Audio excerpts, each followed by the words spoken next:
want them.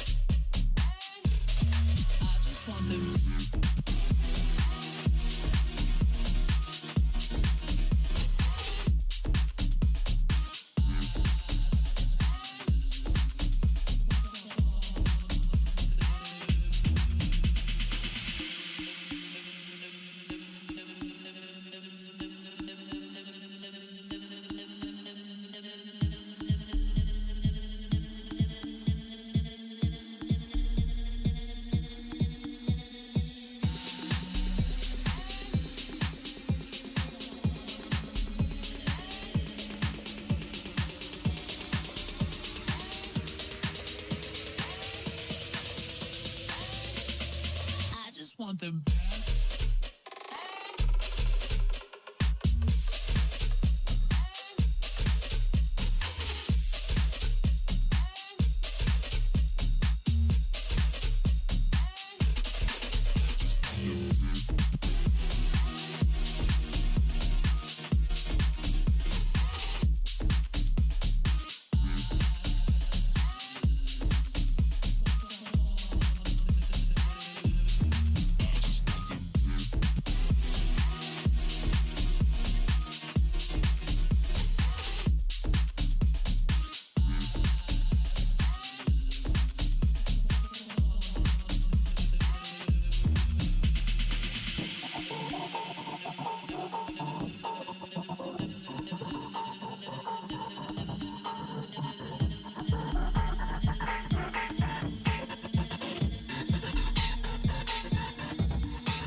And then there were 6. Hello and welcome to day 12 of VALORANT Champions. We're coming at you live from the V-Dub Arena right here in Istanbul in front of a live audience yet again. The best in the world are competing on this stage, so I thought it'd be fitting to gather the best for the desk because it's Golden Boy here. I'm omitting myself, of course, alongside my co-pilot Mimi and Achilleos, who surely is not rooting for DRX today. But, you know, we'll just roll with it if you are or not. I am. It's just at some point. You know what? I'm not even getting into it. I'm not getting into it. No shenanigans. No shenanigans today, Mimi. I'm done with all the shenanigans. Now. We can't have fun. Yeah, that's right. You know, like Brass tacks. Fun is for groups. Fun is for the early games. No, we're in the thick of it now. But anyway, let's go ahead and recap yesterday's first 2 elimination matches of the playoffs because we had 3 EMEA teams that were on the chopping block, and FPX said, not today. And I was going to add something more to that, but I don't think it would have fit for this broadcast. So they absolutely ran over Leviathan. That is where we are with that one. FPX absolutely crushed that one, Mimi. They looked so good. It honestly just felt like we were looking at a championship team once again. Yeah, we were. They won Copenhagen. That's true. Good take. But yeah, they were absolutely looking back to that. I'm just saying, they looked like they were back and forth. They were. They were. I mean, once they get in the lower bracket buff begins for these guys, and they were looking absolutely absurd. Leviathan had a map pool that I felt was pretty, solid. They get their Ascent in there, but it's also the best map of FPX, and it did not work out for them whatsoever. They played one close game, but overall, it's just the reigning champions looking to start their journey to do it again. Yeah, I mean, they were able to do it in the lower bracket last time to get the championship in Copenhagen. It looks like they're going to be making a deep run yet again. They are not out of this, but I do have to say, shout-outs to King, Takolia. They were putting up some fantastic figures, some great plays from them and the whole of Leviathan. So it's a shame that we had to say goodbye to them, but that's just what happens. Yeah, that is, in fact, how the cookie crumbles. But then we shift our focus to Fnatic versus Team Liquid. And Alfier rode the crowd buff through and through. He shook off whatever jitters he had and was a very commanding performance that unfortunately sent Scream and Team Liquid packing. And Achilleos, this one was a heartbreaker because I felt like this was finally going to be the event for Team Liquid, but they ran into the brick wall of Fnatic and this crowd. Yeah, I mean, it's another heartbreaker. It's 2 fan-favorite teams, 2 very storied organizations in esports overall, but what a story for Alfier. This guy, we are curious about whether or not he was going to be able to overcome the pressures of having that screaming crowd backing him, but you can see that he very much got into the groove. He started playing up with the crowd, trying to just get more rises out of them, and he just went onto the game. He went into the game and he just started pounding. Yeah, and that's extended beyond just Alfier. I've seen like some of the tweets from players like Enzo where they're just absolutely loving it, right? You get to come out here, play your first LAN where you actually get to be in front of a crowd, and it's a crowd that is going absolutely bonkers for you. Yeah. It felt like they were so enabled. And on top of that, we're just looking back to that Fnatic form that we expected. When Durka and Alpha are at their best, this team is absolutely incredible. Yeah, they are an outstanding team, a fan favorite without a doubt. Not even just because of Alfier. I mean, yes, obviously we're in Turkey, and Alfier is like kind of like the prodigal son. But how could you not love the entirety of Fnatic? They're a team that is very, very easy to cheer for. But here's the thing: with 2 teams out, the playoff bracket got a whole lot more interesting. So let's go ahead and take a gander at it here, because now we have FPX and Fnatic awaiting the losers of our 2 games today, Mimi. And I feel like at this point right now, you're just going into the deep end with the sharks waiting to pounce. Yeah, that lower bracket is looking insane. And what's wild about it is it means that we can only have a maximum of 1 EMEA team in the top 3 of this event. Previous that region has been looking really solid if you go back to last year. But here it has been dominated by the Americas and Seth by Korea. DRX in a position to break their curse. XSET and OpTic, that game again happening here in Istanbul. Yeah, another rematch for them, but a first matchup in our first match of the day with DRX and Loud. These 2 teams that haven't really faced off against each other ever, so that's going to be interesting to see how they square off. But I mean, there's a lot of pressure riding right now on DRX. They are kind of just the pride of APAC, the pride of Asia overall. All of the other representatives fell out of the tournament, so it's all now well, on them. And it's even for Loud as well, right? They are Sure. the last standing team of the LATAM region. So even though they are represent Brazil, but they're right now playing for the all of South America too. So there really is just a lot on the line here, especially with all the question marks regarding next season. But look, guys, back in the States, I don't know if you know this, Mimi, a lot of people are talking about meat sports. What is That's that? right.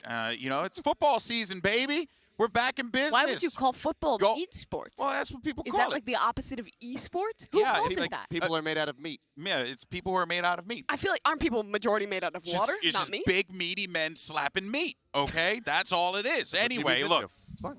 the kickoff to football season has begun, and it got me thinking, all right? And again, no shenanigans. No shenanigans, all right? But what if we had drafted like a Valorant All-Star team, right? I thought that'd be really fun. What would be your dream lineup? So everyone here at the desk just put a lot of thought and created their own rosters featuring champions players. So let's actually go ahead and share our squads with the community. So first up, and it's oh, wow, what a name. Mimi Gaming LLC. You couldn't think of anything better? I was inspired by Edward. I thought his team was very well branded, so I wanted to do something similar. I spent a lot of hours preparing this team, going through all the analytics and looking at the best possible squad, different strategies. And, some people might be critiquing it, but I think this is the perfect squad. In the IGL role, you have Stax. He's been looking absolutely absurd thus far in this tournament. You get a young star in Zekit in the mix, and you also get Ye, the probably two best North American players. You get two clutch gods in Xiao and Marv on the initiator and controller roles, respectively. I mean, it's just an all-star team with an awesome Korean leader. Wow, It's actually genuinely a very scary team. That actually was a really good team. I put a lot of work in. I thought this was like a bit. No. Well, we were just talking about how it wasn't supposed to be funny. Yeah. Wait, you did a serious team, We right, both Jimmy? took this seriously. So for my team, it's the Golden Gamers, and I tried a different strategy that cynics might not agree with, but I figured what's better than one IGL? 4 IGLs on the team. Now here's the thing, all these guys play different roles, right? So the point of the team is everyone communicates to Ye where to go and then kill someone, and then that is how they win. This team 100% wins championships through and through, and everyone here can fill a different role. They could do a different thing, but I thought you just got to have 4 gigantic brains, and obviously all 4 of those players, no egos whatsoever. So it's just 4 players just directing Ye like they're playing an RTS game. I felt like, you know what? It just made a lot of sense. Okay. On paper. I unironically kind of like it. You'd have to figure out who is actually the main IGL of the team. They're all But you have Stax, you have a great initiator, you have one of the best smokes players in Boaster in the mix there. You have Finesse, he's a very flexible player. You also have Stax, a very flexible player. And then you just get Ye, who is the best player. It was probably started as a bit, but I mean, this team could actually be pretty good. But you see, here's where you messed up, Mimi. They all talk at the same time. What? That's how we do it. Do they all speak the same, like, speaking this? Does everyone speak in English? I know Stax speaks all their native tongues. English is, so borderline. Good enough. Let's go on to our colleague here, Seth. I'm curious to know what your team is, because honestly, at this point, I can't trust you anymore. I know what everyone is obviously thinking. It should be serious, right? Yes, my team is not DRX, okay? Not DRX. If that gives you any, all right, let's see your concern, it's not DRX. Dude, you've just picked every single member of DRX. It's just DRX. The team is called not DRX, Mimi, so it's not DRX. But it is DRX. Nope. Look at their jerseys, look at their faces, look at the names. That is just DRX. They're covering up the parts of the jersey where the knot. I can clearly see the DRX on Zest's jersey and RB's jersey. The knot's on the back, actually. No one pays enough attention to the back of the jersey, so we want to be able to, sell spots in the front and the back, so you get the name is spread across both sides. Seth, this was supposed to be a fun segment. We were supposed to try and educate the viewers on who the best players are, and you've just picked a team that already exists. This guy and his DRX fandom. This is absolutely okay. You know what? I think we should probably check in, at the desk market and see how our production team actually has initially rated our teams. I'm actually kind of curious to see what they thought. And wow. Okay, so Mimi's got the stocks. My stocks are low, and Achilleo's stocks are just the lowest they could possibly be. No. Mine is, that's just saying which positions DRX is going to make it to. So they're going to make it to top 2 in this tournament. Wait, they're in the final. My team's bringing you top 150. That's pretty impressive. Yeah, I don't know. That's pretty good. I bet all you viewers at home have never been a top 150 team in the world. I love how we have just look. that's not how the market works, you know? Like, you clearly were doing higher. You were going well. You're at 150. That's not bad. I don't know how stocks work, but I do think that Seth got a little bit scammed here. Because if you think about it, he is the only team that's actually proven and comes to international events. He's just picked a team that already exists, so surely the past at least counts for something. I suppose the points are being taken away because he cheated. Right. You know what? We're just going to look. Here's the thing, guys. Should I have went with 5 IGLs? Yes. But let us know. Tweet us using the hashtag VALORANT Champions, also VCT. We can feature on the broadcast. We're also going to check in at the end of the day, see how everyone else felt about our picks for our lineups. And by the way, while you're on Twitter, make sure you answer today's poll question. Who is your favorite fantasy team to win? That's right. You can contribute to this the best way you can through social engagement. Was it Mimi Gaming, the Golden Gamers, or clearly DRX, but not DRX? You need to put the LLC needs to be in there. It's a branding thing. Mimi Gaming is already copyrighted. Yeah, Mimi Gaming LLC is in there. I see it. I see it right there. It's perfectly fine. Make sure you get out there, vote, scan the darn QR code, do the thing. Let us know who you thought. I thought mine was genius, personally speaking. But folks, we're gonna take a quick commercial break, and I'm the host, and I can say that. No one else can combat me. When we come back, all right, we're gonna be bringing out our first upper bracket match of the day. It's gonna be between DRX and Loud, as always. You know where I'll see you, baby. The other side.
Welcome back, friends, to VALORANT Champions. It's time to talk about our first match of the day. It is going to be between Loud and DRX. Now, on one side, you have the Kings of Brazil looking to live up to their names. And this roster, you know, Achilleos, I'm excited to see them, you know, play on the stage once again, because I think that they have a lot of strong elements to this team that now I feel like we're starting to see the Loud that we all knew was going to be present in all those other events past. Oh, no, I mean, this roster has always been incredible. They've been on the top ever since this team has formed together. The coach been by their side since the very beginning, and they are a very scary and a very formidable opponent that DRX are going to have to take on here today. It's the first time, I believe, that DRX are playing against pretty much anybody who is on this roster.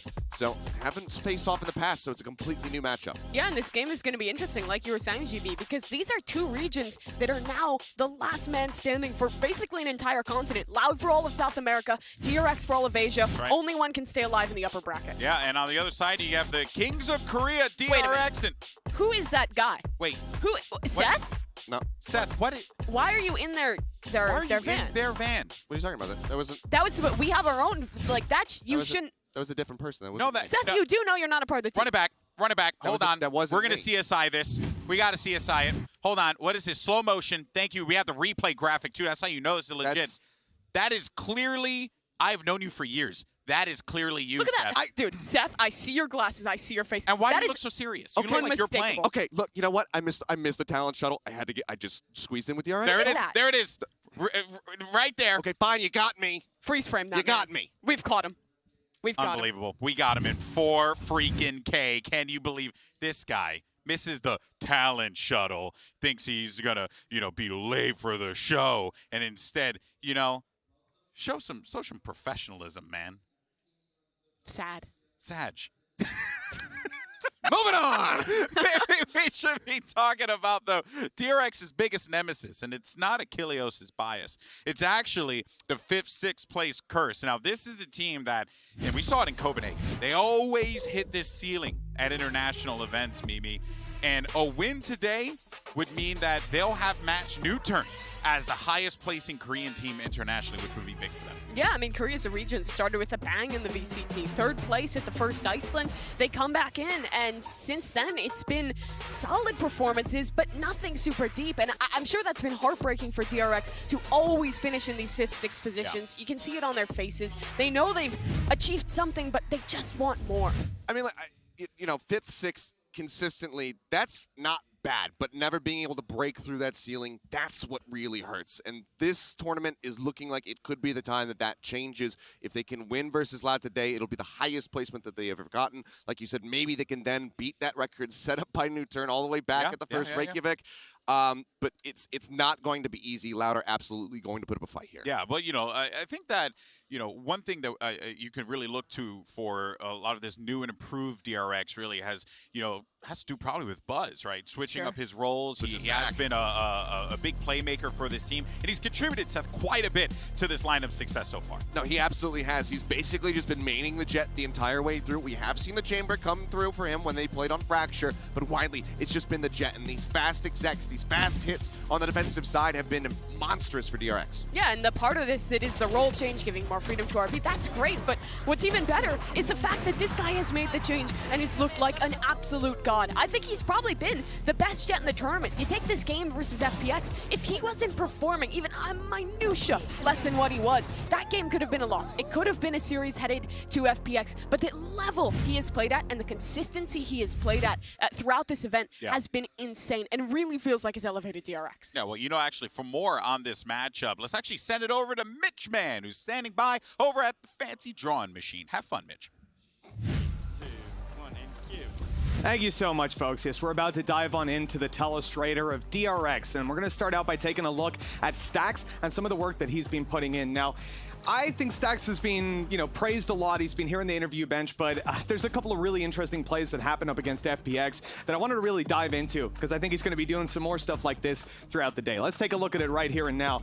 As we start things off, the first thing I want to draw attention to is the setup in play. Now, I've changed around the telestrator a little bit and where the tools are, so give me a sec to really get used to that. But as we look at the actual setup coming through, the attackers are going for a B split. That's the key thing to keep note of. Now, as we get into the play, you're going to see Stax separated out from the site. His teammate Zest is alone with the Bulldog. This is a full buy for FPX and a low buy for DRX, but they're going to take advantage of the position they're in.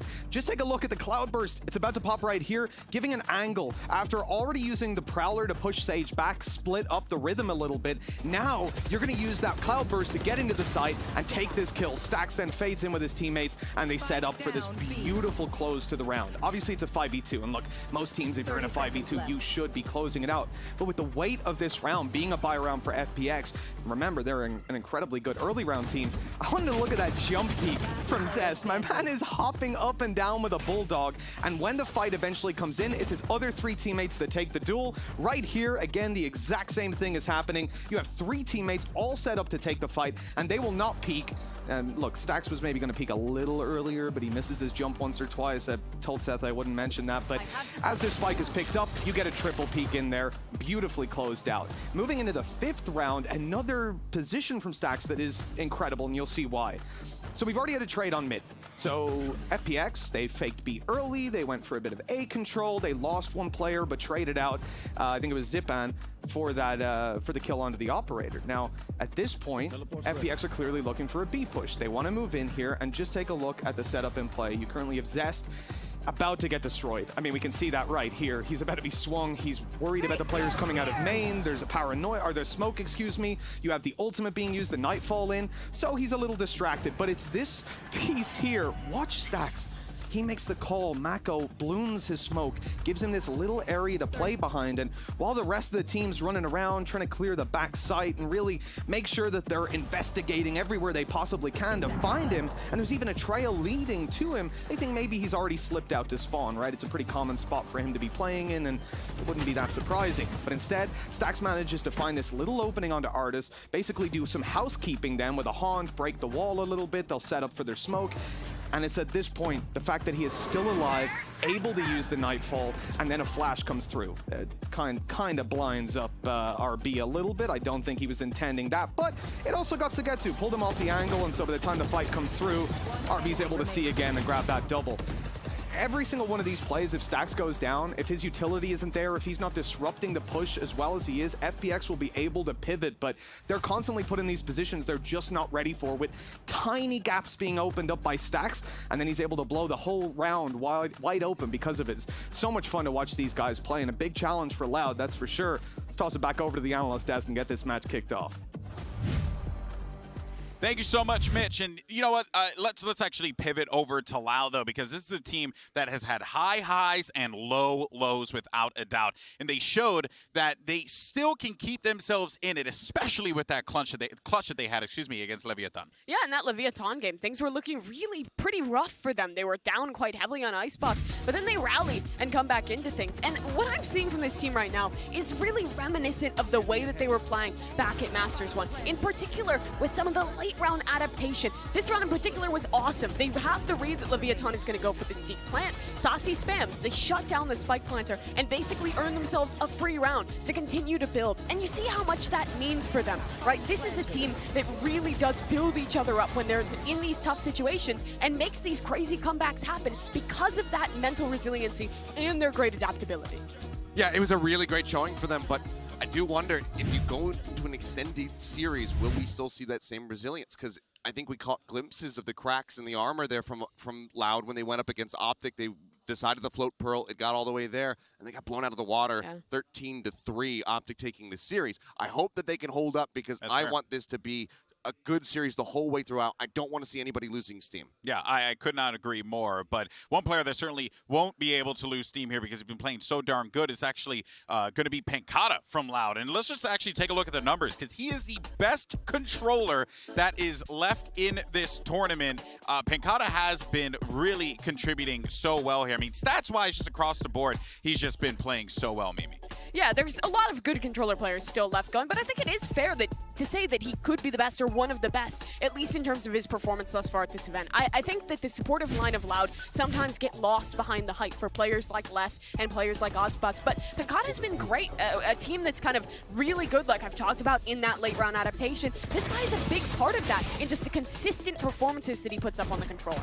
Yeah, he's just nasty. I mean, and this is going to be such an interesting battle as well because we've got Pankata versus Mako, a guy who, you know, both of them making incredible names for themselves on the international stage, just really showing how well they can anchor sites and just, you know, at certain times just top frag while playing smokes and whatnot. This is going to be an incredible bout between those two. Yeah, I said the best, but one of the best, and really surrounded by an incredible crowd there for sure. It is, in fact, very close. But look, this week we actually talked with Pankata about the pressures of playing in front of a crowd and what Loud's fan base means to the squad. Let's check it out. Primeiramente, muito obrigado. Me sinto muito animado, porque já fizemos história de ter passado da fase de grupos, então ganhar logo em sequência no primeiro jogo da estreia assim, dos playoffs deixa a gente muito animado, com muita confiança para as próximas partidas.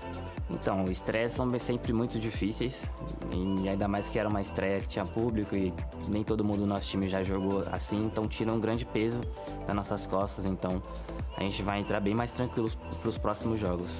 Então, essa confiança junta assim vem de tipo assim, todo mundo veio de bases parecidas no Brasil e a gente quer muito ganhar. A gente passou pelas mesmas coisas, lutando junto desde o final do ano.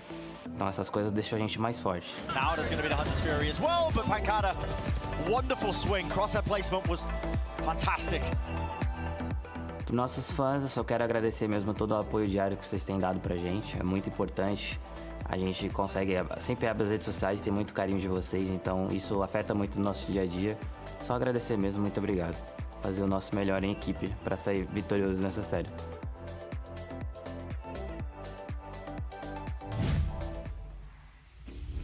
Obviously, this squad knows the immense amount of pressure, and that is going to be a word that is used quite a bit to describe these squads and what they're going to be going through, as some of them representing whole regions, as we are pretty much at the tail end of this competition. But there is one head-to-head matchup that we should be keeping an eye on here today, and one I'm looking forward to. It's actually going to be Zest and Saucy. Both of these guys, contributing a lot for these squads, putting up good numbers, Seth, and, this is going to be a matchup that will be very fun to check out once this game happens. Oh, for sure. I mean, and Zest has been having a whale of a time. A little bit of a soft start for him in the tournament, but then you take a look at that just slog of a series versus FPX, or at least that slog of that first map, going 19-17 on Ascent.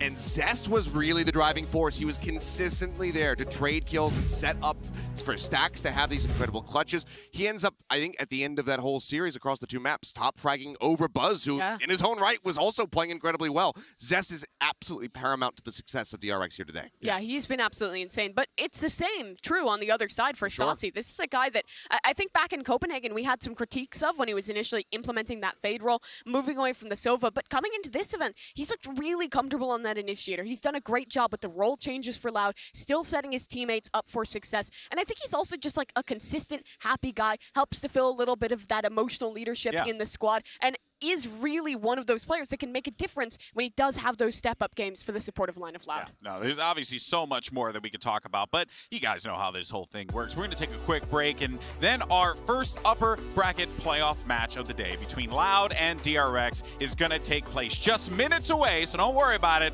We'll be right back.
Welcome back. Now, earlier, the Des drafted our fantasy rosters, and we took a poll to find out which one you guys enjoyed the best, and the results are in. Let's check it out. And not because they just voted for DRX. Let's go, baby! He's celebrating way too much for this. He didn't even do any work. The brightest mind at the desk. You just I cannot be stopped. You're just absurd. Mimi, at least you beat me, though. I mean, I feel like you should have beaten Seth. I'm not happy with that poll result. The people at home are wrong. You let us down, community. I'm joking. We love you guys. Anyway, folks, here we go, because today, 4 of the world's best teams will take the stage, and a victory here moves you one step closer to the grand finals. This is anyone's tournament, and you don't want to miss a round. Day 12 of VALORANT Champions Istanbul starts right now.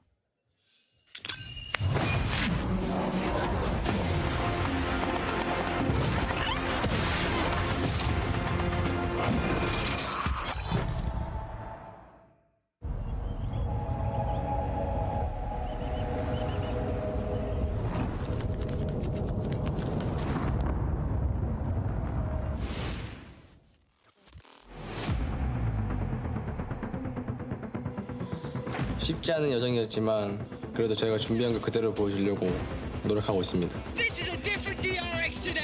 Lutando junto desde o final do ano e a gente quer muito ganhar. 처음 라우드랑 경기를 해보는데 굉장히 기대가 되고 Um jogo contra a DRX com certeza é um jogo muito pegado. 이기려고 노력을 하고 있고 무조건 이기도록 하겠습니다. Só desejo boa sorte, que a gente possa fazer um grande espetáculo para essa torcida. 다음 경기 날 보겠습니다. Yeah, after Copenhagen, XSET has been used to being the underdog. We thrive off of that adversity. Haters hushed! Doubters damned! XSET advance! Here we go!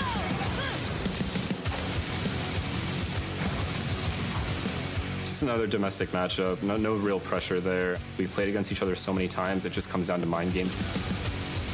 I still want to beat OpTic and claim the title as best team of North America. We have a ton of experience over XSET for sure, but more than anything else, we're the most talented roster that NA has put together ever. OpTic, the most consistent team this year. We don't have as much LAN experience, but we do bring a new look onto the game, and we have a lot of pop-off potential in all of our players. They have a talented group of people, but I wouldn't expect them to win. To OpTic, good luck and be ready.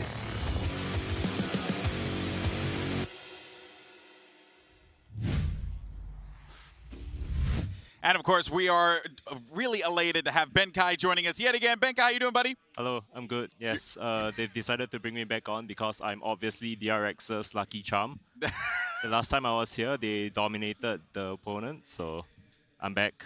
That's why he's back. For that reason and that reason only. Not because he's like really good at the game and like understands it at an incredibly deep level. Surely not those reasons. But guys, I think we all know what we got to do here. There's only one thing left, and that is to activate the champion stage. Light it up.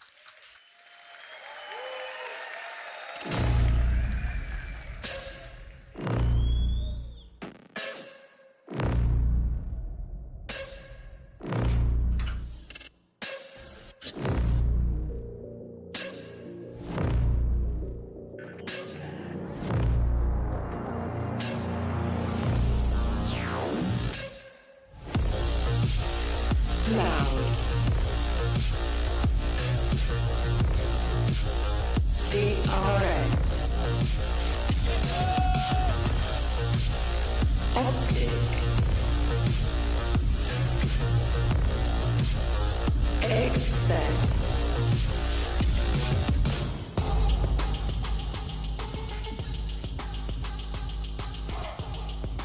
Let's dive into these map vetoes, see where we're going to be going here, Mimi. A lot of options, obviously. Curious where Pearl's going to sit. Yeah, my question was who gets rid of it first, because both these teams have shown that they do want to ban it out of the pool. Loud, though, after that crushing loss to OpTic, get rid of it first. Yeah, I think DRX just widely looking to stray away from it. It is new territory. The last time they mucked around with stuff like that, they got kicked in the face by Fnatic on Fracture. So they're just trying to avoid the newer map. Ascent going to be banned away, and Loud are actually electing to pick Breeze. I think it's a bold choice. That map has looked solid for DRX in the past, but definitely a little bit more comfortable for that Brazilian squad. They do have the win 13-7 over OpTic, and they have plenty of tape to watch DRX and how they play this map, so I'll be curious to see if the comps do change when we get ready to go into that one. Because if they can try to slow down Buzz on these entries, it would be a very big boon for the side of Loud. It's going to be DRX starting on the attack, and Haven open. I mean, this is Old Faithful for DRX. As long as the game has been out, this has been in their pool. This has been comfortable. And it's one that Loud has shown that they've wanted to ban in the past, but now because they've struggled so much on Pearl, they're kind of forced to throw away their first ban on that map against any team that's willing to play it. You just cannot risk leaving Pearl open, so you give DRX one of their best. Yeah, I mean, historically, one of the best. We've seen it from them, I believe, just once, 13-4, when they shut out Furia. And, okay, Fracture as well, going to be banned by Loud. Yeah, now options for DRX. Do you want the bind or do you want the icebox? They have not shown their icebox in quite a while. They were banning it for a turn. I'd expect them to prefer the bind here, but actually they want to go more towards the icebox. Bind would have been quite even territory in this series. Instead, icebox is where we'll land as that decider. It's been a really long time since we've seen them play icebox. They floated it once this event. We have not seen them play it. Yeah. It was against FPX. They left it open for a third map. We didn't make it that far. They were able to close out the series with a 2-0. In fact, they haven't dropped a single map so far in their tournament run yet. But this, if they're going to drop one, this could very well be the first time, because Loud are a team to respect. Yeah, and I guess you would see why DRX would choose Icebox, probably because they watched how Loud played against Leviathan. Right. Yeah, they had a pretty slow start, so I'm expecting DRX to maybe take advantage of their slow starts and just really like try to punch a hole in the wall and just carry that momentum to bring them throughout that third map. Well, now I'm just curious, like, it looks like this is very good for DRX.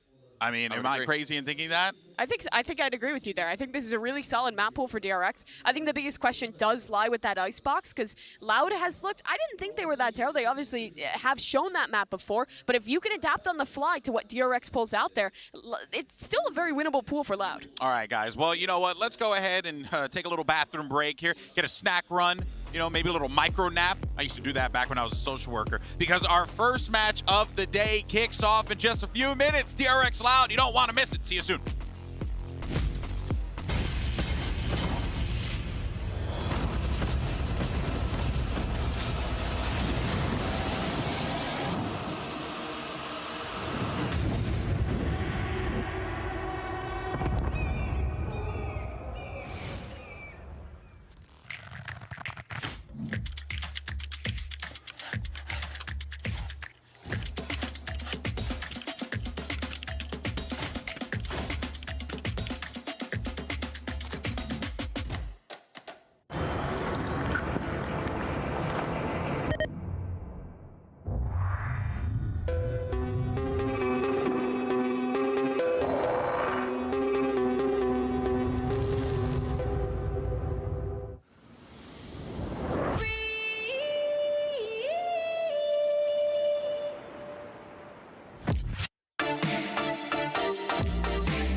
Welcome back to VALORANT Champions Istanbul. Let's bring out our first two teams fighting to stay in the upper bracket. Here's DRX and Loud.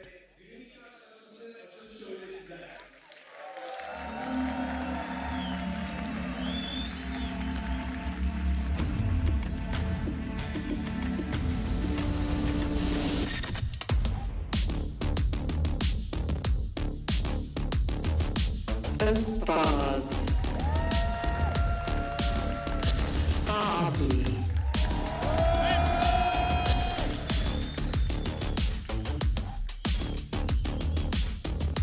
Saucy. Zest.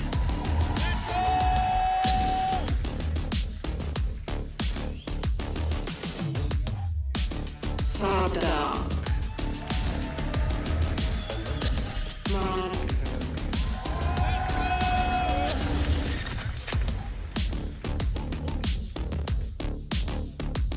Less.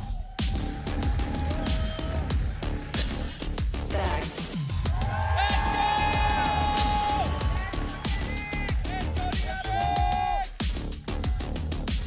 Pancado. Buzz.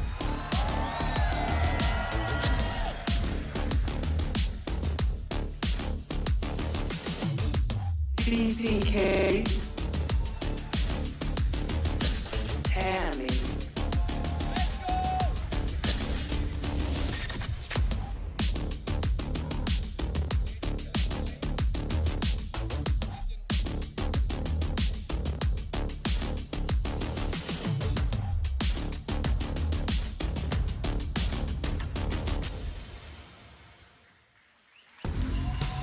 Here we go, an upper bracket final. Two kings in their respective regions vying for domination in the upper bracket. Mimi, you couldn't ask for a better clash, a better international clash than this right here, Champions. And somehow still neither of these teams have met each other before. That's wild. At an international event, both of them have had consistently strong placements, but only one can stay alive in this upper bracket, can make their way to a top 3 finish guaranteed. I'm both just carrying the pride of their regions on their backs right now, trying to escort them into the top 4. For Loud, it would be a repeat for them, and for DRX, it'd be for the very first time. Either way, the pressure mounting on these players. I mean, I'm sure, Benkai, you could speak to how much pressure you feel when you're in this moment, when you know you can get into that top 4 spot. Yes, but obviously these two teams are like battle-hardened veterans by now. They know how to handle the pressure.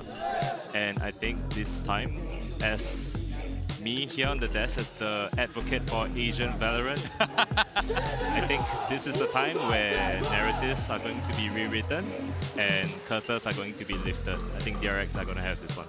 Wow. I was going to ask for a little prediction after we did the Asian select, but he doesn't even see what they're playing. You know, it is interesting though, because when it was DRX FPX, you were so confident. Like, what gives you that confidence in DRX? It's just a continuous feeling of like, this has to be the time where they perform. Yeah. Yeah, they always get so close, but I feel like surely by now they just know how to handle those nerves. They are always losing to themselves. Yeah, well, here's a Prime Gaming Agent select, and hey, you know what? The enemy could very well be yourself in this situation. But Mimi, I'm curious to see what we end up getting here between these two teams. Yeah, I'm interested to see where Loud want to go. They've shown a Cypher comp, they've also shown a Chamber comp, and it looks like they're going to head their way back to their prior composition, playing RB on that Chamber, playing Buzz on the Jet. On the other side, though, for Loud, this is actually the team I was thinking of with the Cypher, and they do return to it, so excuse me. Okay. Yeah, they're just going to be bringing this one back out, and I wasn't sure how it was going to go when they did go ahead and decide to pilot this, but honestly, we saw so much value found for Les. He managed to pick up, what, 17, 12? As far as his KD is concerned, and he was consistently slowing down or shutting down the entries onto the sites, and that could be incredibly valuable when you have Buzz who wants to get into a site quickly. If you can catch him with that tripwire, that's going to really slow things up and maybe even just cost him his life. Yeah, and for the other side here, it will be DRX returning to their normal. They play a little different than some other teams, generally bringing that Sky instead of that KO, but it oftentimes does just come down to the personal preference and what you add by bringing that dog into the equation. I think the most interesting thing about this head-to-head is the Chamber versus the Cypher. There's not a whole ton of variation on Breeze, but we do get a clear-cut head-to-head here, Benkai.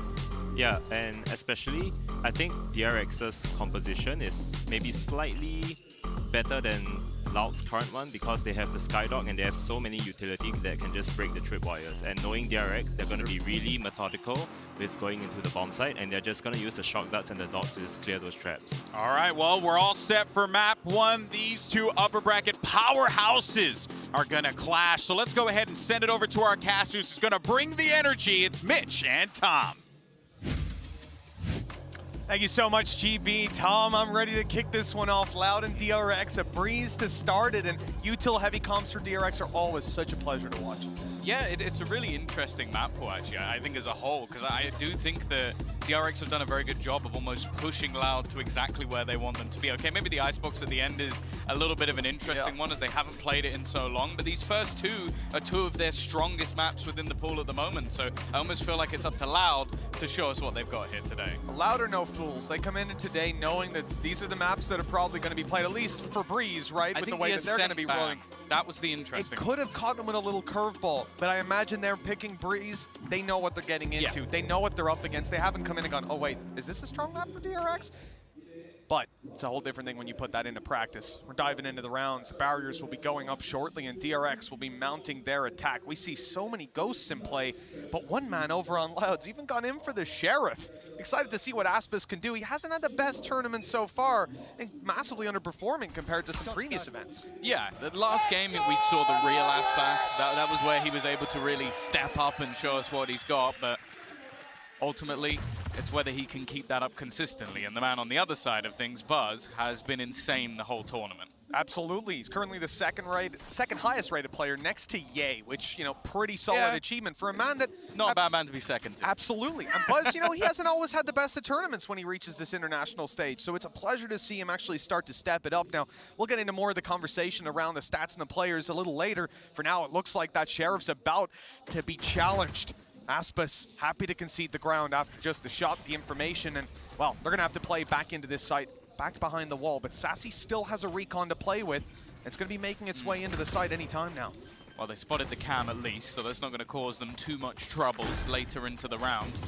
A full retake, though, is not the most common setup going into these pistol rounds. It can be quite difficult to get back in, especially with no damage done.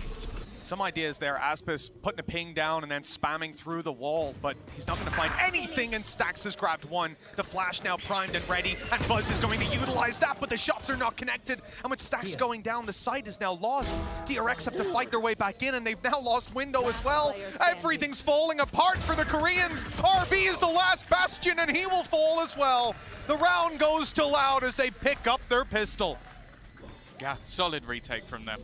It was looking very shaky, especially with some of the afterplant positions, like having to clear out 3 different players from those backlines, and Pancada does an incredible job of it. We saw the stats earlier on. I feel like the stat sheet was a little bit unreliable, putting Sadak at the top with only 2 games currently on Viper. He's a Viper main He's not even playing Viper in this game. It's just Pancada doing it. But I do think Pancada has been one of the best players, especially for this Loud squad, but also just in general on the controllers. He's been brilliant.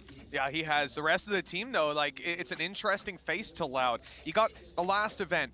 We had Aspis in the top 10. He was having a solid bunch of games start to finish. You look at it this time around, and actually, there's no Loud players in the top 10. There's none in the top 15. You've got Les as the highest rated player. He's number 16, and Aspis has found himself in 26. So it's definitely been a fall off from previous events, but maybe just slow to start and warm up. They're only against pistols here. The Classics already netting themselves 1 kill. Damage here is the name of the game.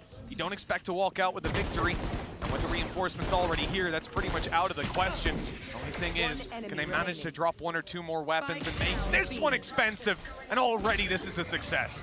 Yeah, it's going to be the farm up for Les, which unfortunately is not going to be the most useful ultimate to have going into this 3rd round. I actually look at it slightly differently, though, with Loud. I look at it as their team has consistently been good across every single player, that they haven't needed that superstar. I would be very worried going into this match, for example, if Buzz didn't perform.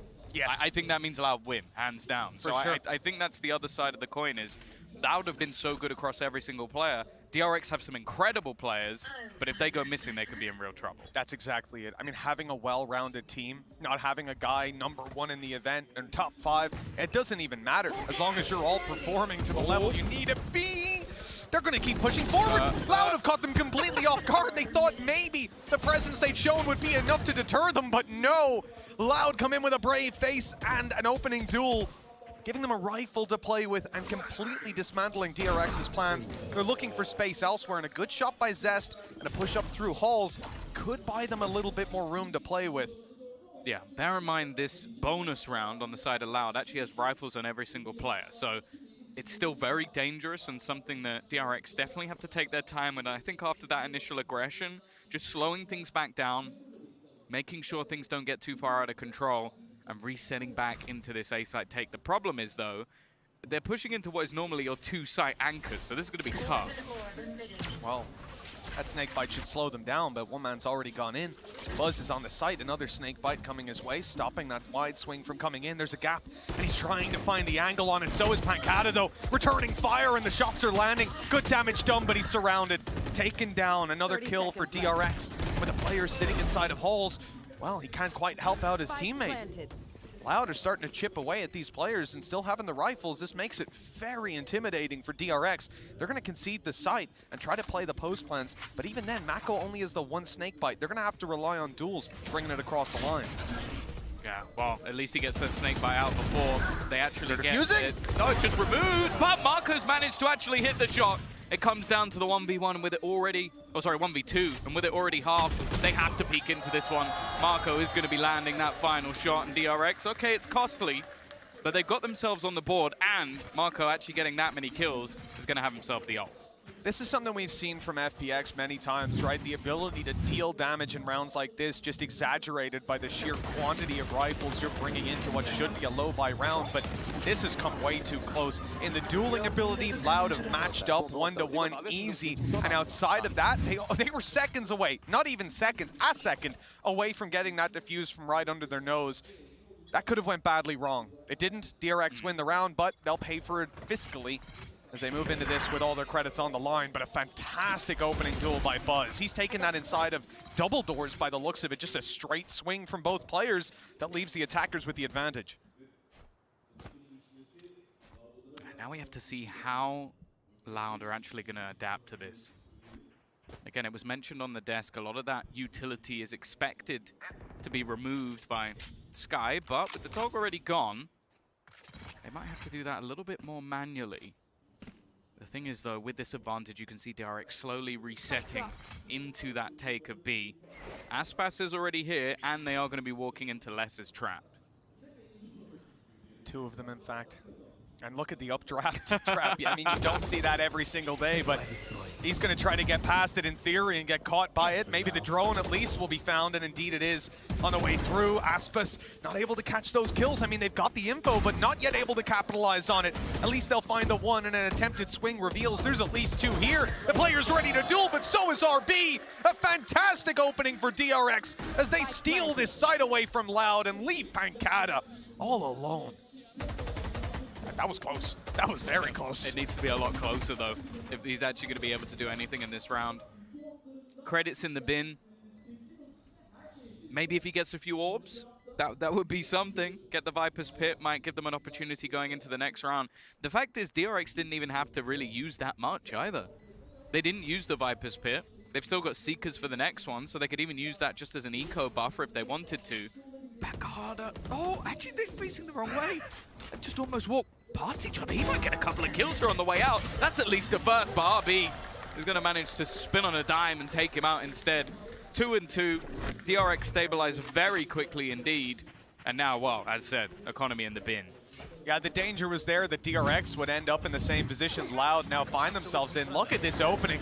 Absolutely fantastic. Seeing the feet and tapping away. And RB that kill, plus he's 31 HP coming out of this engagement, puts him 1 away from his ultimate moving into the next round. They even have the choice to drop a weapon and run that if you wanted to, but up against this kind of buy from Loud, it is just one that you want to play conventionally and win off the advantages that you come into the round with. A little bit of a risk taken here, RB on the other side of the map. Now, if Loud can manage to isolate him in a duel and pick that rifle up, that's already a success for them. Yeah.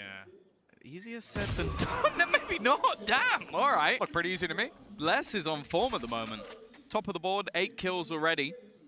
And he's going to get a rifle for Aspas. Now, even if he gets 1 kill, Bladestorm, I don't think he's going to be able to juggle around the weapon just because of his position, but maybe he can take over. Again, though, DRX slowing things back down, waiting patiently, and it's only going to be that 1-for-1 trade. Still, in a round like this, leaving your teammates with an advantage, they have the Marshal to play with, they have Sheriffs to follow up. This could be huge. It is a Gungam, but look, for 2 trades, you will take that every day of the week. And Les has really just been on fire, like I said. Look at these traps changing it up. We had the updraft trap previously, and it also caught the drone on the way through.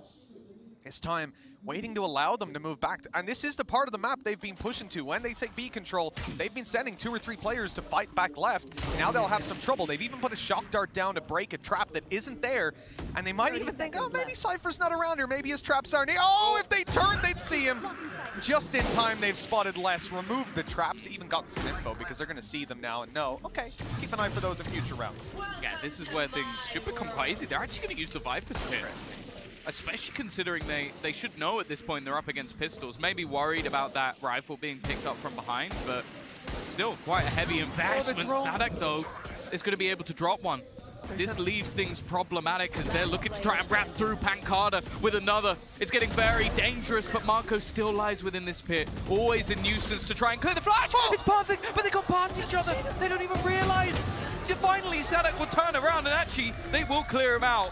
The question is, do they have the time? And it looks like they do comfortably. Yeah, it's a resounding yes on that. The defuse coming through with 4 seconds left on the clock. And so unfortunate. If you're DRX, you're going to be scratching your head as to how Pancada made it there. But Zest put out a drone. He watched behind them. It came through. It cleared elbow. It cleared their back. Watched for the gun being picked up. But he had just slipped past it, leading them to think they were a lot more free than they were.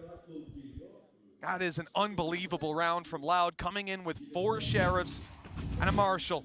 And it's Aspas getting those first 2 duels, putting the numbers in their favor, putting DRX on the back foot. The lucky thing, though, is on the other side, they've got so many ults that it doesn't even matter that much. Tour de force straight through. They can even use themselves, the knives as well, if they really need to in the late round. So it is very costly, and the round going to Loud is huge, but at least DRX on in the bin. Yeah, it was starting to feel like maybe DRX had that commanded control over the early round, but what a fantastic answer from Loud. I thought even the 2 kills they started with just set them up to do a decent bit of damage, you know, making an okay eco, but the round win, they've propelled themselves back into the lead. Now this hold on B side, again, a completely different setup from these traps. It's the benefit of running the Cypher. If you're able to just keep them guessing, even going to burn utility like we saw before. Now the drone making its way through B main. It's not even spotted the trap, I believe. This could be very dangerous. Even though they get themselves onto the site, there's so much more to worry about. They have destroyed the trap on the way through, though, luckily. And they'll make their way in for the plant. That Bladestorm lurking around spawn, yet to really land any of those knives. Hunter's Fury in the after plant as well. You can already see that Zest is walking all the way back just to try and reclaim deep control.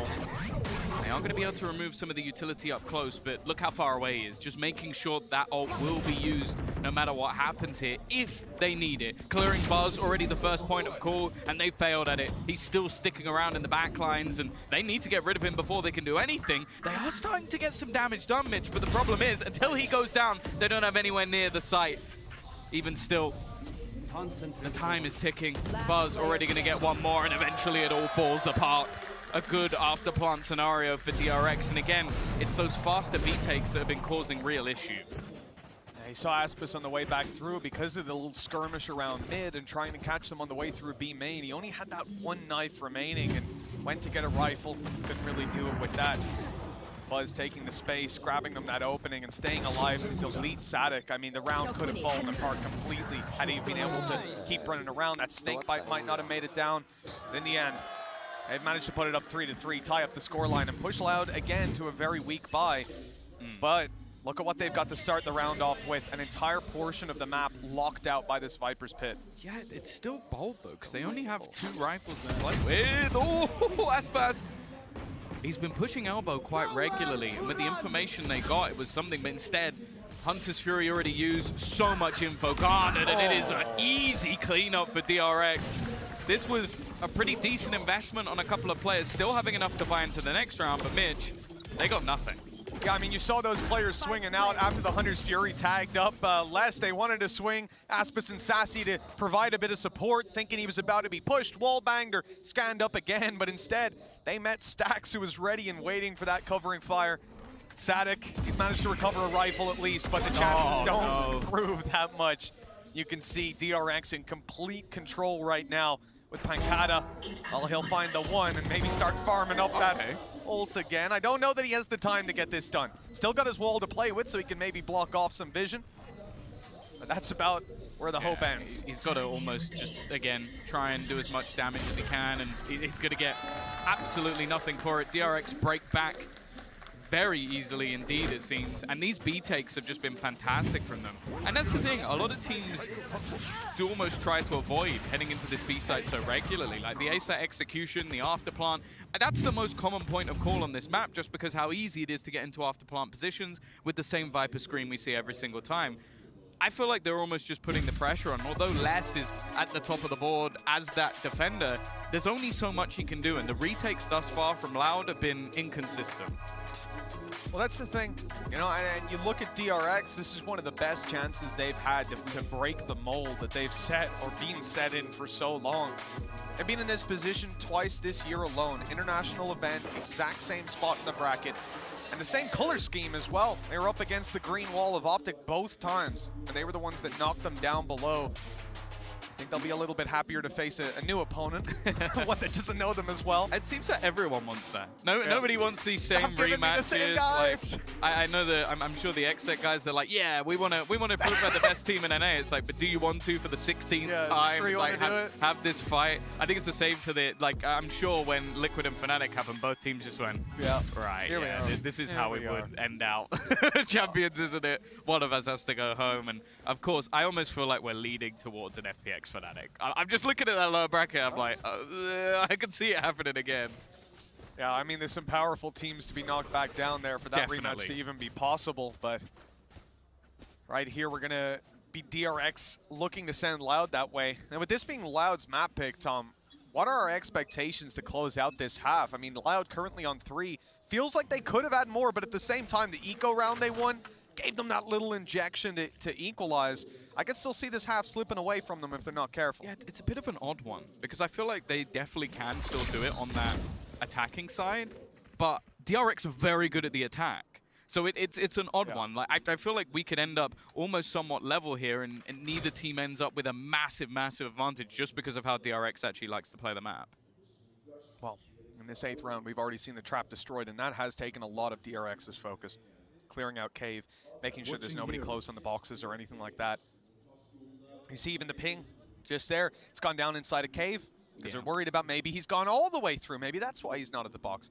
But now they've seen they've wasted, I don't want to say wasted. It was wise to check it.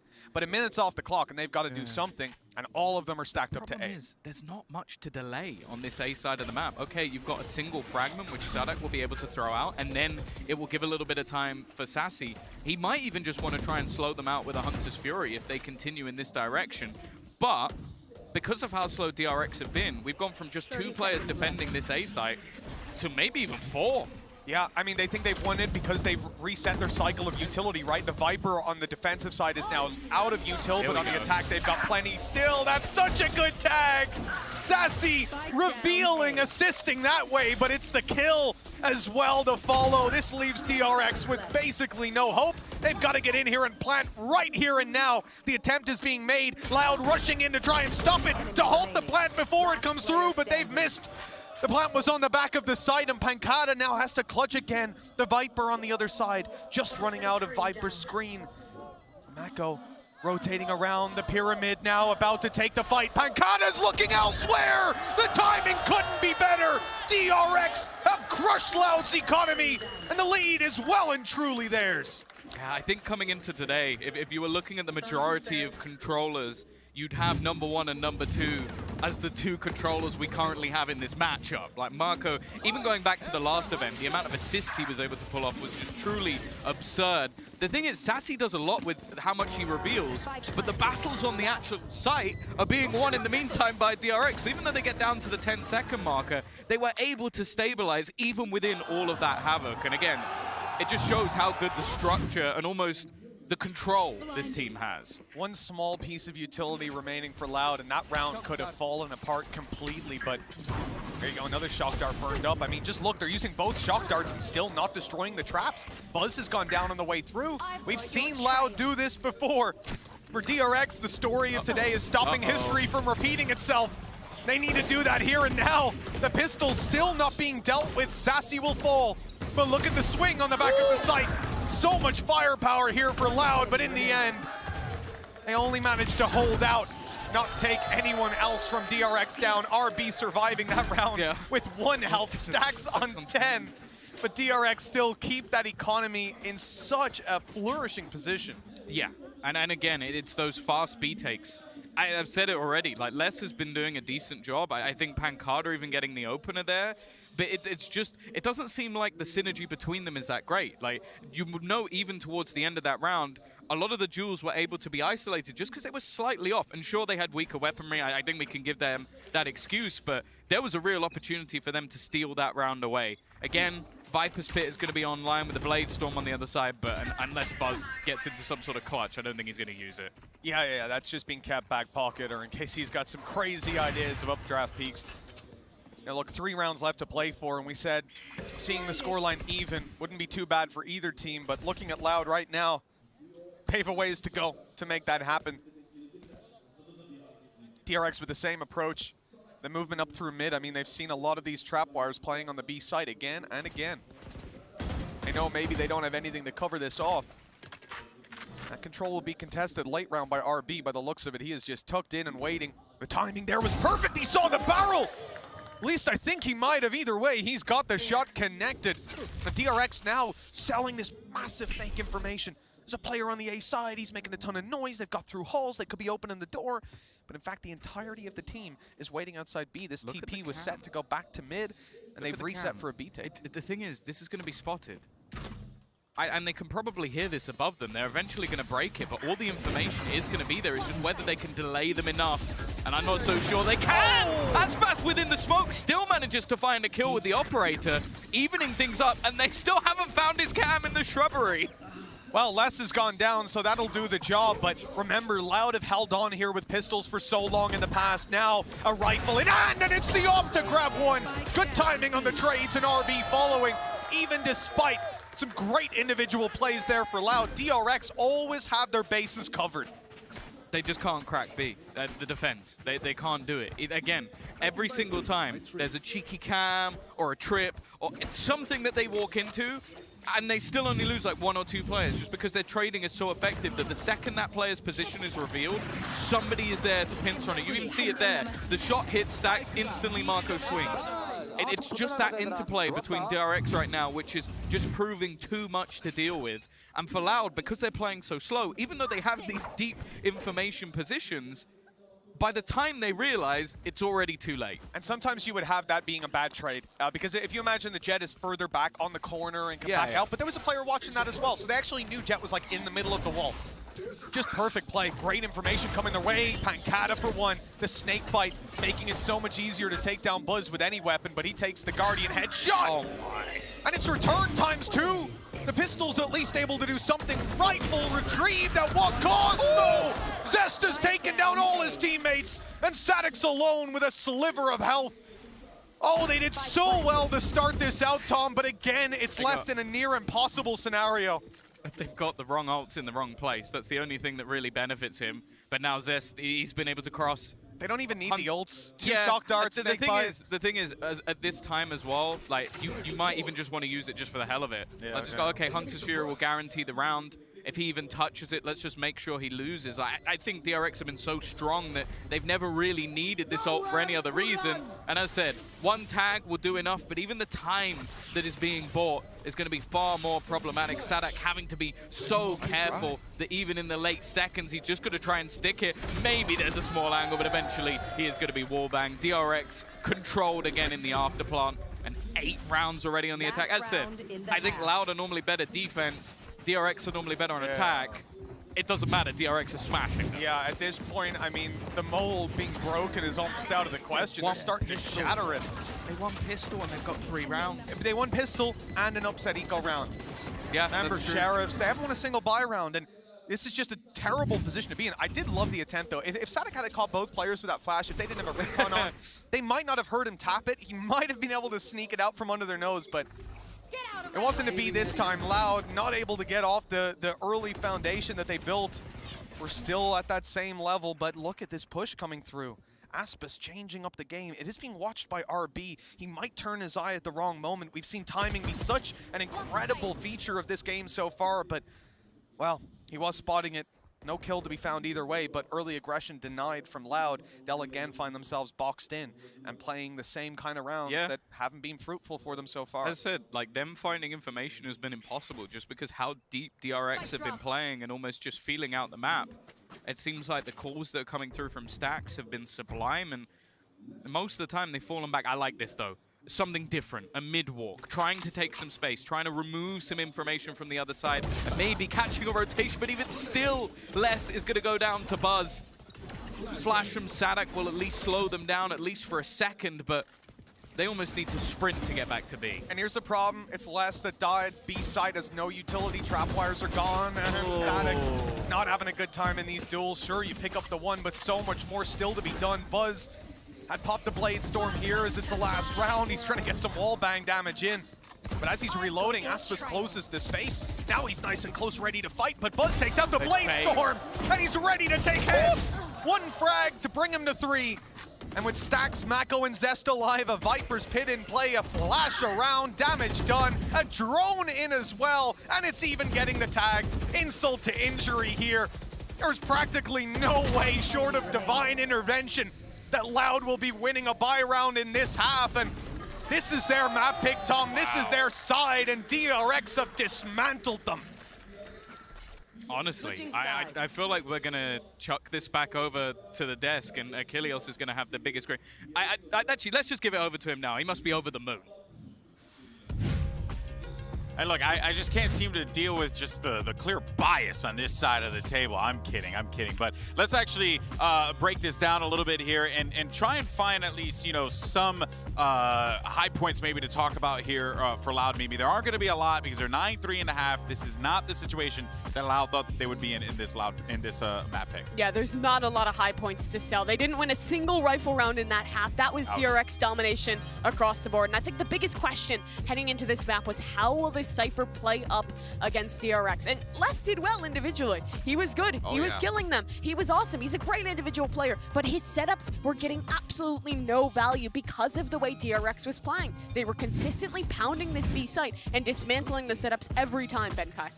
Yeah, it was literally exactly what I said they were gonna do. Like, DRX is a super heavy anti-strat team, and if Loud were gonna run the same comp that they did against OpTic, DRX are gonna study the hell out of it, and it is very evident in the shot placement and the way that the drones cleared the path for the Jet to just dash in. It just feels like a 4-coach difference when we're looking at the first half of that. Yeah, it really is. And I mean, now you're going to the situation, Seth, where we have a Loud that's going to be going on the attack that need to fish out some wins, but I just don't know if they have it. It's really hard to say because we have a very limited exposure to Loud playing Breeze at this tournament. They only played it versus OpTic. They only, you know, after changing sides, need to win, what, 2 more rounds or whatever. They dropped 5 consecutive rounds at the very beginning, losing out the pistol once they swapped over to the attacking side, but eventually they just beat OpTic once, they beat him again in a follow-up, and then they were able to take the map. So we don't have that much tape on them And DRX is still a very strong team. Coming into this one, 70% win rate on the attacking rounds, still above 50 with 55% win rate on the defense. With the way that they're playing right now, the way that Mako is playing right now, good luck getting into a side. It feels like every single individual is having a great day for DRX. If the Kings of Brazil want to come back, they need something huge. Yeah, they're going to need to find it right here, right now. Let's send it back over to Tom and Mitch for the second half. Well, Tom, certainly not a lot of hope for Loud moving into this second half. It is their map pick is probably the only thing I could say, but even then, as we were talking about, and look at that, they've only lost it once this year. The last game that they played, Tom, they did a little bit better on the defense. They got 11 rounds. Yeah. And even then, it started to look like it could go back in the other direction. Was it versus a bad team at least? No, it was versus OpTic. Oh, so a bad team. Oh, right, okay. So, but like, versus good opposition. Yeah, it's going to be really, really difficult for them to turn this around. Obviously, we didn't get to see much of their offense because eventually they closed it out, and although OpTic brought it back a little bit, they definitely need a pistol here. And the thing is, as Seth was saying, DRX are no slouches on this defense either. Well, Loud are certainly upping the pace on the Halls push. We didn't see this for a while coming out of DRX, but right off the rip, that's where they're looking to apply the pressure, split in towards Buzz and leave him all by himself. And he'll get nothing done this time around. A solid connection from that Sheriff Aspas has been buying up. They'll be able to get a plant and keep very deep control. Really good opportunity for them here. Aspas playing up close, and already they're just slaughtering the remaining opposition. Stacks left. 1v5. Now, we have seen him do something like this before. I remember a bind. I remember the craziest clutch I think we had in that tournament. But I don't think he has the time to do it. Even any orbs that he can gain would be nice, and he's already starting to spot players behind him. That one should be free. Anything more, though? Yeah, that would be a surprise, and Aspas is going to make sure it doesn't go any further. I mean, you had pretty much everybody being low. Sassy was the only guy who had close to 100 left with his 5 shields, but in the end, it's just a little too much to ask. Look, that is light at the end of the tunnel, perhaps, but let's remember the previous half. Loud won the pistol, the follow-up, and Inco round, and outside of that, they got nothing done. They were caught with their pants down every single time at DRX. Sure, they don't win this pistol either, but if you lose both pistols and you're leading by 5, it's a pretty good spot to be in. Yeah, and they're not going to really be taking any risks in this round either. Like, basically nothing invested. RB didn't even buy Headhunter bullets. So they really aren't putting anything into this round. It's just like, you know what? We're the kings of the buy rounds. Let's just wait for those to come along. And even still, Buzz has done a little bit of damage. Now, realistically, that means nobody should drop in this round for the side of Loud. Yeah, especially when you've already got the side control. I think it comes to overextensions, realistically. And with the investment you've got, you cannot allow overextensions to happen. Those mistakes can't be coming through. Now Les is holding back 125 HP. It's going to be a tough fight for Zest. It has to be a whiff from Les to give him any chance, and it's clean as can be. As you said, no Headhunter for RB. Don't really know what he can do here. Maybe try capitalize off that tiny bit of damage his teammate just did, but short of that, it'll be dying to the spike. It's a really interesting angle to actually try and hold. Obviously, it's one that could allow him to die to the spike later or maybe just catch someone, but I'd be surprised if anybody really went up in that direction. I guess just trying to make sure he's not giving any extra orbs, nothing to play with going into the next, and yeah, he'll go down to the spike instead. God, it would have been hilarious if they planted in like the further corner. it just didn't. He's just like staring at the wall like, oh no.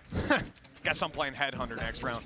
Well, with that, DRX come out 9-5. They have a 4-round lead after losing both pistols and follow-ups, and a near flawless record when they've got rifles in their hands.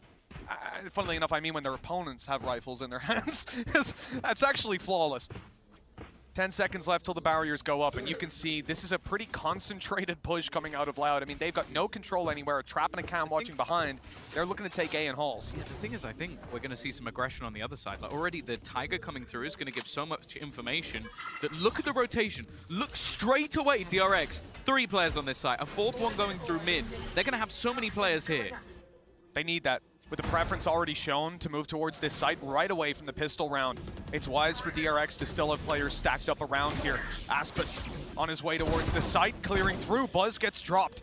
And Aspas is now making his way to the doorway, but that's when he gets caught by Zest. They had a little trap set up on back yellow and halls. They've secured the control, and from here they'll look to fight their way back into the site. But look at how far back Loud have gone to.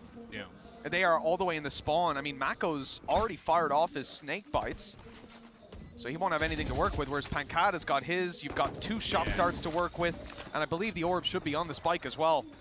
That's going to be a lot of afterplants. They at least managed to clear out the lurker. That means they are all coming from the same position, but with utility removed, and as you mentioned, basically so much damage being taken as they go anywhere near that spike. There shouldn't be much of an opportunity. Has got it to hold, and then RB just wipes out everyone else. I don't know if they're going to have enough time to actually get the defuse through. That's the only issue they have. 0.88. What a retake from DRX. That looked like there was no hope, but just quick clearance of that flank, and then just wiping out everyone else. Unbelievable. I mean, DRX did everything right. That was the one situation in the multiverse that got them the win. And it's this swing from RB, cleaning the last 2, buying the time. And buying the time, and even then, it's less than a second that it comes down to 5 between them. And if you're Loud, that's a devastating loss. But because of the way they played the early round, and we saw this before, they are able to come back in here with a bye. Ultimately, though, I think they'll look at it like, if we can't close a round like that, then it doesn't matter if we're buying. They've got to solve those issues. That cannot happen again. Walk up the tube. They managed to get quite far in the last round with not so much of a challenge. It has been spotted by Zesta straight away. They're going to pop out that null command, the flash to try and take that extra space, although we haven't seen the move yet from Aspas, but the dash across will give an opportunity. No trade back, though. You know, Static's only down on the stairs, but I don't think anyone's going to be getting him up. He's at least a Cypher cam for now. Spotting it out. No one's walking up to yellow. Can feed that info over. Zest waiting for him to pass, and then they'll start to make their move. Again, look at what they're up against. Shock darts for Sassy, but no snake bites in play for Pancada. They'll be playing up a lot closer to the site this time, trying to catch them as they make their way through. Sassy, first point of contact perhaps, and well, the shots are hit clean as can be. That's a much better holdout allowed. Yeah, and I like the fact that this time they actually have a proper setup out of the door. They know it's okay, we can take this control relatively easy. We have ourselves the null command, which will shut out all of the utility of those passive players, so it means that our entry in towards the A site will have no utility to delay us either. And then you're just able to use Aspas as like, okay, I'm the distraction plan as my IGL peaks to take the fight. Really solid setup from them. After plant, much more stable, and this time there was nothing DRX can do. And that's likely a theme that's going to continue into this next round, because they don't have much available to them whatsoever. I did enjoy the fact that, you know, the round before, we saw Aspas walking up halls, open the door, and then what he ended up meeting was Mako's Poison Orb. A really interesting setup. Normally when you open that door and try to play the late round lurk, you're going to be hoping that one of them closes it, gives you the info that they're at least there, maybe starts to distract the player watching halls. But instead, these guys were content to play retake, to watch for the push coming up and catch Aspas, because they had that orb to block the vision whenever they needed it. They didn't have to go and close the door immediately and panic about the extra angles. But then you adapt to that and you say, okay, so the slow play with a late lurk in through halls is not working because they have a good adaptation. Let's just get past that poison orb. Let's just get past defense number 1 and see what the response is. And this time it leads to, well, the first buy round that Loud have been able to take across the line. No. On the other side of things, maybe if Buzz gets a kill, gets an orb, might be able to do something in this round, but ultimately they're just opting to try and stack up in onto this A side. 4 players already hit. Already managing to spot out 1, but RB has avoided it. I think they're trying to bait in a swing, knowing that somebody's close. However, DRX very willing to just be patient in this scenario, and they have a screen of their own just to try and make this push through a little bit more awkward. Toxin screen down. A couple of sheriffs in play, in particular Mako stood slightly further back on that A site. The headhunter for RB, the fall back to yellow, and he can continue to pick them from there. Who destroys this? It looks like it's going to be RB. Oh, it's not even. He's not going to destroy it. Sticking around, making them spend some utility. I like it. He's now back to yellow. Snake bite to slow them. And this is going to offset Loud's utility. They know 3 players are here. They have seen Chamber. They saw Jet at the beginning of the round. And then they've just seen a snake bite. So this rotation from Loud is just based off the utility that they've already spotted. And they might have even seen a player in mid as well. So this leaves it very safe to go in towards this B site, knowing there can't be a stack of players. There's a late round push from Buzz, though. He's already detected these players rotating, but DRX are a little late to the party. Stax gonna have to hold on a moment before support comes through, and well, as the cavalry arrives, it's only the one kill. Minimal resistance being met by Loud as they make their way in. The plant still not coming in. That was the spike that they dropped, and a follow-up by Mako makes it super costly, but nothing else to be found. And Loud one step closer to equalizing the scoreline. That was, of course, an eco, though, and DRX still made it look a little bit competitive, considering the rotation timing was off as well. I think the read from Loud was good, though. That was the main thing. It was just using the information that you garnered to pick the weakest spot in these sort of eco rounds. They didn't have to use much in terms of their ults either, although on the other side, Viper's Pit, Hunter's Fury, Bladestorm is not going to be the nicest thing to try and face off against. The thing is, though, for DRX, they've got to be careful, because I think this round slips the other way, game on. Absolutely. Yep, the lead that they had, as we said, losing both pistols, it was remarkable. But if they don't make this one look a little better, then you start to really get worried. Remember, this is Loud's map pick. You know, we can look at the last game versus OpTic, but as you said, you didn't get to see that much of their attacking side, and maybe it would have been strong enough to make us believe. 1:20 on the clock, DRX not going for the info game. Similar to what we saw from Loud. Passive play, looking for a pick here or there. The attempted play around middle, but this up here for Aspas, it almost caught vision. It was so close to finding Mako swinging out on either side, but they are missing each other by milliseconds on some of these peaks. The thing is as well, they can't really beat any rotations because they just flashed outside of B on the side of DRX and got the info that there was somebody there. So they're not wanting to shift any of their positions just yet. They're also throwing the drone in from the attack side in towards this A site, and actually they have baited out the Hunter's Fury, but it's not going to get anything as they now push B. He's realized immediately as well, and there's the kill off the back of, oh my god, absolute desolation. There was a smoke down, and they just spray through it. Kill after kill going DRX's way. You saw that 2 bursts of that Hunter's Fury go out, and it gets canceled, and he's thinking, okay, this is a B play. Rotation was in right away, and the guys on site, they held it for longer than they even should have. That spike is down in the open, and it is concretely theirs. There's no safe way to retrieve this. Sassy's picked up the operator, and he is heading for the hills with 5 seconds on the clock. There's no chance they take this round. All they want is to set themselves up for the next. Yeah, and I like the fact that we are just seeing the utility used from DRX being able to work things out. Because I was looking at the A side and thinking, okay, there's definitely some vulnerabilities there, but it was more just because they were so reliant on that Hunter's Fury. They went, okay, that will get us information, do a lot of damage on the way through if they try and push it. And the second they don't spot anything, the orb goes up. And that's the big thing. Now, one of the things I really wanted to mention, so I was speaking to Kanyang, obviously on your screen there, the CEO. He's with Juani, who is also one of the coaches of the current coach, Termi. So we have got a long lineage at the moment of like esports veterans in the DRX camp, and well, I'm sure right now they're having a pretty good time. Although he did say, I saw him with a sign last time saying he was going to like give them a big bonus. So. Oh, Mako, he's in a little bit of trouble, but they've gone right past him. They have no idea he's been revealed, though. It took a little long, but as he got spotted, that at least allows them to drop him, drop the pit, and get onto the site. Here comes a spray. Buzz not able to land it. Shock darts on their way. Oh, and I don't even know how he's controlled it. I don't know that he meant to kill him, but he's got the frag. Still, numbers won't equalize as Aspas keeps on going. A 3rd kill in this round, and only Buzz left to find. He's hit him to 39, and with 3 players left to drop, Loud seemed to have stolen this round away. What a play by Aspas, and Buzz, he is just looking for absolutely anything. No information to work with, and in the end, he's going to be shot in the back by Pankata. Yeah, like you see that operator in play and you almost expect it to be on Aspas, but instead he is leading the charge, taking that space, a crazy final shot as well, and they actually dealt with what was quite a dangerous position better than I expected. I think with the fact that Marco gets past it, but then just being spotted by the drone, a little bit unlucky in that regard, but this is the superstar level Aspas that we sort of expect to see on this team. 11-8. Luckily, again, just having that Chamber and Jet combo is going to bail out the side of DRX in terms of their finances, but after this round, it'll be a little bit more troublesome. Well, DRX going straight in for the aggression with RB, but he's spotted, tagged up, and he's got to get out of here. Again, early denial of this aggression has been such a strong feature for both of these sides on the attack. They've denied the pushes down halls. Now the push that was coming down through the elbow. Hunter's Fury.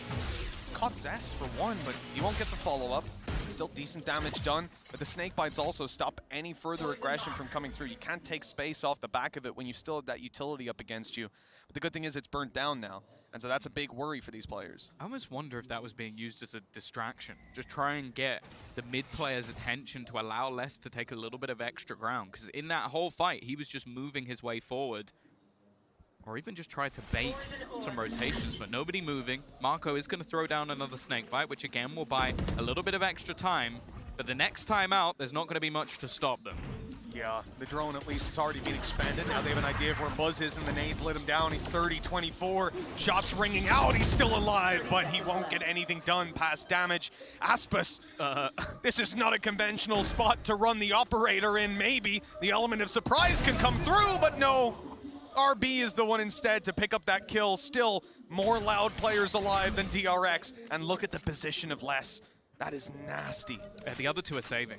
They're almost just saying, okay, tour de force, you don't have a weapon. Just try and do some damage in this round. Try and make things as costly as possible. And, well, he'll get nothing more. That lurk, again, has just been causing issues. Being able to take that space late in the round, almost as a separate member of this squad. And now he's trying to remove the remaining weapons. He's been spotted by Zest. You can see that Stax is somewhat torn between two spots, and Zest actually goes and peeks him. Not the man you want to be fighting on Loud at the moment. Sat right at the top of that board. And while mentioned the finances, now DRX are going to be in a little bit of trouble. Stax should at least have a rifle. No! Let's is going to clear him out in the last second of the round. And now all they can really commit to this is going to be the Blade Storm. Timeout called by DRX. So little to work with and so many gaps in play right there. Definitely the right time to go back to the drawing board at 11-9. That lead that was looking so strong. Coming into this half, 9-3 up, and they've only gotten 2 since then. With Loud now hot on their heels, I mean, this round's probably conceded a little bit. Maybe they can get something to work, but realistically, it's probably 11-10. Yeah, I really want to see DRX try and challenge into mid and tube. I think that's been one of the main problems for them, is the fact that because mid seems to be almost just Les's domain, they can't really play retake. There's nowhere for the players to fall back to just in case he's taken that deep control. And then the tube, you've just seen the amount of rounds where there was a round with Aspas and Sadak, where they flash out. The last round, where the opening kill comes from Aspas just being able to open and just get a free kill. Like, these are all positions that DRX just can't allow this man to have for free. And sure, when he's got an operator, it's a little bit risky to challenge that directly, but I think it's something they have to try and do over the next couple of rounds, because there are so many just pincer plays onto that A site that they just can't deal with. Les still stealing that top spot on the scoreboard. He has had such a good tournament. And especially when you consider last half, he was just on the B site that they lost every single time and trying desperately to hold on against a barrage of DRX utility. And you see the difference as well for DRX when they're not able to pressure you like that. They can't quite put Loud on the back foot, at least so far on this defensive half. They have struggled to. And a read here that just is not correct. DRX going for a gamble towards A. 3 players there, 1 in the halls. And instead, it looks like it's going to be Stax that's left to do it all with a Sheriff in hand, no shields, no flashes. Yeah. It's all about timing, and that's the thing. They're moving quickly enough that I don't think DRX are going to be anywhere near this site. The hope would be that they could have run around behind and found something, but no. Basically, you're reliant on Stax killing everyone. So the orb is still down on the B site, so it's at least going to slow them on the way through. Maybe decay them a little bit, but, well, Les has just put himself above 20 kills. He's on 21 now. And this spot is being watched. Oh, the timing could not have been worse. Good trade at least, but it does little to bridge the gap in this round. 2 versus 4. Now Plant, you know, it went down so long ago. Last player standing. Oh my God, just tearing them apart. I felt like he's been doing more on this attacking side. After DRX did so well to decimate his setups, this round he just played pure entry fragger. And while RB, he's going to have a buy in the next round anyway, so might as well try and get something, but nothing for it. I also want to lean back to what you mentioned about Les and his performance in this tournament so far, because he's been one of the players that has really shifted away from just playing chamber. And you look at some of the best maps they have. Okay, this one was what we saw prior in the tournament. He's moved back over to Cypher, an agent that is quite far out of the agent pool on a lot of maps. He's also gone back to Killjoy on Ascent, and that is their best map. So a lot of the things that they're almost surrounding a lot of their plays around is this man as an anchor on a site, and he has been superb. So here for Static, 5-1 so far this half in first kills to first deaths. I mean, that is impressive. Just using those flashes perfectly to get through some of this utility for early engagements between him and Aspis. They've been doing a fantastic job. Buzz now looks to upset that statistic, with Static being the man challenged right away. The dash already activated. I mean, he's got that get out of jail free card, but he just doesn't seem worried. He's still sticking around. I mean, he's got the cover of RB, so putting a lot of stock in his teammates. It's also, it was just the health. I was like even if you do manage to dash, normally you take a couple of bullets worth of damage. Again, though, this tube spot has just caused them so many issues. They're going to get the information. The Aspas is here, but I'm going to be honest, I think you probably could have worked that out anyway. Yeah, some simple deduction of the previous rounds. A quick TP back, they even see where RB's gone to, and they know Buzz has been playing around here as well. There's the flashes from Static. No reward this time, a nade to go through. That's a deep nade for Stairs, and it might give Aspis the angle. They're trying to push players out of position with their utility. Oh, that's a whiff!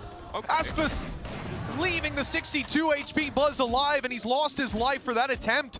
DRX with a man advantage, but they have to play into the pit.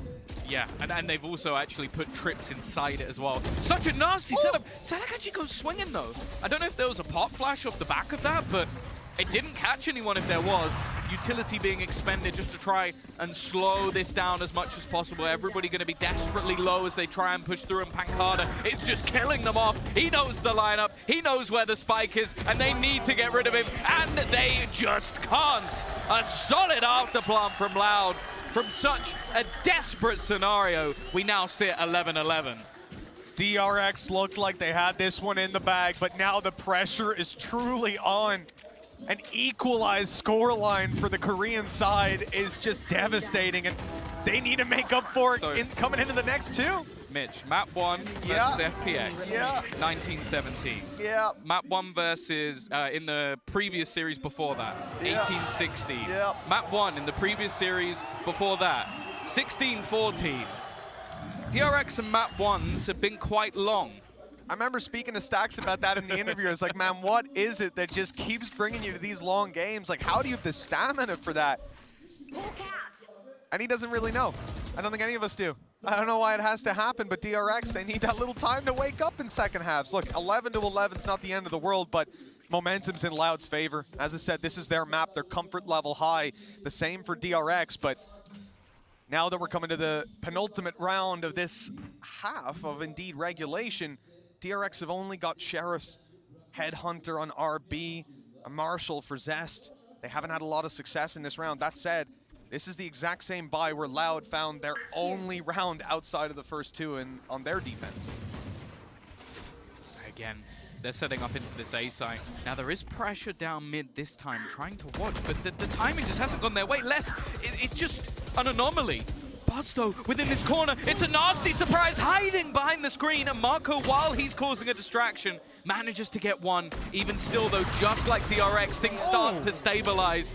But again, it's left onto Stacks, the rotator, the B defender, looking to try and battle and brawl, and unfortunately, the Sheriff this time is unkind. Loud, 12-11, from a huge deficit, look to take their map choice after 5 rounds in a row. Well, there's a new Sheriff in town here on Breeze. Loud came in looking like they were down and out in this half. Faith was at an all-time low in the Brazilian side, but now just look at that scoreline. Not only are they in the lead, but they are on map point here, and you can see DRX are not happy with that. We said this is a game, a tournament for DRX. Hell, this whole year has been about trying to break the mold, stopping around this point in the last 2 tournaments, losing to OpTic again and again, and now another green wall awaits them.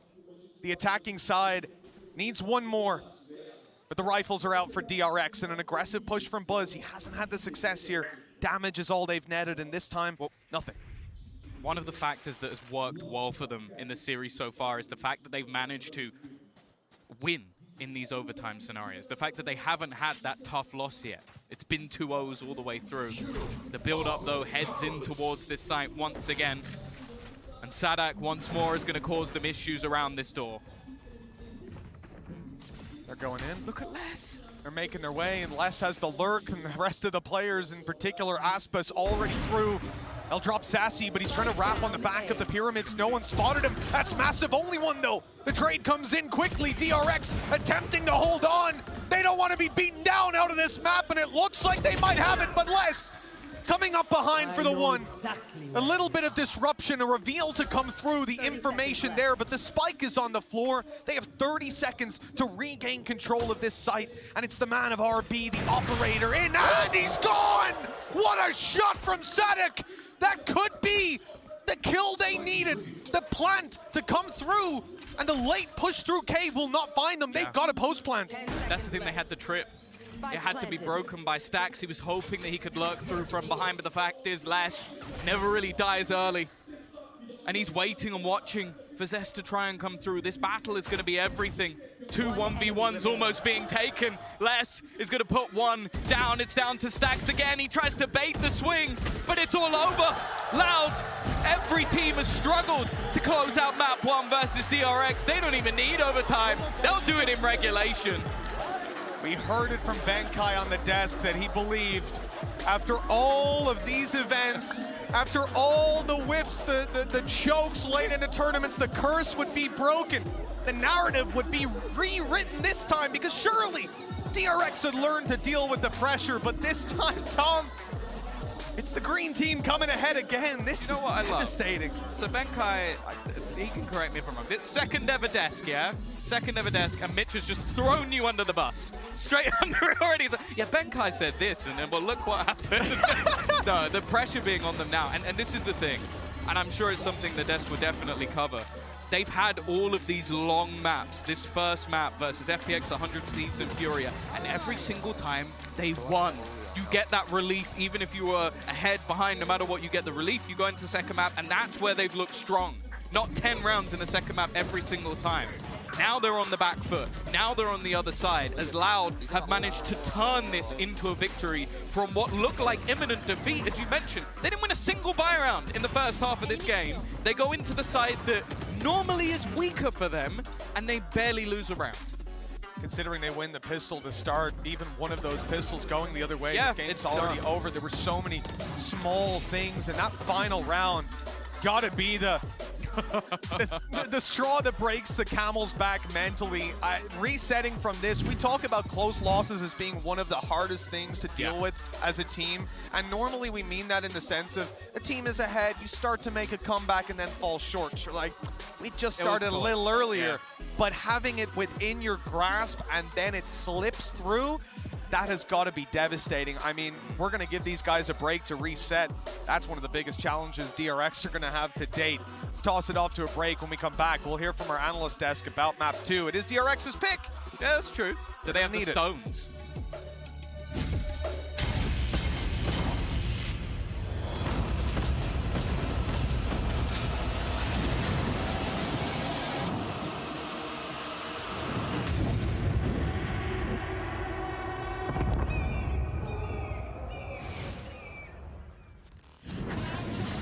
Red Bull Campus Clutch is back. Assemble your team and lead it to the World Final. Register now for your national qualifier.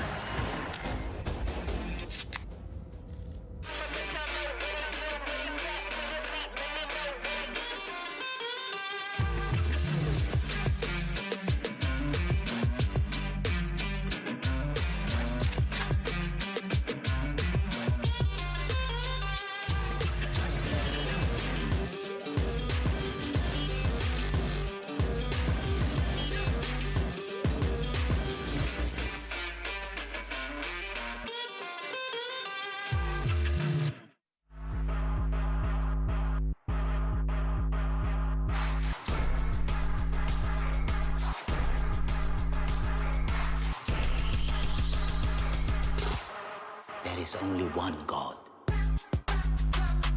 There. One God. There.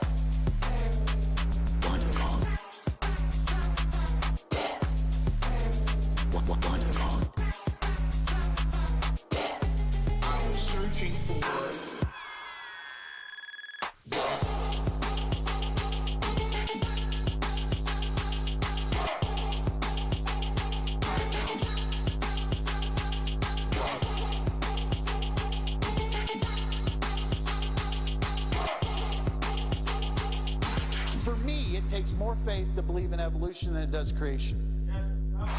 Because they have no explanation for those particles.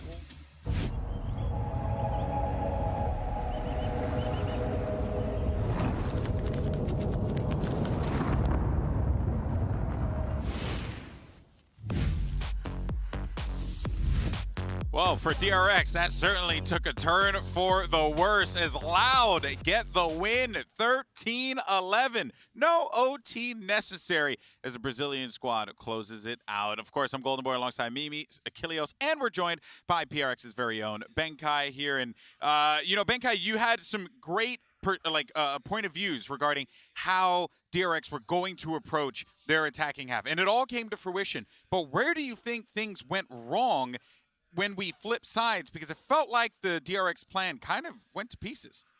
Yeah, so first off, Loud had an amazing attacking side. And they had really good A splits in the late game where they went through halls, and DRX didn't really have an answer for those kind of plays. And DRX, what I felt as an in-game leader was that they weren't proactive enough with their pushing and their flanks. Like on my team, I have a heavy emphasis on if you see a team like Loud play after plant situations, always from the back, Viper mollies and all that stuff, you have to flank them. Yeah. And not once did DRX flank them, and the Cypher trips were never broken. That Cypher trip at A main was there for pretty much the entire half. Damn. And that's what I thought DRX could really do better in terms of how they could make their defending side. Yeah, and that makes a lot of sense, right? You want to try and punish, on the flank there, especially with the setups, Mimi, that we were seeing from Loud. But now, DRX find themselves in a situation where they could have realistically won this game. They were in the driver's seat the whole time, and it seems like they just, I don't know, had a flat tire. Yeah, it really does. This was a game that came down to how well can the defenders hold the site? And for both these teams, they really struggled with it. First half, DRX is pounding B over and over again. It was the opposite story for Loud, but it was pretty much the same outcome. There was round after round where Loud just had these really well put together executes and were able to take the site and win out those posts with the issues from DRX that you were saying, Benkai. But I think there was a few of these rounds where it was just A over and over again. And then there was this one, round 20, that was an absolute tipping point because Les came out on this absolutely massive lurk and killed all three of the players that were trying to save. He absolutely crippled DRX's economy. And it wasn't just this round. It was a consistent performance from Les in the second half. He was utterly shut down on the defense, but on the attack, this guy stepped up big time.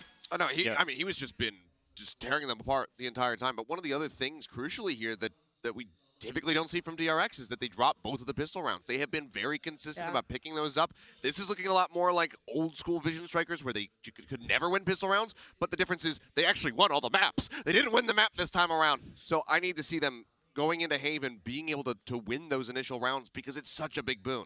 Yeah, I think the main difference for me on both of their defending side was even though they didn't get that many points, the only difference was with Loud, they had Pankada always going on the flank and disrupting the afterplan and causing that chaos so that the other side that's retaking has a lot of space to push them back. Yeah, and I mean, I think this game, particularly in that first half, was defined by these two controller players. Pankada has had a consistently fantastic tournament. This map, he showed up both in that first half and in the second when they were playing on that attack as well. But Mako too, Seth, was having a great game for himself. I mean, he was looking fantastic on that attack, but then once we swapped sides, I mentioned it during the halftime show, like this guy, what a great side anchor. He can just hold things down and really just stave off the waves of, the attackers coming through, but we didn't quite get to see that whatsoever from him and from everybody else. It just seems like once they shifted sides and once they dropped that other pistol round, they couldn't quite start getting things strung together. It just started to fall apart. You simply just cannot allow Loud to get back into the game. Sure. Because if they have that opening, if they have that opportunity, they will go for it. They have players. I think Tom had a really great point on the desk, or on the cast, excuse me, where he was saying that every player on Loud performs. Every player on Loud contributes equally to this team. And on the opposite side for DRX, you kind of get the vibe that it's like if certain players get shut down, maybe the whole system starts to fall apart. But actually, that brings us to our Verizon high-speed moment of the match because we selected Auspis from Loud, and this just goes to show me it's like any player at any point in time can just have this pop-off potential, and that's scary. Yeah, I mean, Auspis had some really great moments in the second half. I think him and Les in particular with the rally that they made was a huge part of making that comeback happen. Heartbreaker, without a doubt, for DRX, but now we have to look forward here, right? And you know, I think before we head into our second map of this one, and let's take that time to do this. Let's do an aim lab shoot around with RB. Talk about DRX and what they're going to do is RB starts popping some bubbles here, because we are going to be going to Haven for map 2. And Seth, I mean, we said it before. I think we were saying it before the cast. Like, there's a strong potential DRX closes this out in 2-0, but this is not doom and gloom for DRX because of what we have coming up next. No, not at all. My opinion was that it was a necessary win for Loud if they want to stay in this series, because if they dropped on Breeze and DRX picked that one up, it very likely is going to be a 2-0 victory. Obviously, Loud, though, with that rally back, you can't discount them basically in any situation whatsoever. They are a top-tier team, but Haven is just... I mean, it's exactly that. It's a safe haven for DRX. It is such a known map. Can we run the graphic? I don't know.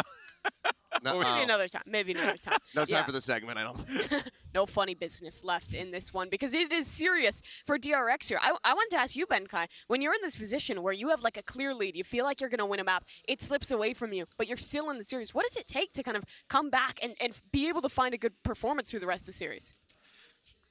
A lot of it comes down to the coach, really. That's my opinion, because sometimes you need someone outside of the team to see what's going on and just to really calm everybody down. And sometimes the IGL just isn't able to do that, especially if he's not having a good game. Yeah. And if he's as emotional as Stax portrays himself to be, then if he starts getting shut down, I can see DRX just kind of falling apart. Yeah, falling apart at the seams. That is a very, very astute point there. But if you're just joining us, by the way, and you maybe tuned into map 1, you're like, DRX got this in the bag. Did not happen, as Loud win 13-11. Critical rounds flipping over to Loud that DRX certainly were not expecting, and we take the game over to Haven, Mimi, and DRX. We know that this is a great map for them. We know that they have something potentially, or not that we know, but we hope that they have something potentially up their sleeves here at Icebox, but they kind of leave themselves in a very precarious position. They really do. I thought that Breeze was going to be a solid one for them, but Loud obviously come out, do make that comeback happen. Now on Haven, I know, Seth, you were leaning pretty heavily towards DRX here. I might disagree, because what I saw from Loud in their game versus Leviathan, I was really impressed with the way that they were playing that kind of double initiator comp with Auspice on the race. I mean, that game was dominant on one of the best maps for Leviathan. Oh no, for sure. I don't mean to discredit them whatsoever. I mean, obviously we've seen each of these teams play it once apiece, and it has been very dominant in both of those games. It was the 13-4 over Furia for DRX, and as you said, the 13-6 over Lev. So both teams are just incredibly good at every single map that's in this pool for the most part. So Haven is not going to be by any means easy, but let's see what happens. All right, Prime Gaming Agent Select. Benkai, I want you to start here. Tell us what you think we're going to end up seeing for both teams. Right now, it kind of looks like DRX is going for their El Clasico lineup. That's the one, yes. You always see them run this one. This is their most comfortable agent composition. Like, you see them running this like slow default, make a call at 1 minute, going with the breach and just play the alpha plant, park him under heaven. And you see Loud going for like a more up-to-date composition, I would say, with the chamber. Kind of like a 2.0. Yeah, and there's going to be quite a bit of pressure on Les to get the opening picks and to disrupt DRX from coming and executing into those bomb sites. Yeah, Les, I think the pressure is very much with him. But the player I look at in this composition is Pencada playing on this Omen. I think it's a very comfortable role for him. And I think he does a great job almost being a third initiator at times, helping to set up Auspice for success on that race. I mean, we look at Pencada playing his Omen on many different maps, particularly the Ascent performances that he's been able to put up. And oftentimes he is top ranking, much like we were seeing in that initial starting half on Breeze. But like Benkai was saying, this is kind of like bread and butter. Obviously some new changes, some new faces, given that Fade is now in the meta, so Zest has picked that one up. But typically you'd see something very similar to this from DRX in the past, and you just put the Soba in there instead of the Fade. Yeah, for me, this is a game about Sentinels. It's going to be Les, who had a fantastic map 1, RB, who also performed, but now he's on the Killjoy. Traditionally, that's been a little bit more comfortable for him. All right, Benkai, before we send it over, I want to get a little cheeky prediction from you. What do you think we're getting? Do you go map 3? Just based off the comp, I think if Loud plays their defending side well and they don't let DRX execute into the bomb side, I can see Loud taking this one. Ooh, all right. Well, this is a guy that was a staunch supporter of DRX, but he thinks there's a path to victory for Loud. Let's send it over to Mitch and Tom, and hopefully they don't throw Benkai under the desk again. Hey, listen, I didn't mean to cause anything here, Benkai. I love you, bro. At the end of the day, he was right about one thing. DRX's comp. I'm sure he was right about more than that. I'm sorry, that came off like a diss as well. I love you, Benkai. Realistically, their comp was fantastic for the attack. You could see the control they had. You could see that they were ready for Loud. They were 100% on board in that previous map in the first half. Now we bounce into Haven, and the question is, can they reset? At least he doesn't flip-flop as much as GB. Like that's at least something. Like that man is maybe as much on the fence as Van Silly. But either way, we are going to be getting into Haven. I think this is going to be a fun map because it is a slight difference in styles. So you've got DRX who are very good at their afterplant. So you're going to have RB with his nice little lineups to try and almost just cause problems with the utility. On the other side of things, I expect this defensive side from Loud to be quite aggressive. You're going to have Aspas with utility combining with Sassy, and then you're also going to have Les just basically trying to push the boundaries of the map and really get in on those early fights. Well, Tom, it looks like barriers are about to go up, and the attack side of DRX put to the test. Got RB separated out from the team, watching any push coming in through doors. He'll set up his turret, move around, and become the normal chamber trap that you see, watching for the push in through the window, just taking that control. The rest of the team wants to pressure A, but Loud have a very similar idea. The Paranoia is ready. A stun in hand as well. This could be dangerous. Paranoia on its way. It only connects on one, though. The rest of the team swinging. The kills don't go their way to start, but they recover nicely. Yeah, that actually went a lot better than expected. Sassy, though, the timing could be wonderful. Not expecting a fourth player to be here so soon, and now it's all up to Buzz. He's being pincered from behind as well. He has to be very careful of that. Is wary that that flank could be coming through, but look at them teaming up together. Loud not wanting to give him a 1v1. Yeah, it's just perfect play. There's really very minimal openings for Buzz to come in here. 100 HP on both players. He's got to be connecting the headshots on the way around this corner. The trades will be quick. Already the hump back online for Sassy. And in a moment, that's going to be thrown out. There you go, clearing off long. And now they know exactly where he's coming from. At least for the next couple seconds, they'll have their sights set on short. There's the swing, and it's closed out by Sassy with a phenomenal peek back through on short, dropping the spike, and the final player, Loud, have gone 3 for 3 in pistols. Yeah, and an exciting idea as well. I think we're going to see a lot more stuff like that. The fact is they don't even combine alongside that fade either, which is the normal way you're going to be pressuring over onto that A site, so clearly showing that there's a lot more depth. Now, there's no surprise for me that the Haven stats for DRX are very good. This has been a map that I think they've been consistently one of the best in the world for probably over a year and a half. Like, it is absurd how good they are at sort of creating on this map, and I think that's why we still have this sort of, well, vintage setup for them on the agent pool. Yeah, it's not one that I'm against in any way. Oh my! Buzz has got some good ideas. The dash in, the shorty, Sadik under pressure, but picking up every single kill. Walked away with 4, the ace possible! Les has stolen it. He's taking it away from him, but that would have actually given him the Rolling Thunder as well, so that's kind of rude, but okay. You know, I need my one orb that's going to go towards the Tour de Force. I'm pretty close to Tour de Force, man. I'm pretty close. Let me get it. Of course, a Prime Gaming Flawless. Exactly what you want to see as well from Loud, because they are a team that normally likes to go in quite heavy in these purchases. But yeah, a single kill coming through here for Sadak could be a pretty nasty scenario for DRX, as they are not close to having any of those ults online. But as we saw in the last map, they are pretty good in buy rounds. Well, that is the truth. Buy round coming up right here and now, and the disruption play was to try a seize nade into mid. Loud don't get any reward for that. DRX playing nice and far back to start with. They've got a turret down. I believe that's inside the smoke on A, so no, not even a chance for a player to sneak in and get a little bit closer. But ultimately, when you look at this early round, DRX have gotten nothing done. This was very much waiting for the aggression of their opponents. I think that's why they're even filtering into mid now to try and clear out off the C-Snade that no one's pushed down. And with nothing seen, this is a little bit awkward. To play these kind of rounds with a minute on the clock before you leave your spawn, it means that you could be running into players in nasty little corners at any moment. Yeah, and they've already used up both the Prowlers as well. Yep. So any spot they now push is going to have a sort of dry peak risk to it. But already, they managed to take control fairly easy. The counter utility coming out though, and actually the Aftershock is going to delay, but not stop. He's gone in, off the back of the flash. Aspas has absolutely no fear, trading out Sadik. A rifle now to be retrieved, potentially. His teammates pushing down on A long, though, so far away. This is going to probably be a reset on timing, just to allow that little bit of extra positioning for Loud. They've done well to trade out the numbers like that. A little bit of HP taken off of Aspas, though. The spam not far away from doing some damage. I almost feel like there's a possibility they're just trying to lock them in at this point. Les waiting for some sort of distraction to be made, and Buzz, he wants to try and fight around the smoke, repositioning to join up with his teammates, and he just isn't missing a beat. Finally, he's put down by Sassy, but that flank is watched from Marco, and it leaves just Sassy alone. And this time, he's not going to be able to fight anything back. Retreating with the rifle, they'll still have a purchase, of course, coming into the next round, but DRX, after what was a little bit of a shaky start, look pretty good. Yeah, that definitely could have gone a lot worse. They only lose the 2 players coming out of that round, but again, the benefit of these early economic rounds, winning the pistol, first of all, but then the way they follow that up over on Loud, giving themselves these rifles to still duel with, making sure that they're going for those trades. Like, Sadik had the rifle, he goes down, and straight away Aspas is on the swing, ready to take that kill.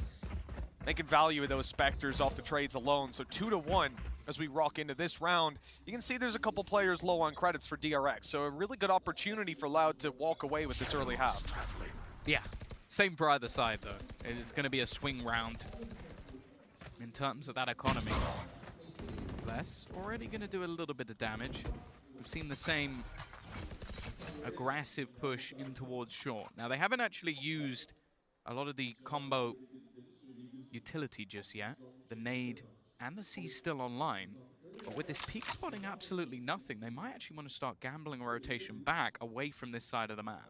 So in the previous round I said it was the turret, but I realized it was the alarm bot that's been outside of A. They've had to pull that back. I'm not sure that Loud were close enough to hear it though. They've still got 2 players in position on the A site, so this push is going to have to be held off by the other 3. And immediately they've lost less and conceded the control. They're going to have to play for the post plant on this. They have got a Rolling Thunder to work with, and that's going to be the point man of the round. But look, a little bit too close was Buzz. They've taken him down anyways. I don't know if they saw him through the smoke, but no plan for DRX, no control, and now a man disadvantage. They've even lost Zest on the way back. They're completely trapped, and the nade is hunting them down. Yeah, they're now stuck in the mud. They either need to push Aspas, who's going to have a teammate looking to support him in the form of Pancada, so even if they get that kill, they're still locked in, and they've only got 20 seconds to play with, so they'd have to just run straight towards this B site. I almost wonder if it's just worth saving the guns instead. They are going to look for that fight, and Marco, well, he gets a single kill before eventually going down. Really solid stuff out from Loud, because the fact is, the initial battle in that round didn't go to plan. The idea is Les maybe gets a kill, get out, but instead, he goes down. He even had the rendezvous allowing him to go out of the site, and then they were going to play retake.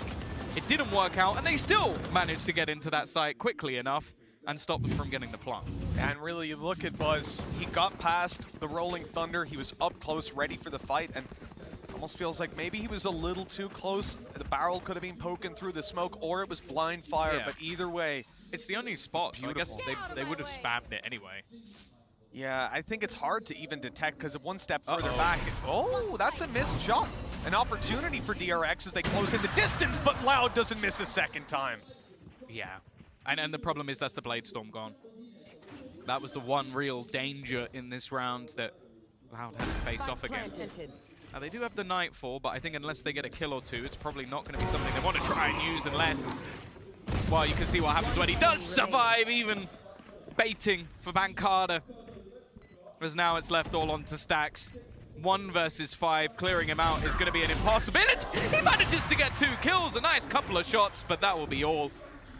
Loud, 4th round on the board on this defensive side, and okay, now there's going to be a buy coming up, but it's whether or not DRX can break back. Yeah, look, this is starting to become a commanding position from Loud. The fact that they are as far ahead as they are, and then the context of some of these rounds of the previous map in particular, losing out on that, the mentality of DRX is under a lot of strain. And, well, they'll be able to keep themselves happy and smiling, but if they lose this round, it becomes a much more dire situation, especially if they lose it in such a convincing way, right? They're coming in with their Nightfall, they're coming in with a Rolling Thunder as well, but Aspis had a fantastic game. Are they gonna seasonate? I think they're gonna seasonate straight away. They haven't done it on this side of the map just yet, so they might even expect this to be for free. It is gonna be instantly bypassed, but they are gonna know that there's a player close, and Showstopper will get them what they wanted anyway. Smoker down. A lot of control for DRX now that they can't afford to contest. I mean, the closest thing they have is, well, it's going to be that cloud burst coming out of Buzz. Not a great thing to be filling the gaps up with. No possibility of a res. Again, still having the Nightmare as well as the Rolling Thunder. The thing is, it's a really powerful ult combination on that A site, but that's why you see the challenge from Loud. Like, they wanted to deny that early space, even using the Showstopper just to make sure they garner an extra kill. And now you almost have to wonder, do you want to gamble back into that as DRX, or are you just looking to try and reset and play someone else? And they are going to go in that direction, because it's still a very good way to get an afterplan. But you can see how passive the defense is currently. They will fall straight out of the site and play retake. Yeah, they've been here for like 20 seconds now, just playing way, way back. And this is the thing, Loud are fully aware. You look at DRX, how are they going to get into a site? Well, they're not going to be smoking angles and pushing. The most likely thing for them to do is to make this commitment. Double ult in, take the space, so they'll at least get themselves on the site. But Loud are happy with that trade because they're in a position now, faking out the updraft. The thing is, there's a Someone's player up running there. it. Yeah, that's the problem. Like, it would have been a nice fake, but it hasn't done too much. And Pancada actually going to stick that deep control. He has bypassed RB. And this fight's going to be everything. If he can find this kill, there's a good chance, but Buzz has just come up with 2. This round looked like such a good position, and instead now RB pins us from behind. The remaining 2 trying to get back in, fighting through. It's into a 2 versus 2. Wait, that's just 1. What a swing round coming back. It's left onto RB. The man who was in the back lines, they know exactly where he is. Sassy trying to guard him. And somehow, once again, Loud come out on top. That has got to be such a horrible position to be in as the attackers. It's a backbreaker. 4v2 again. And it's off this drop down from up above. Buzz getting the kill. They even catch the flank. It seemed all the danger men were gone, but they can't close these rounds out. 2 now in recent memory that they've lost. And this has got to be exactly like you said. It's a backbreaker. They're going to be calling a timeout. That's DRX's. I don't think anyone's going to be surprised to hear. And I think they're going to be talking through some meditation techniques for the next 30 seconds. That's the thing. There is a reason why Sadak and Sassy have been on the top Brazilian team throughout the entirety of the VCT. There is a reason why a roster was built around them. Like, we know for a fact that players like Sassy had offers in Europe. Like, there were teams that wanted this man, but he stuck around in Brazil and is now again on the top team in Brazil.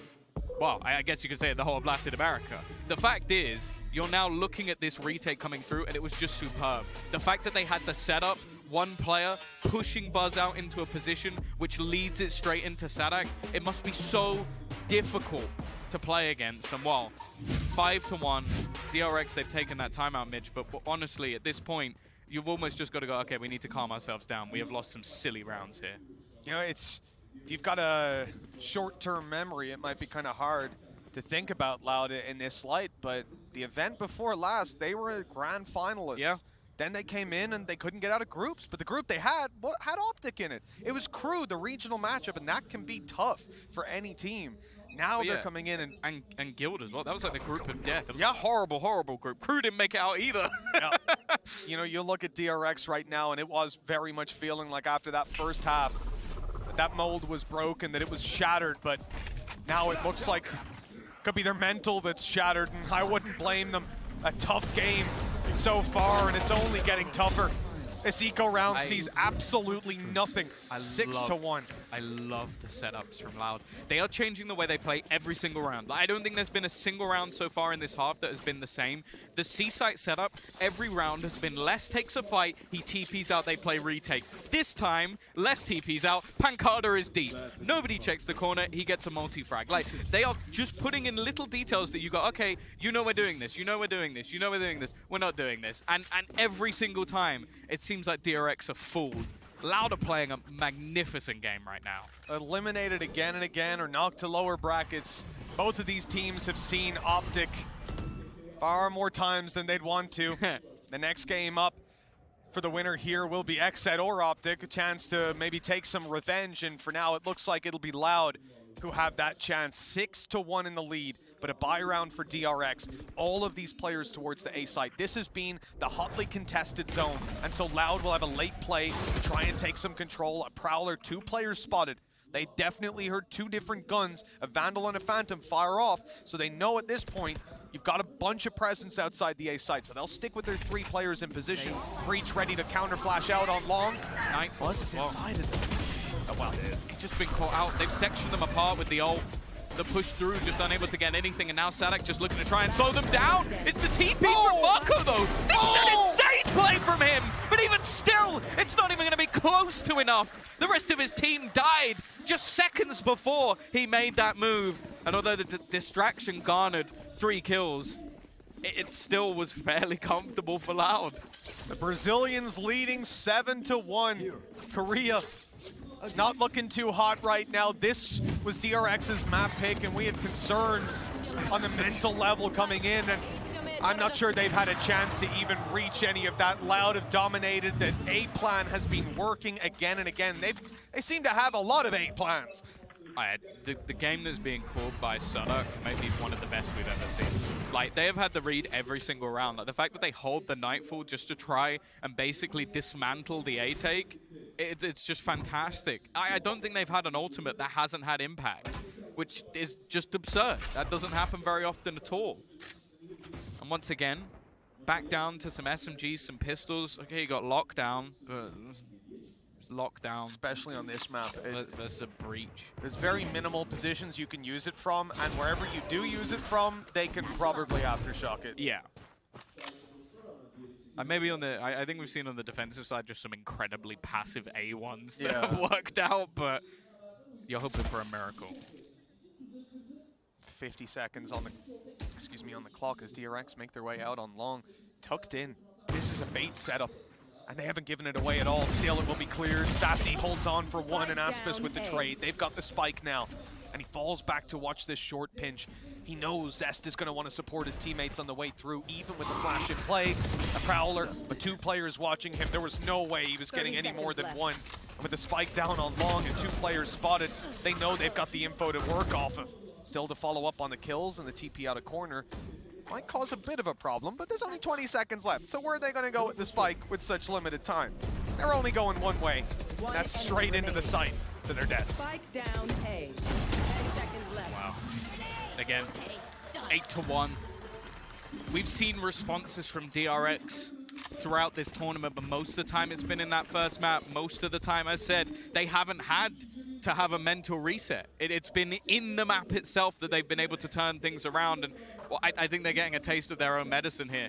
They let it slip when it comes to Breeze. They've now come into their choice, and it's not looking good. And I don't want to take away credit from Loud. I think they are playing an excellent game in terms of the reads, ults, individual brilliance, but at the same time, you expect DRX to have more than just one.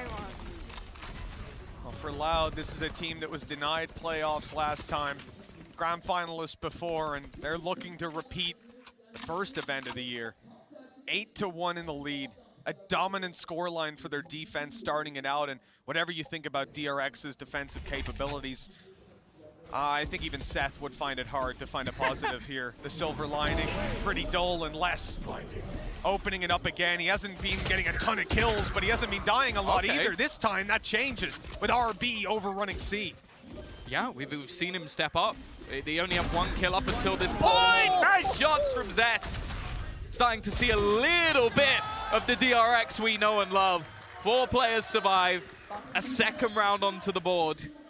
And that's the thing, Mitch. If they could streak this back to 4, if they can give themselves a little bit of a lifeline, there is still very much a chance of resurgence. The thing is, though, this looks far more like a blip on the radar, at least for now. It was a big round from RB. We've seen some of those solid connections from Zest, but that is a round 1 off of aim duels going their way, and that has not been the story of this game so far. A long road to recovery. Let's talk about it. If they can push to 4, great. pistol under their belt, they win the first of the series for them, maybe. But the reality is right now, Loud have everything to work with. They've got their ultis online, Tour de Force is in, Rolling Thunder, and Showstopper. So many safety nets, and sure, DRX have their own, but they haven't been able to do anything with it so far. Static down after one, and RB with another back-to-back big rounds. That might just be what they need. Yeah, if RB could just get triple kills every single round, I think they'll be in a pretty good spot. The aggressive attempt this time didn't work out, and they are playing it so safe. No breach. Just put that lockdown into play. Yeah, there's no counter for it this time out. Pancada is coming in on that flank, but it's something they have to be watching for. Not many angles that he can be really pincering him from behind, although that one's free. They do have a little bit of a crossfire, though, that I think will be tough to break. Once that alarm ball went down, the timing was perfect for Pancada to sneak on by, but he'll be caught after just the element of surprise, all that put him ahead in those duels with Les now, the last man standing. He's got 3 shots left in his Tour de Force, 3 targets to find, and he uses 2, in fact, to break. Utility, here's a Paranoia, can't break that one, and they know he's not defusing. This round's already over. 8-3. As said, if they can get to 4, especially after the half they've had, especially with how dominant the majority of rounds are, excluding the 2v4, it would give them something to play with at least. That was my face too. Yep. Pretty good spray down. They've also got a hell of a lot of ults. Rolling Thunder, Nightfall, Blade Storm. Okay, there's some on the other side as well, and with how many set plays there have been for Loud, it looks like they might be setting up for another one. A trap play on this A site where we've seen a lot of early pressure from DRX so far. Seize nade going in, players were there, but they've fallen back, and the TP out of Mako just to bait the sound, so they use up utility. 4 players from Loud towards this A site, and the immediate response from DRX, they have left entirely, fled to C, and that ult is going to catch the information. They know exactly where Les is, and he has to leave. Couldn't even hear the steps as they made it close, so timing was all that it was about. They've held the Rolling Thunder. So there's one on both sides, but it means that they can almost counter it, use it to try and stop the defuse. RB again is going to be finding the early kill in this round, and Aspas trying to clear things out with that showstopper. The Boombot's actually going to do more damage, it seems, as he is running out of fuel. Oh! Marco's managed to survive in this backline. That could be a really nasty surprise. Rounds the corner, not ready for him. And his teammates starting to dwindle, starting to fall. It's left all onto Sassy, and the time surely is gone. It must be. There's too many players to clear out. Loud have been criminals for 4v2s, for clutches, but with another 3K round from RB, it seems we found the formula. Just let this man kill them all. And the best part is, he had, what, 3Ks back-to-back, and he ends on 10 kills. What a resurgence from RB. Let's toss it off to the desk and see if the momentum can carry DRX through. 8-4 in favor of Loud, but what a big comeback of rounds that we saw there from DRX and Benka. I want to start with you, buddy, because, you know, it felt like at one point that this was just going to be Loud with a clean 2-0 win, at the very least where we were at the first half. Yeah, so I would say Loud started really strong. Yeah, DRX had their pretty good side executes, but the problem with that is that a lot of it are set plays, which doesn't really have a lot of room for creativity in terms of on-the-fly calls. And you could see Loud taking advantage of the way that DRX had their defaults. So their default would be they'll just hang around, take A lobby control, wait until 1 minute, make a call. Yeah, and every time Loud would do a few plays to disrupt that A lobby presence and really take control of the map, like especially Aspas. Like on round 4, he took the initiative of going and flanking that C-long area and just holding them off there. And another round on round 6 where he just used his raise out to clear that Omen on that A default, and it really helped them like secure that A lobby presence and push DRX into the other side of the map. Yeah, it was really good out of Loud in particular, and I think a lot of this first half was kind of shown by the head-to-head between these two comps. DRX went back to Comfort, and Loud led into the comp that a lot of people are playing, where the power comes down to the initiators and the retakes, and we saw it just there in that round. They're really good at these coordinated set plays to reclaim space on the map, particularly when Aspas is so proactive with taking space and finding those flanks. Yeah, but now I think this is a situation, Seth, step where, you know, DRX, they're going to have to get their mental in check. They can't come back, but they have to win some dang pistols in order to do it. Yeah, that's the biggest thing that I'm looking for as we get ready to swap sides. They need to have a firm pistol round. I mean, if you look at it historically, Haven, they've been more attackers favored rather than defenders sided, so they need to kick things off strongly. RB, he's starting to heat up. Mako is right there with him. We're seeing those shades of those players that we did get the glimpses of on Breeze, but Stax in particular, he is now the IGL player of this squad. It has changed hands once more from Zest to him. He's taken up that mantle, and up until this point, up until this series, it has been looking utterly fantastic, but he is the linchpin. If he falls apart, the whole thing comes tumbling down. Yeah, you see him getting frustrated in some of those reactions. CRX need to keep their mental in check. This game is not away from them yet, but it feels like in history, this 5-6 curves has come down to the emotion. It's come down to them getting deep and things slipping away. They don't want that to happen again. They're not out of this game. They're not out of this series. They need to collect because there's still a good chance of them to come back. Yeah, absolutely. I think if they can close this out, if they can bring this one back, it is going to reinvigorate them, and Icebox absolutely can be theirs. Well, let's see if that's going to happen or not. Can DRX bounce back, or will Loud shut them out with a 2-0 win? Mitch and Tom, over to you. Well, Tom, at an 8-4 scoreline, it is tough to believe in DRX. They move to their defense, but take a look at that stat down the bottom. 63% attacking round win rate. We're trying to build hope and storylines here. This sounds quite bleak. Well, let me give you a little storyline. Perk it up a little bit? Buzz has had a pretty poor performance at every international event he's been at. Now he comes into this one, second to Ye, looked incredible. But again, when it gets to this stage of the tournament, we see a different DRX. We see a choky DRX. And right now, it looks like Vader's got his grip on them. Loud planting in, they've got it for free on C, and a retake attempt in the pistol for DRX. They have won 0 out of 3 so far. They need this one to give them a foothold. They have a lot of utility to get back in. The stuns, the paranoias. This is where DRX were at their best, was in the retakes. Great nade. Now they've already managed to at least stun up some of these players. RB on the way back through is going to get one, but it's a little disjointed. They're reliant on Buzz to lead the charge, and they're just getting slaughtered. It's left all onto Stax, and he gets nothing done. It will be 9-4. Loud, they convert every pistol, maybe in the whole series. Because the fact is, DRX now need to fight back. They need to fight back from this position, and it certainly ain't pretty. Look at this nade that came through. It was actually a little bit earlier.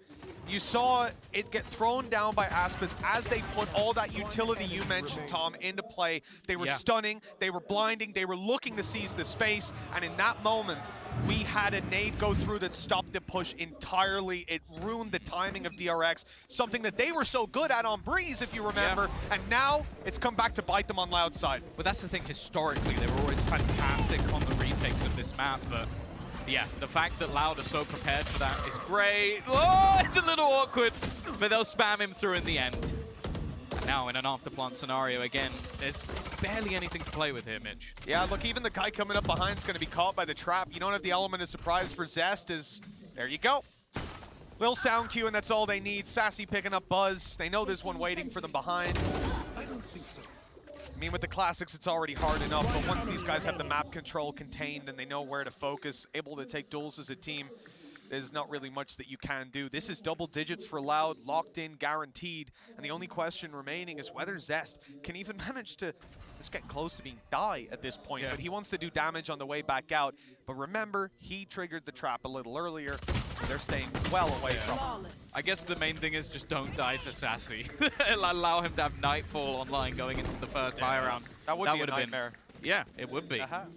Nonetheless, we now get the purchase from DRX.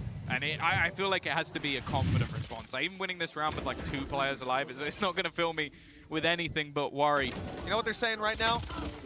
Well, if DRX can do it, wait, we are. Nice, nice. They should be able to bring this across the line. They've had the clutches We before. can do it. We can do it. I don't think you should be giving inspirational speeches anytime soon. No, they've done it before. They can do it now. There's 6 rounds between them.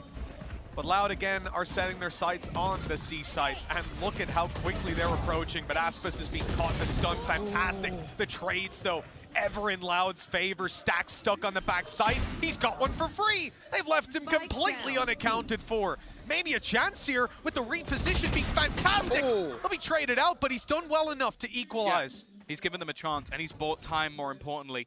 They should have an idea. The Buzz is on the flank, although he's going to do some extra damage. The fight versus Pancada is a little awkward, and his teammate Zest can't really find an angle to take this fight. In fact, they're going to pressure him. They're going to push him, and in this corner might be a nasty surprise. I don't think they'll expect it. DRX, they will bounce back, give themselves a fifth, but again, it was costly and had to be a strong performance from Stax. It really did, but he put up the hold in the moment that matters. He answered their call, 5 rounds between them.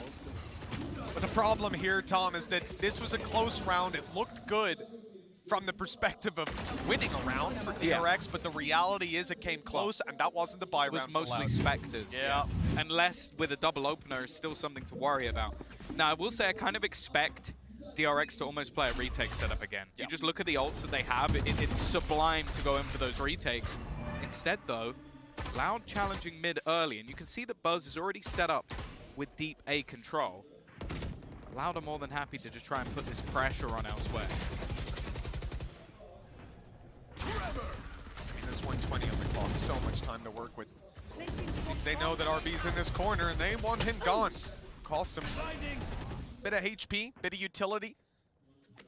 He's going back in to reclaim that control. As Loud attempt to really drag those rotations, the only man watching this cross is Buzz, and the smoke now denies the information.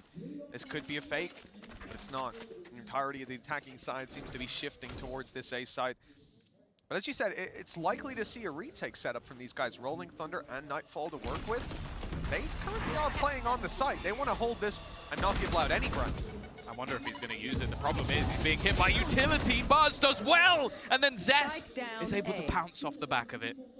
Sassy alongside Les. 2v4, dare I say it.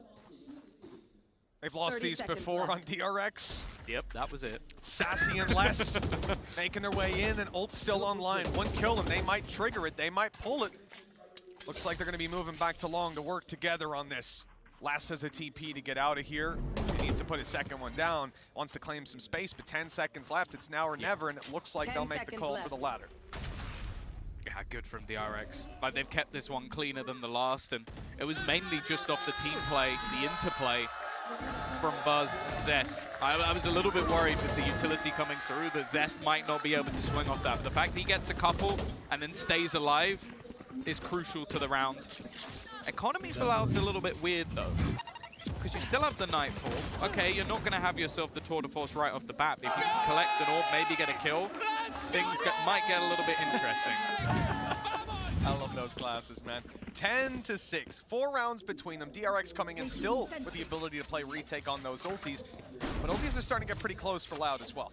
You know, with the rounds that they've got, a decent buffer to work with, they're definitely not out of hot water just yet. It looks like when we talked about the garage play last round, they didn't really manage to push RB out of it. This time they're going to change it up and look for B, and already Aspis up close in the smoke. A Stinger is going to catch him with ult out. That is a huge mistake from Stax, and they double up with RB down. This eco round for Loud might just get them a whole lot of reward. Another! Oh my god, how is Aspis getting so much done? That was one of the weaker weapons that they had, and now they're sat in an afterplant. 1 away from having the Rolling Thunder, and in fact they're going to throw in the Nightfall now. Just get that extra information, take away some of the HP and remove all the sound so they can just sprint back through. Marco, he's trying his best just to stick this, but he's going to go down to the Aftershock. Loud with an explosive round, grant themselves 11, and DRX, well, they've got to feel a little foolish, but I'll be honest, could you really expect Aspis to do that?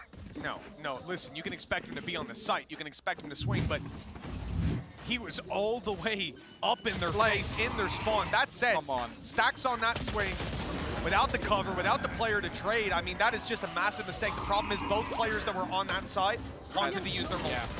That was the issue. You didn't have a third guy to watch it. One through a Prowler, and while he's throwing the Prowler, he's about to ult. So it just missed timing. It's an oversight. It's a small thing, and then the only risk was that he would be there. Yeah. Unfortunately, he was. And now, look what they've got. A Rolling Thunder and a Showstopper coming into this round. Ulti's used on DRX's side previous. They don't have their Nightfall to work with. And their economy is on its last legs, Tom. If they lose this, they're down and out, but they've taken less to start. Yeah, and that will at least give them a Blade Storm for the next round as a worst case. Again, though, some utility being burnt out by Aspas. It does seem like the plan is to go back towards that C site, at least for now. They're really trying to battle a little bit versus Marco. The real fight is going to be between them and RB, though, who's actually starting to rotate back. This might give up quite a bit of control. Well, that Rolling Thunder's just putting the turret out of position, although it's still going to catch them on the way through. But the only damage that comes from it is, well, from RB is the turret. Showstopper right into the back. Pancata's already dead. They're starting to clean up some kills on DRX, but they haven't dealt with Aspas. The site is theirs, the plant can be as well, and Buzz is a little too far away to capitalize on these kills. Oh, he's dodged the hunt. Yeah, 20 seconds left. He might be able to make a move as they go for the plant, but he's not going to win the battle. Sassy holding the angle, lands the instant headshot. And now, as you mentioned, DRX, well, saying they're on their last legs would be an understatement. They're in critical condition as they're going to come in with a weak purchase, a Blade Storm on Buzz, a lockdown, which, as we mentioned, is, especially on this map, just so incredibly weak. I'm intrigued to see what they even try and pull out here. We saw the last 3 rounds of the previous half have RB multiply his kills by 10 across those 3. When he got up to 10, he's now sat on 12. Yep, some decent rounds, 3 decent rounds, but outside of that, DRX have struggled. Their heroes haven't been here, and as we said, Buzz, second on the stats board for this event. He hasn't been showing up. He's been shut down every step of the way, and it is yet again the case. Blade Storm removed. Good kill for Stax. The spam back is strong. He was decayed so much, but his health is coming back. Makes it a little easier, but that lockdown isn't going to get the space they wanted out of it. RB with a drop, but only 1, and it's falling apart. Cloud are able to close it with 3 quick kills, and for the second time, they will be going to the upper finals versus a North American team. This year has been fantastic for this team. A hiccup at the previous event, but since that, they've come into this looking revitalized. An unbelievable game played here today. But that's the thing, we questioned after Copenhagen if this team was going to be a one-hit wonder. Was it just something they came in one event, they had a great run in the upper bracket, and then it never happened again? Well, they've made the podium already. They are at the point where they will go either straight through into the grand final if they win their next match, or they head into that lower one anyway. Another fantastic tournament from this Brazilian squad. And well, let's put it this way. They have put their region on the map for a second time. This is the team that their Brazilian fans are going to support. And for DRX, unfortunately, history has repeated itself once again. They made a mistake over on Loud versus Crew in the previous event, and then they lost to OpTic, a team that's garnered the respect internationally, event in and event out. Then you move into the event before that, it was OpTic that knocked them out there again. They just couldn't catch a break. After they beat them. But in the elimination match, they were gone. And now, here we are. They've made it through to the upper finals. They might even have a chance to face OpTic again.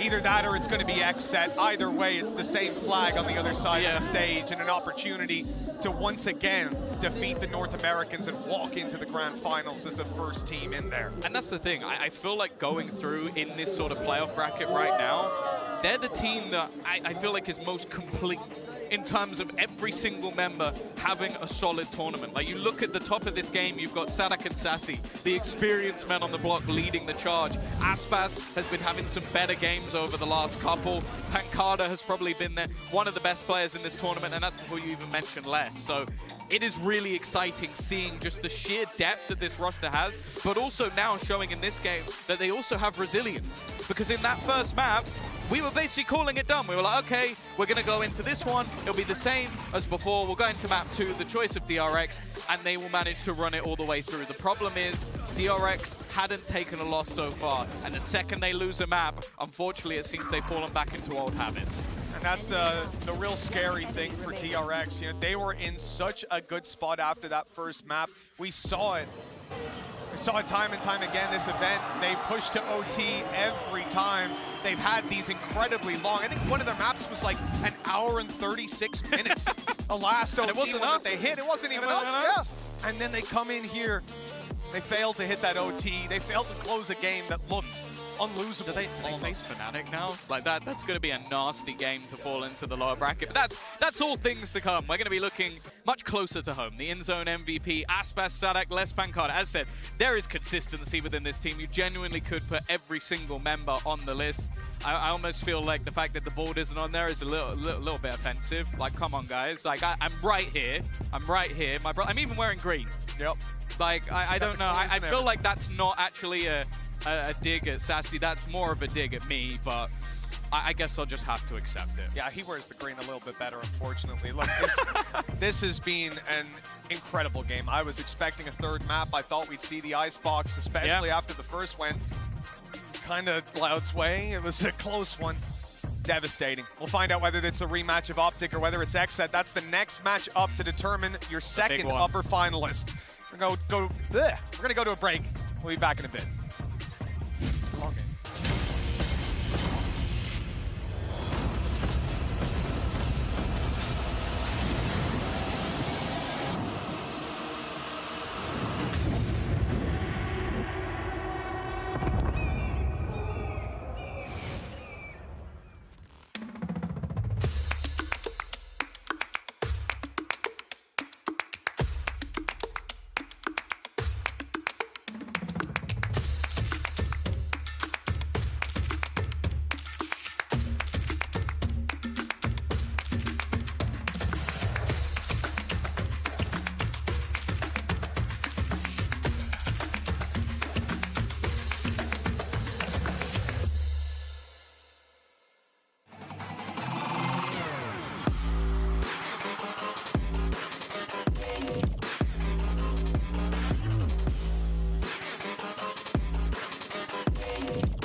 Upper bracket final, two kings in their respective regions vying for domination in the upper bracket. You couldn't ask for a better international clash than this right here at Champions. And with it already halved, they have to peek into this one.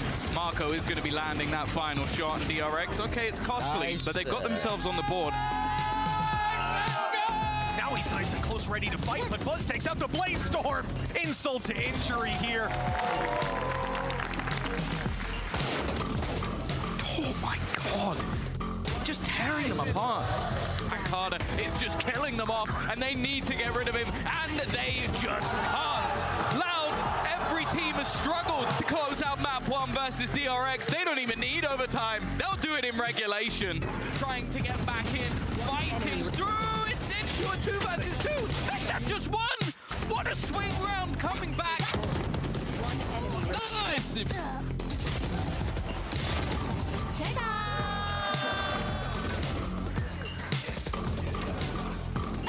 Loud are able to close it with 3 quick kills. And for the second time, they will be going to the upper finals versus a North American team.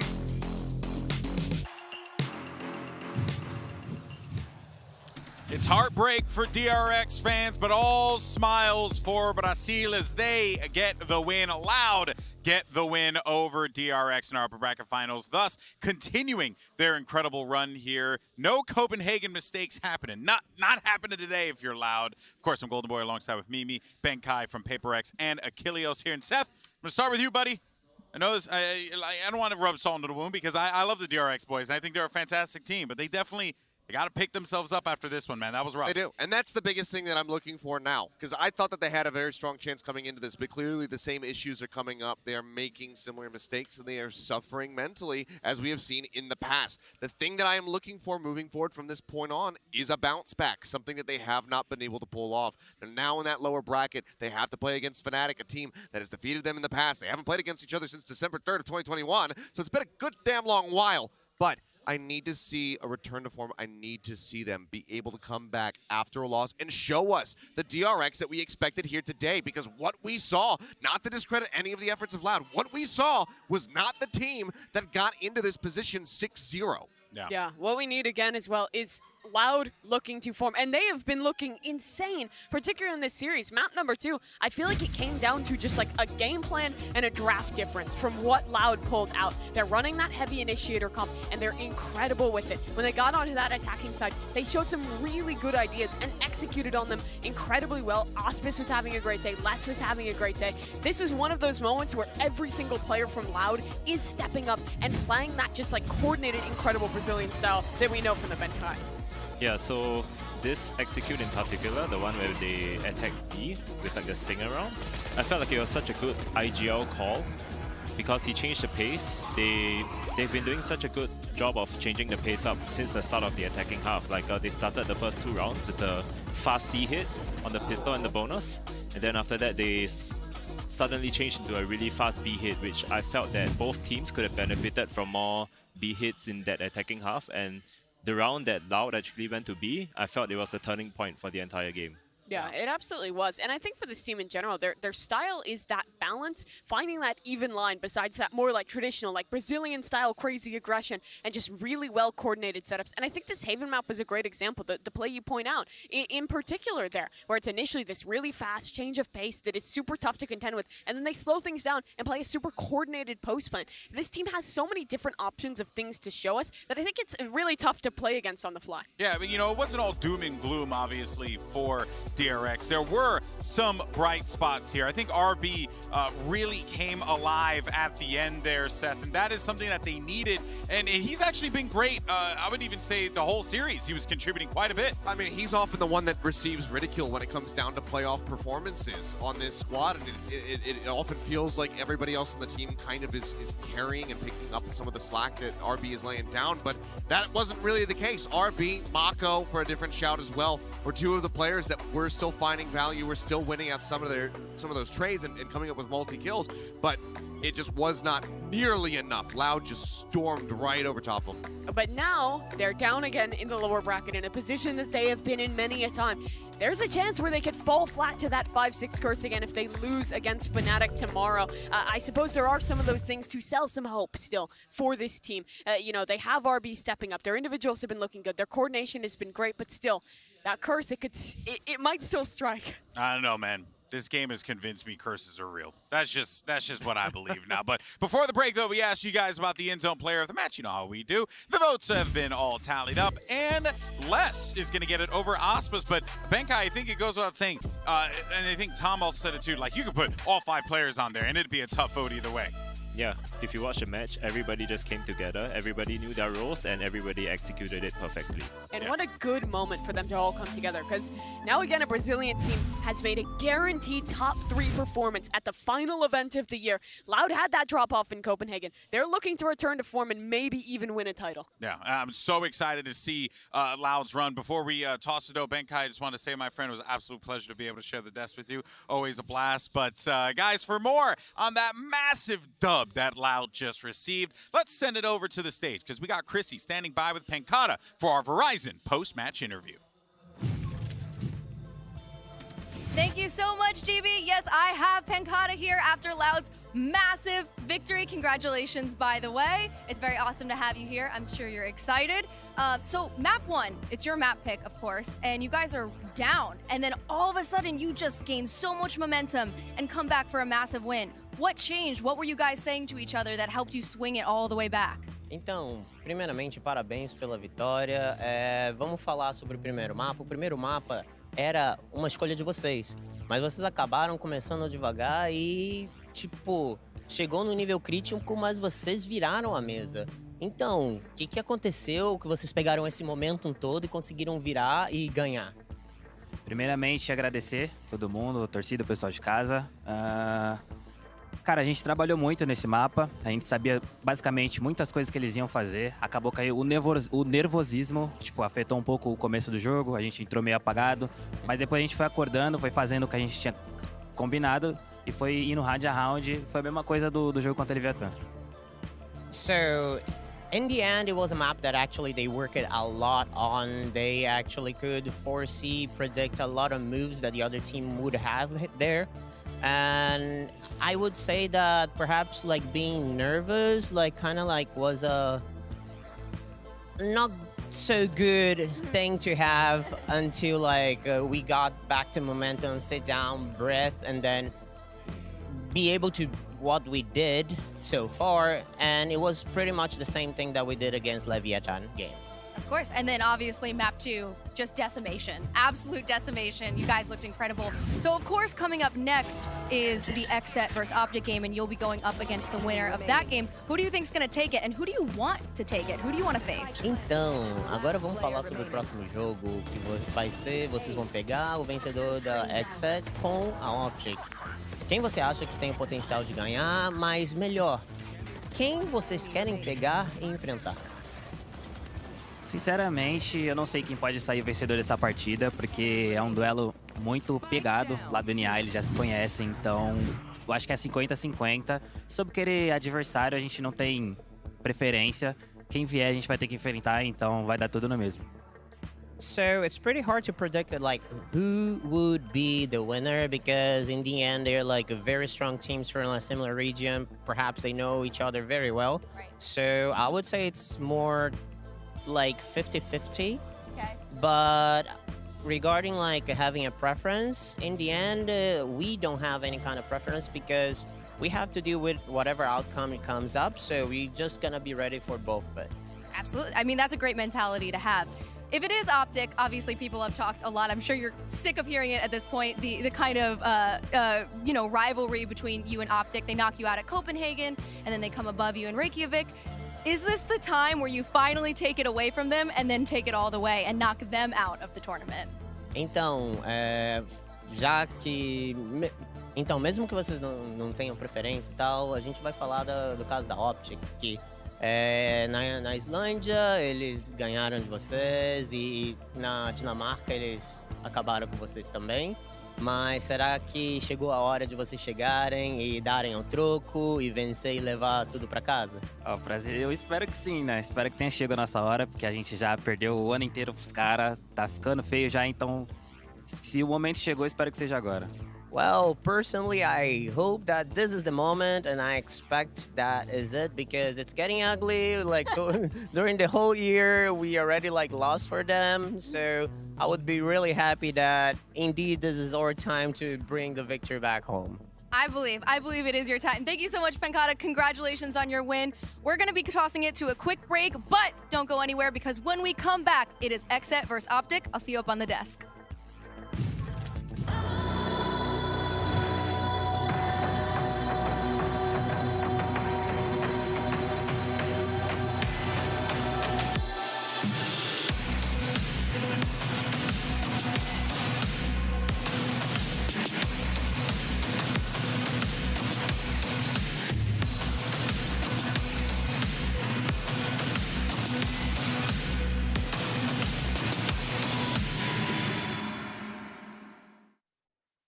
We have to tell everyone that we just switched to Verizon's new Welcome Unlimited plan for just $30. I've already told everyone. Wait, did you say Verizon for just $30? It's their best unlimited price ever. $30? That's awesome. Yeah, and it's from the most reliable 5G network in America. For $30 a line, I'm switching now. Yeah, it's easy. And you get $960 when you switch the whole family. Oh, wow. I gotta let my buddies know. We're already here. The network you want, the price you love, only from Verizon.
Welcome back to VALORANT Champions Istanbul and our second upper bracket match of the day. I'm Chrissy Costanza, and joining me at the desk once again, it's Mimi and Achilleos. What's up, guys?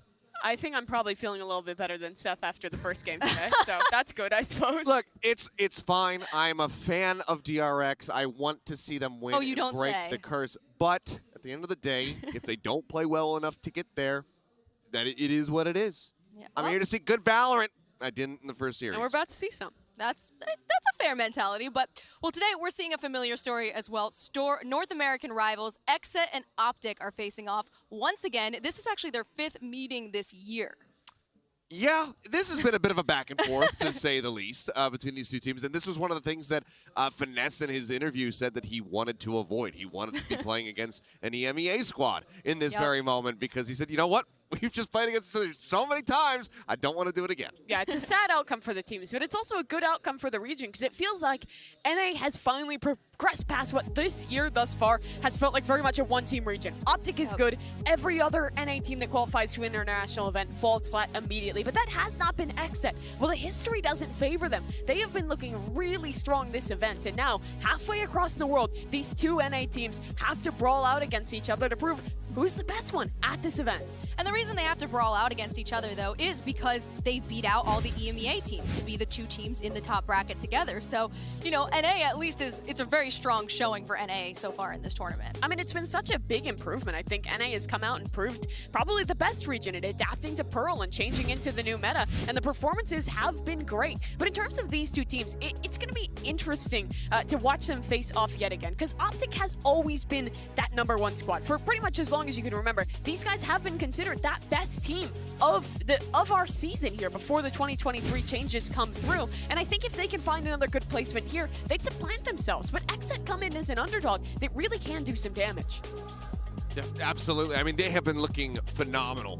You know, Copenhagen basically being treated as a bit of a warm-up. They come into this event. Some doubts cast on them for sure, but they have very much just undone all of those doubts, all of those just disillusions about this squad. BCJ has finally really been able to put the money where his mouth was, I suppose, when he came out saying, I'm one of the best initiators. Now he's been proving it. And another area that XSET's really been excelling at is their defensive side so far. Yeah, absolutely. I mean, I think for XSET here, they come in as one of those teams that a lot of people have low expectations for, but I've been really impressed with the strategic depth that they've shown thus far, and in particular, some of their calls on the defense. Some people might not know this, but this team actually splits the IGL duties. Def calls on the attack, Aaron calls on that defensive side, and I think a lot of these defensive setups, particularly on Pearl, have been really nice. Look at this round, for example. They give space in mid and instantly reclear. Flash, Prowler, second swings off of it, and pretty much win out on the bonus round just because of a really nice call on the fly. And speaking of Aaron, he's been popping off. This team has the highest trading percentage across the board.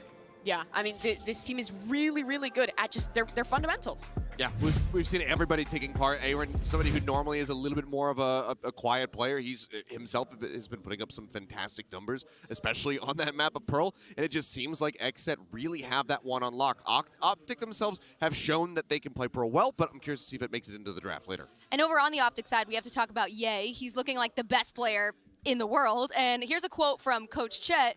I definitely think Ye is the best because he gets a lot of first picks for us and he listens to our gameplay very well. Without him, we wouldn't be where we are now. Yeah, I mean, this guy has been absolutely insane as an individual. And I think this event in particular has been, I mean, I want to say step up, but it's just been the consistency for this guy with how good he is. Yeah. Oh, I mean, we saw some dips, obviously, back into Copenhagen and whatnot. You know, there has been some moments where El Diablo doesn't quite look like himself, but for the most part, he is incredibly consistent, and that's why I don't think that there's much discussion, not much room for discussion when debating who the best player in the world is at this moment. It is Ye, and it has been for a while now. And I think the part of that quote that's the most interesting to me is how many openers this guy is getting for his team. The statistics for this guy is placing him as pretty much the best chamber player in this event in being able to get his teams advantages. And I think if you can take a look at the statistics here, it has been him who is the strongest at getting true first kills. And that's kind of like a new funny thing to talk about. But those true first kills are when you get a first kill that doesn't instantly get traded. This guy is one of the best at putting his team in those advantages. Absolutely. So for more on XSET and facing off against Ye, let's hear from Cryo himself, maybe the only challenger to Ye currently.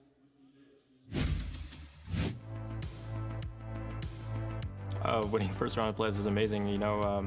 So like great momentum boost for the team. Nothing really surprised me much about their gameplay. We VOD reviewed them heavily and kind of prepped for a lot of their executes and tendencies. Coming out of the match, it was basically what we expected. I think that we are probably one of the best team on Pearl in this tournament. I think just getting me activated on the long B of Pearl, we're really good at playing with rotations, and it's a really large map, so it kind of suits our playstyle. Cryo swings out, he's rewarded. The shot on the turn, he's still holding on to that Marshall as well. In safe range of his rendezvous, and he gets a no-scope on Boaster and then gets away.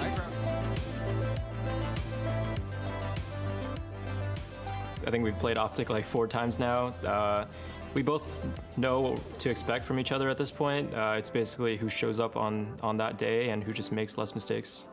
Oh, definitely. I think Ye is a great individual player, but you know, it's a team game, especially Valorant with all the abilities and just every different agents. I think if we just need to play together as a team and just play like we know how we can play in scrims. Yeah, after Copenhagen and people doubting us even coming out of groups or even being here at this tournament, it's just XSET's been used to being the underdogs and basically everything, even back in NA. We kind of thrive off of that adversity and just kind of, we're here to show people what we can do.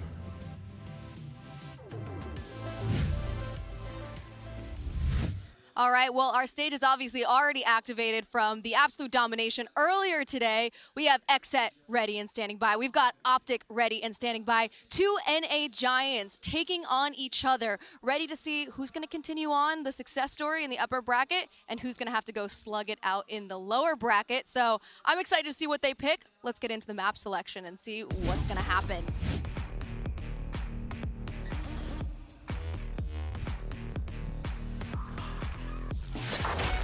Well, here we go. I'm curious, I mentioned it before, Pearl. Both teams have been playing it. NA has seemed to have had the read, but this makes sense completely for XSET. We've been picking up OpTic right now as being potentially the best buying team in the world. That is their bread and butter, so they get that taken away. And OpTic, I like this so much. They're finally banning the Breeze, something that has been a thorn in their side the whole way throughout. They tried to make the Breeze pick happen stage 2, looked dominant on it at home, came international, and it really has not been working out for them. I think it's a great map to ban away. Haven is the first choice here for the side of XSET. This is a map that they have played quite a bit of in the past, but that OpTic is also very familiar with. This feels like quite an even ground between these two squads. And this is the first time we're seeing XSET on Haven in the tournament so far, am I correct? Yeah, they haven't played it. They've actually been playing the most recent maps pretty much exclusively. We've only seen Fracture, Icebox, and Pearl from them, and then Breeze, of course, in the mix, but we haven't seen any of the old classics. Yeah, it's been a stark change in Stage 2 for this team's map pool with implementing in that Fracture they didn't like to play before, as well as the new map in Pearl. They've made some big changes, and I think it's really elevated this team. But we have gone back to basics in this pool. Ascent comes through as that choice of OpTic. That's one of those maps that has been fairly even for both of these teams, but I think the most interesting one is that Haven as map number 1, because neither of these teams have showed it thus far at either of these international tournaments. With both Icebox and Fracture gone, that does mean we get that decider of Pearl. Oh boy. Yeah. Okay, this, I wanted the first one to go to the 3. I wanted it so desperately to go to the first map, but this one, please, good lord, take us to 3 maps. These two teams have looked excellent. OpTic absolutely destroyed Loud on this map. XSET have taken down, they took down Fnatic on this pick. They took down FPX on this pick. Yeah. I want to see them clash on Pearl. Yeah, I mean, Pearl is the map that I think the NA teams have come out and looked dominant on. I'm going to just say it, I think these have probably been the 2 best looks that we've seen at this map, so seeing them clash in a possible 3rd map will be insane. Who do we think actually takes Pearl? Because, as you mentioned, they both look so dominant on Pearl and so comfortable on Pearl against everybody else in the region. So who, like across the board? You're the NA expert. What do you think? Yeah, who's going to take it? I know it seems risky, right? Yeah, I think if we get to 3 maps, I think XSET wins. I've been incredibly impressed with what they've played thus far. I think this is the home ground of Zekken. They're so good at this map, and I think if they can take a map over OpTic, get us to that point, I'd expect XSET to win. Yeah, I think as much as OpTic did have a really strong performance versus Loud looked like they ran out of steam. So I think that wasn't a fair showing. So I'm excited to see it again if we can get there. Well, hopefully we'll get to map 3 so we can find out. We're going to take a quick break. Do what you gotta need to do. Do what you need to gotta do. Do what you gotta do. I don't even know. Because when we get back, OpTic and XSET are going to be taking this stage. We will see you then.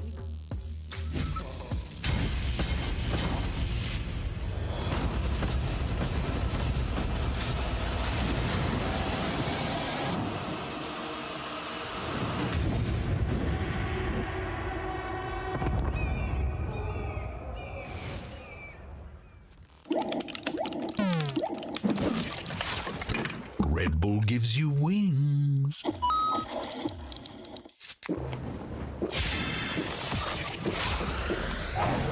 Red Bull gives you wings.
Welcome back to VALORANT Champs. It's almost time to get into really the battle of NA here, XSET versus OpTic.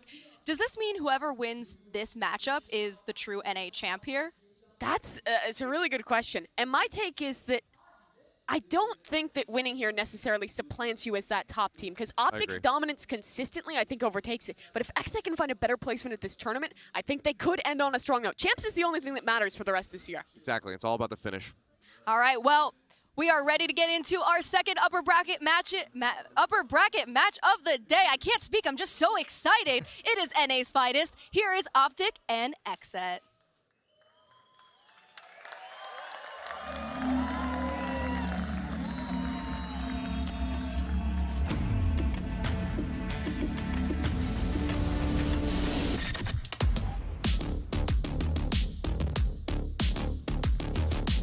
VCT. Yay.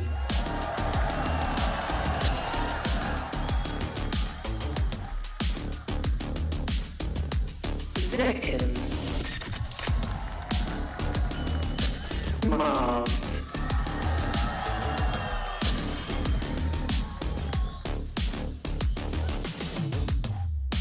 Dab. Finesse.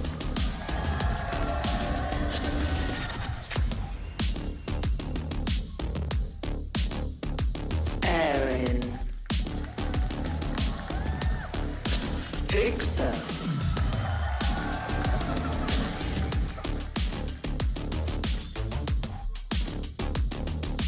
Cryo. Crashes.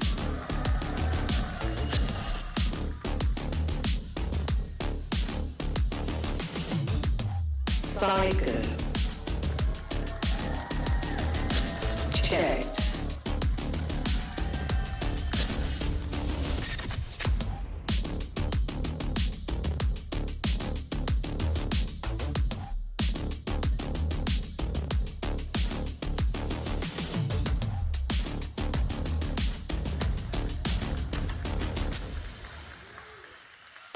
This crowd has not forgotten what XSET did to one of their most beloved teams. It was noticeably quieter during their walkouts today. Yeah, it really was. And I mean, this matchup, we've seen it so many times. Now the 6th edition, but this is the very first time these two teams will face each other in front of a crowd. Yeah, it's amazing to think about it, but just given everything that we've been dealing with over the last 2 years, it's just the reality that we're in.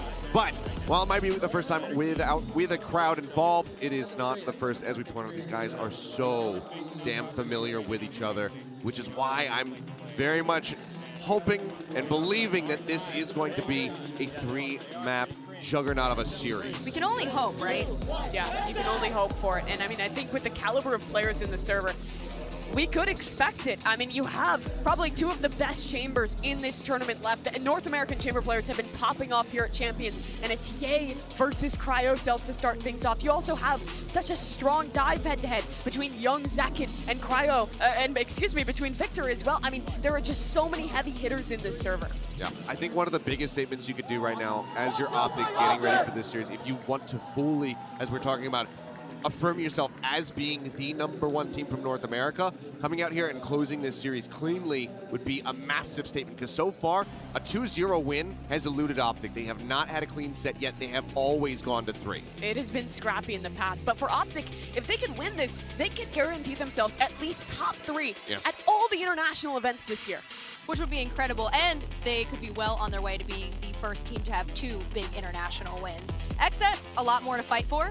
They haven't really made a name for themselves yet. The crowd very silent around XSET right now. So let's get into our Prime Gaming Agent Select and see what we're going to be seeing on map 1 from these 2 teams.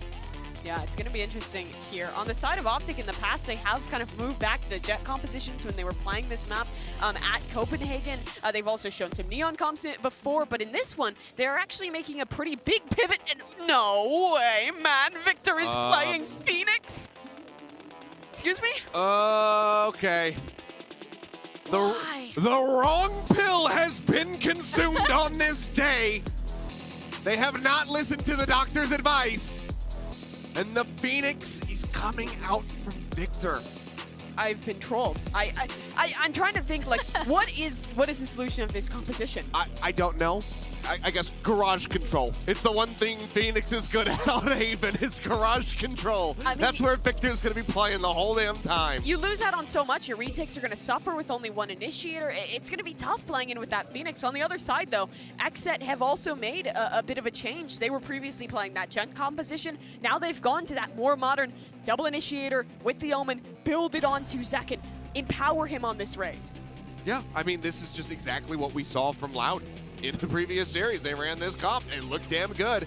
I really am curious about this one from OpTic and how they're going to pilot it. And the other thing I'm a little bit concerned about, Mimi, is that we have a sense it's the second map. Do they just keep playing Phoenix the whole day? You've just injected a terrible idea into my head of what could be to come for OpTic here. The Killjoy as well will be facing off against a Breach. I'm interested in how much value that'll get. Overall, I'm not sold on this. OpTic, I need you guys to show me something special to justify the insanity, because XSET have gone back to normalcy. They've gone to the meta, and I'd expect them to win this. Well, we are all set for map 1 in this series, so let's send it over to our casters. It's Bren and Sideshow.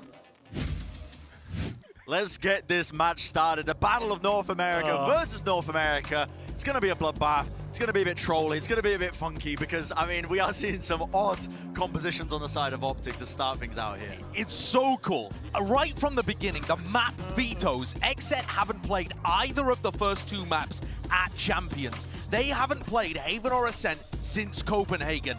Guess what OpTic are incredible at? Anti-stratting, using tape.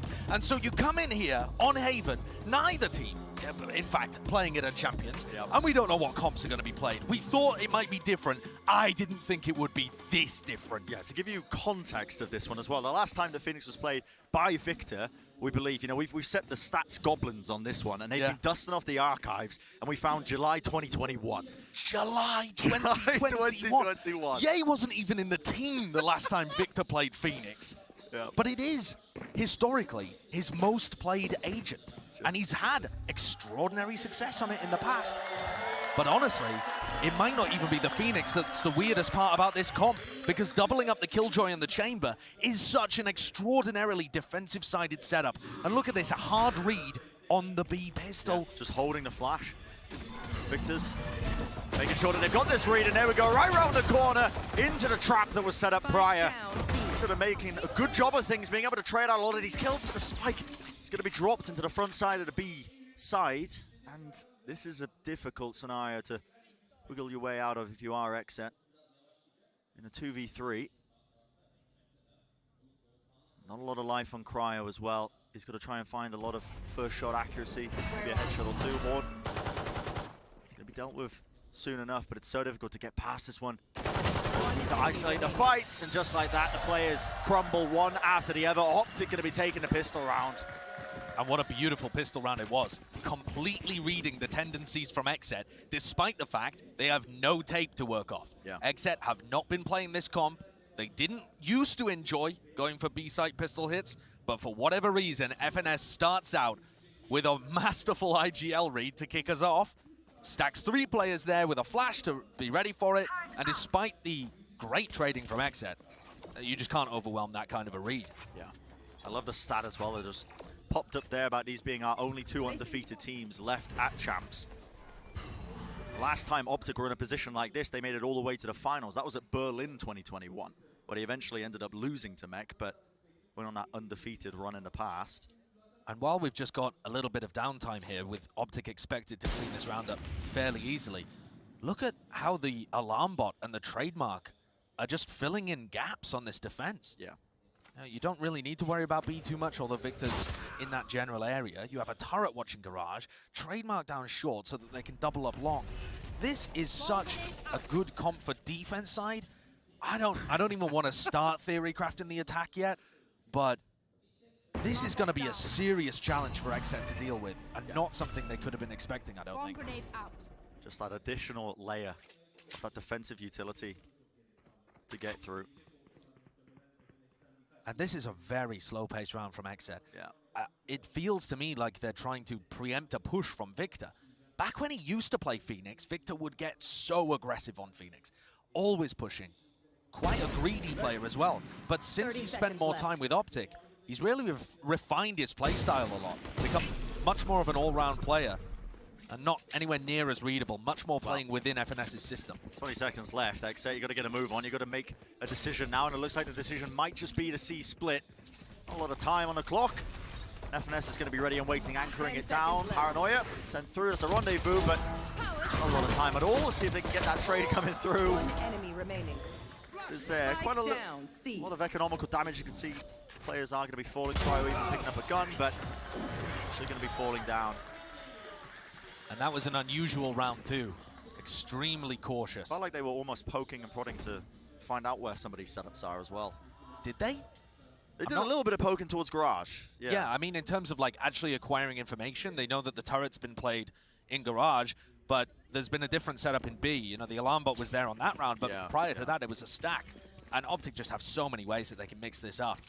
Take a look at what they're up to on the bonus round. Alarmbot continues to be at front B, but this time Victor perhaps looking to play aggressive, or at least for the orb over on A long. One taken out, fault line to push OpTic away from the angle. Not giving easy access to that orb for OpTic as well, and a deeper smoke, but it is slow. It's the name of the game right now for XSET. XSET just not making sure give away too many free kills. And you contrast this to how they used to play on Haven with the Jet and the double flash. It definitely feels much more cautious, giving a lot of respect here to this unusual composition by OpTic. And that smoke that Martha's just put down in A long makes it feel like there could be anybody creeping up behind it. Yeah, you've really got to be worried about that one. Chamber battle for the first time in this series. Slight jiggle of the movement. Yeah, he did spot something there. I think Cryo did as well. Yeah.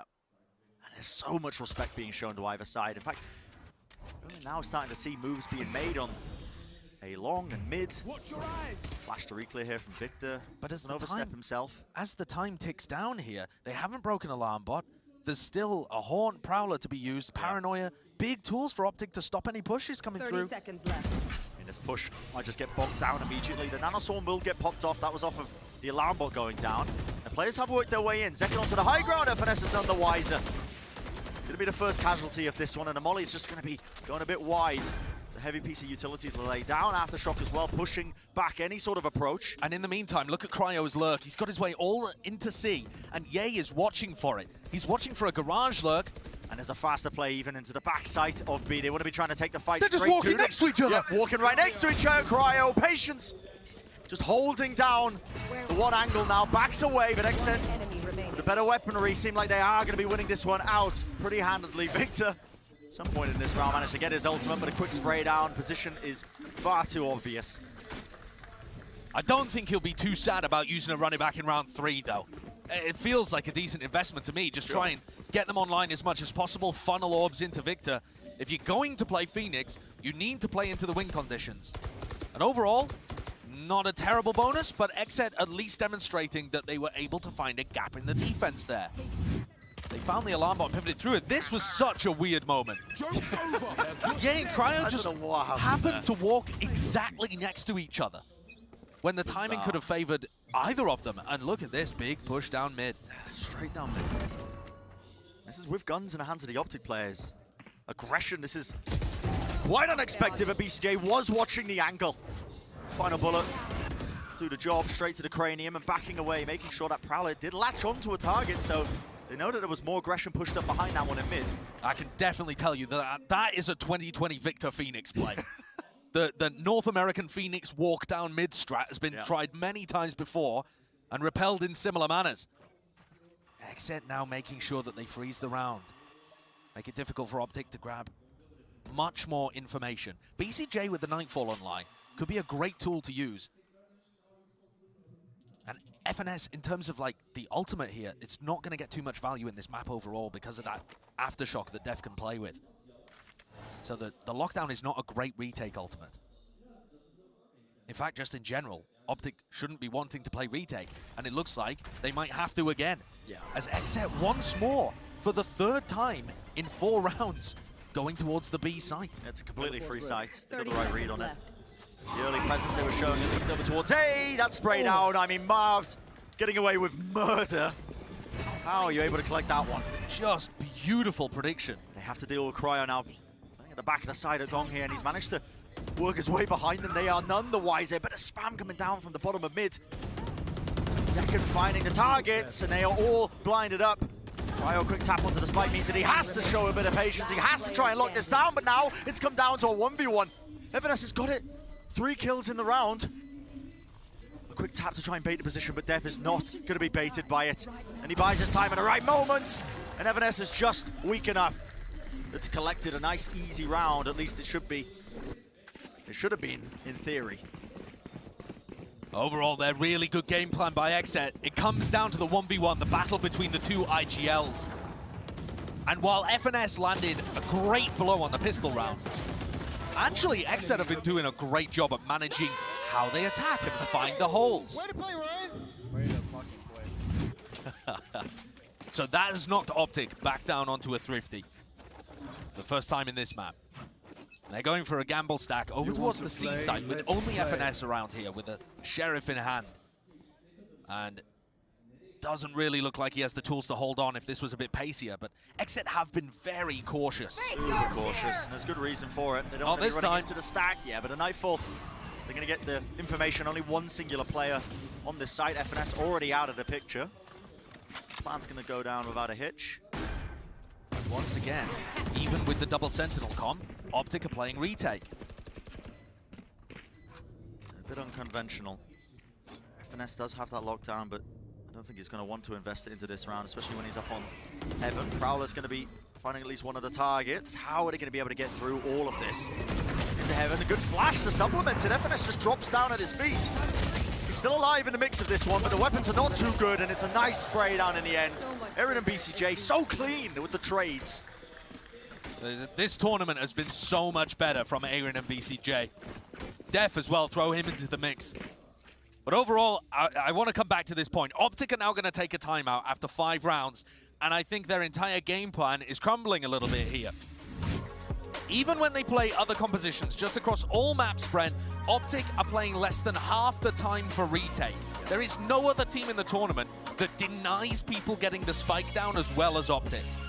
With a double Sentinel composition, with the Chamber, with the Killjoy, that's the style you want to be going for. You fight people as they plant, you anchor sites effectively and use your Sentinel utility. You always have info from those Sentinels with which to implement rotations. Unfortunately, they are playing retake all the time here, and they don't have a comp for it. The Des was talking about it, Mimi said, you know, once you lose that other initiator, once you lose the raise, your retakes are going to be so much poorer. It is an odd game plan, isn't it? I think XSET have been doing a great job, though, of the push and pull of the players. The slow play that they've been making towards A as well has been pushing out deeper players when they've been wanting Ye on the Chambers to be holding down A long. Yeah. They've been doing a great job, I think, of just either denying info early and making sure that the players are anchoring in positions exactly where they want them. And for me, it feels like Def is trying to get the read on where the Killjoy utility alone is holding info. And from there, you can explode, because once you break the utility, there's nobody behind it. So that's why they've been prodding towards Garage and towards B so much on their attack side. They're trying to look for where the Killjoy utility is filling the gaps, and once you break the utility, you burst straight past it before OpTic have a chance to inform the rotates. This time FNS has taken a bit of a different approach. His utility is so far back in Garage, but all eyes on Ye. Operator. Nice high ground angle, going to be peering all the way down into the bottom of mid. Smoke goes into back Garage. That is where the alarm bot was. Boombot here is trying to break the alarm bot. They don't know that it's at top Garage, and FNS is forced to play with his utility. And while all this is going on as well, Josh, there is space that is taken. Pushed up into A long. OpTic are playing aggressively now. It's Victor and Crashies together. First time that they've tried something like this. And do XSET have the discipline to clear this again? They have utility that they could use. Prowler here is the main tool that you want to use in this spot, although you could try and flash peek in. Jiggle peek. Def could overstep himself here. On the cusp, and there it is. Just swings himself out wide. A nade, Paranoia, and the Prowler, but it's a counter. Paranoia is flying straight back at the BCJ! Oh my goodness. The big guy buff in action.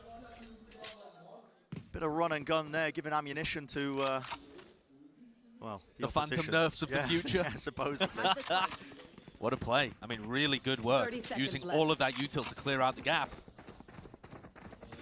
They're going to make it into a completely different direction here. With only 20 seconds remaining, it could still get very dangerous, because guess what?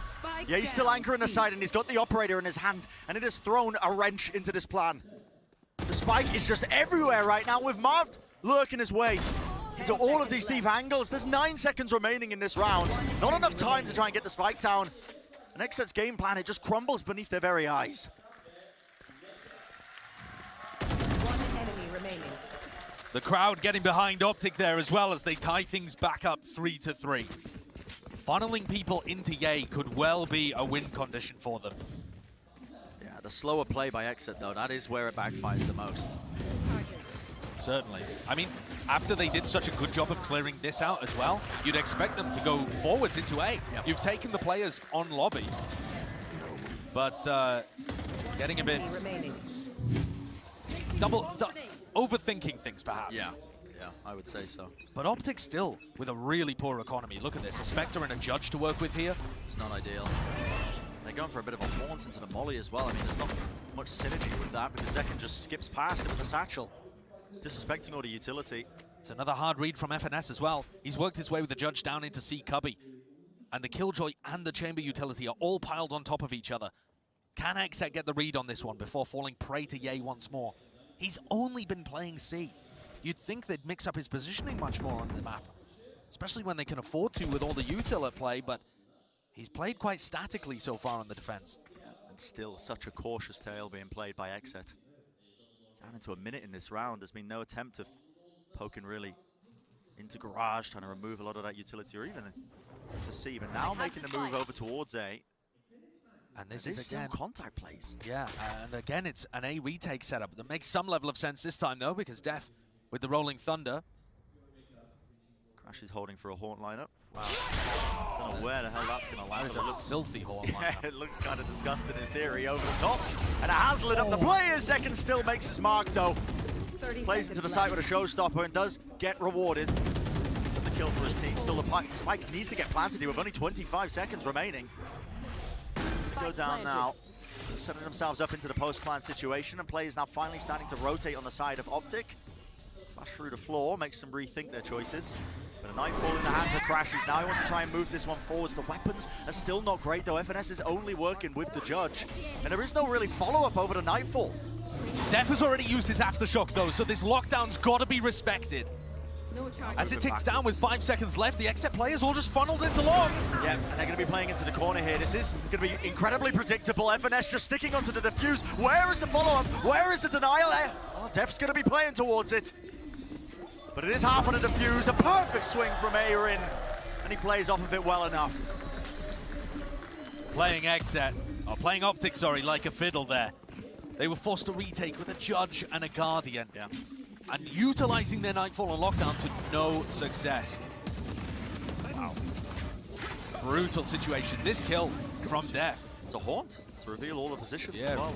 really gets everything done, and then they set up for a great post-plant wraparound play where Aaron's able to peek off short. This is looking dangerous for OpTic. I think it's looking more than dangerous, Josh. This composition is incredibly defensive-sided. It looks to be. We've never seen this comp before, let's be clear. Sure. But when you look at it on paper, it does look like it should be favored on the defense. And Victor hasn't quite been able to have those big impact rounds on the Phoenix either. He's got to run it back in his hands now, but OpTic are not normally great at these eco rounds. And again, so slow. Listen, you thought EMEA was slow. Get a whiff of this. These guys are not willing to take too many early risks. And I think the reason why is probably going to be Ye with that tour de force in his hands. Ye has been an absolute demon this tournament. Played the first couple of rounds over on A, then was playing mostly towards C, now back at short. But in terms of his performance at this tournament so far, I mean, he's a candidate for, if the tournament ended right now, he'd be the candidate for best MVP performance of all time in Valorant. I would agree with that. I mean, I'll take you through those stats later on in a round where it's more applicable, I think, but for now, XSET making their way towards Garage, and maybe FNS can be the difference maker. He tried this spot with the Judge before, now only a shorty in hand. But there are two players heading his way. When time gets low like this, there are weaknesses in the attacking approach that he executes. Sometimes you're just not going to be holding these angles as effectively. You're not going to be clearing it out, but no, it's watched for. Cryo locks down the one angle. Second, though, pulled back there by the C's. BCJ instantly with a follow-up. But there is not a lot of time, only 11 seconds, but it doesn't look like there's anything, again, to push this back. A faster play once more. Through the smoke. Ye tries to make the most of it, but again, an instant response. And that has been the game plan, honestly. It's felt like this entire tournament long for XSET. Incredibly clean fundamentals with the trading. The trading from XSET has been marvelous. And this awareness is also fantastic. Yeah. But yeah, XSET's trading's just been unbelievable. This match in general, to me, outside of the crazy curveball we've been throwing with these comps, is like star power of Ye having his best tournament ever, arguably, versus the incredible teamwork and trading of XSET. They're the best team in the tournament so far, are just helping each other avoid those useless deaths. And so grouped up. Raw instinct on show by Zekken, just spamming down the common angles. Bit of spam as well on the opposing side, why not? Yeah, you talk raw instincts, we nearly lost both chambers at the start. Oh, the attempt by Victor shut down immediately. Dude, the XSET players are so ready for it. Yeah, incredibly ready, but also full blind. That wasn't an anti-flash position as far as I'm aware. They just spammed the angle where they knew Victor would be peeking. Face your fear! She's just trying to make his mark here, but a Nightfall scatters it across. The attack approach, they're putting a lot of bullets in. How is the Boomot getting kills here? It is pure pandemonium across the map. Who knows what's occurring? FNS has worked his way behind them. They're trying to pincer Cryo. He's locking down the angle. He is so low, though, and the spam. Good sound bait. They know exactly where he is. Yeah, FNS, he saw the gun barrel. The spike has planted. Now down to that 2v2. Shadows traveling. XSET are trying to take the opposite side of the map, and they have planted for it. Usually, this kind of post-plant setup doesn't work because you just plant in the default spot. But they're ready, aware. FNS can clear some angles with the alarm bot and the turret. BCJ, though, is taking up the position inside the smoke, just up through a long. You've got to suspect things now as well. The attempts being made. A seize was laid down at the feet of FNS. No audio cues in sight. And it is easy peasy for BCJ and Aaron. These guys, the supportive elements, the glue that holds XSET together. I mean, they've just been having a world of difference compared to their Copenhagen performances. Zekken opens things up here, and you're always getting excellent stuff out of the stars, out of Zekken and Cryo, but that was the same at Copenhagen. This tournament, it's been those supportive players that have stepped up. They are the only team in the tournament with 3 players who get traded over 20% of the time. Their overall trading is so much better than everybody else. And that is Aaron, BCJ, Def. That's those guys putting that kind of performance up. Yeah. Working together as a unit to make sure that the sum is... The team is greater than the sum of its parts. And they've still got that firepower behind them with Cryo and Zekken. That's the scary thing about XSET. It's already been tested many times over the course of this tournament, honestly. One of the big obstacles that was in their way was that inexperience that we talked about. You know, some young players didn't have a great performance at Copenhagen. But they've been making up for it. In fact, if there was any time that they would have crumbled, it probably would have been when they were up against Fnatic, who have been the crowd favorites. They've had that raw worked against them. Yeah, the fact that XSET were able to deal with the crowd and beat the crowd even, you could argue. That was one of the most badass victories I've ever seen in Valorant. They just shut the crowd up completely. So earlier on, you saw Crashies getting spammed through the wall down to 1 HP. He got away with his life there. Overall, though, OpTic they keep making the wrong reads. I feel like so much of this map so far has come down to Def being able to wiggle its way through FNS. And FNS was just handed Cryo on a plate there. Should have been an easy kill. Victor wants to go for a faster retake with a Paranoia into the back of the site. A molly over the top. He is getting a bit of value, but nobody's really clearing the back of the site still. Time is low once more. Spike needs to get planted here. Revealing that position. What a shot by Crashies, but he is just one man against the world. On 1 HP, the sheriff in his hand, and there's going to be the triple face. XSET not willing to let anything else slip out of their hands. And just look again at how that round plays out. XSET are able to get into C exactly as OpTic leave. And that's been the hallmark of how FNS likes to IGL on this map, is hard reading his opponents. Yeah. And I don't know about you, but the way in which he's been able to do it at previous tournaments, like Reykjavik, for example. It's almost like he's got access to the observer feed. Yeah, at times complete information. At times, FNS's calls really does look like that. It looks like he's just inside the enemy team's comms. But this map has been the opposite. Yeah. This map, Def is always finding the site that's minimally guarded. They're weaving their way around Ye. They're weaving their way around the defensive setups, the gamble stacks. OpTic are just getting nothing. Yeah, he might be putting up numbers over the course of this tournament, like leaning into that potential best player in the world category. He's been making, staking the claim, I think, over the course of things. But it matters for squad, I think, if you just completely avoid him in the first place. Yeah, and it just feels like Ye can't get into the game. Yeah. It's not like he's doing terribly. He just isn't in a position to take the fights, because XSET are spending the first minute trying to extremely cautiously figure out where the weakest area of OpTic would be. Yeah, don't get me wrong, that could backfire. It can definitely backfire when you try and make last-minute adjustments, last-minute plays like XSET have in the final 30 seconds or so, but they've been incredibly well-drilled. There's no gaps in any of their executes and attacking plans so far. Guns in the hands of the OpTic players. The util again sent flying for that A-lobby control, but the Prowler's getting destroyed early on. Zekken just backs away, doesn't really want to take the fight too soon, but Victor has been spotted into this corner, has to use the wall, and you got to respect that now. The aftershock thought about remaining there for about a second. And already this defensive setup looks better. They have a triple stack over on A, and One they're going to re-clear it. Yep, this is beautiful. Good combination of the utility, but they do shut it down still. With a run it back, Victor does get dealt with, but he is still alive at the end of the day. That is the value you need. I don't think OpTic necessarily need to do another short re-clear, but Victor would get good value if he did. He's going to flash here off Crashy's contact. Well, Prowler sees it. Showstopper. Right at the feet. That's Victor dealt with handedly. That also informs OpTic that there's still 2 players hanging around this area.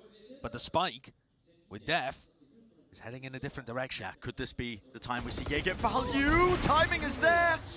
It's the 1-for-1. Ye has to respect it. It's backing all the way. And Ye's got the read. It is a great read because he knows that this execute is now leaning through Garage. Players of XSET just going to be funneling their way through, and he's found the right timing once more. Operator in his hand, whips out the headhunter.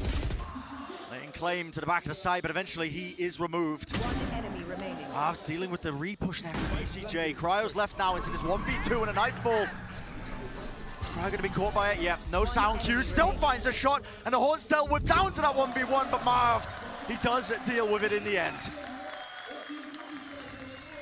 And it's a big round from OpTic. Might go some distance to recovering this half, which has otherwise been completely controlled by XSET. Last round in the And half. Bren, I've never heard that before. The OpTic chant. Could it be because XSET have made themselves the villains against Fnatic in the past? Could it be Ye with his wholesome interview that he had recently where he said, guys, I really wish that some people would cheer for us? I don't know what it is, but at the end of the day, it feels like the crowd is on the side of OpTic. Apart from those guys. Yeah. They just hate NA. So OpTic had a defensive setup that time, though, where to both play? Sentinels Let's playing on play. one side of the map. Ye dodges a fault line. Misses the shot, though.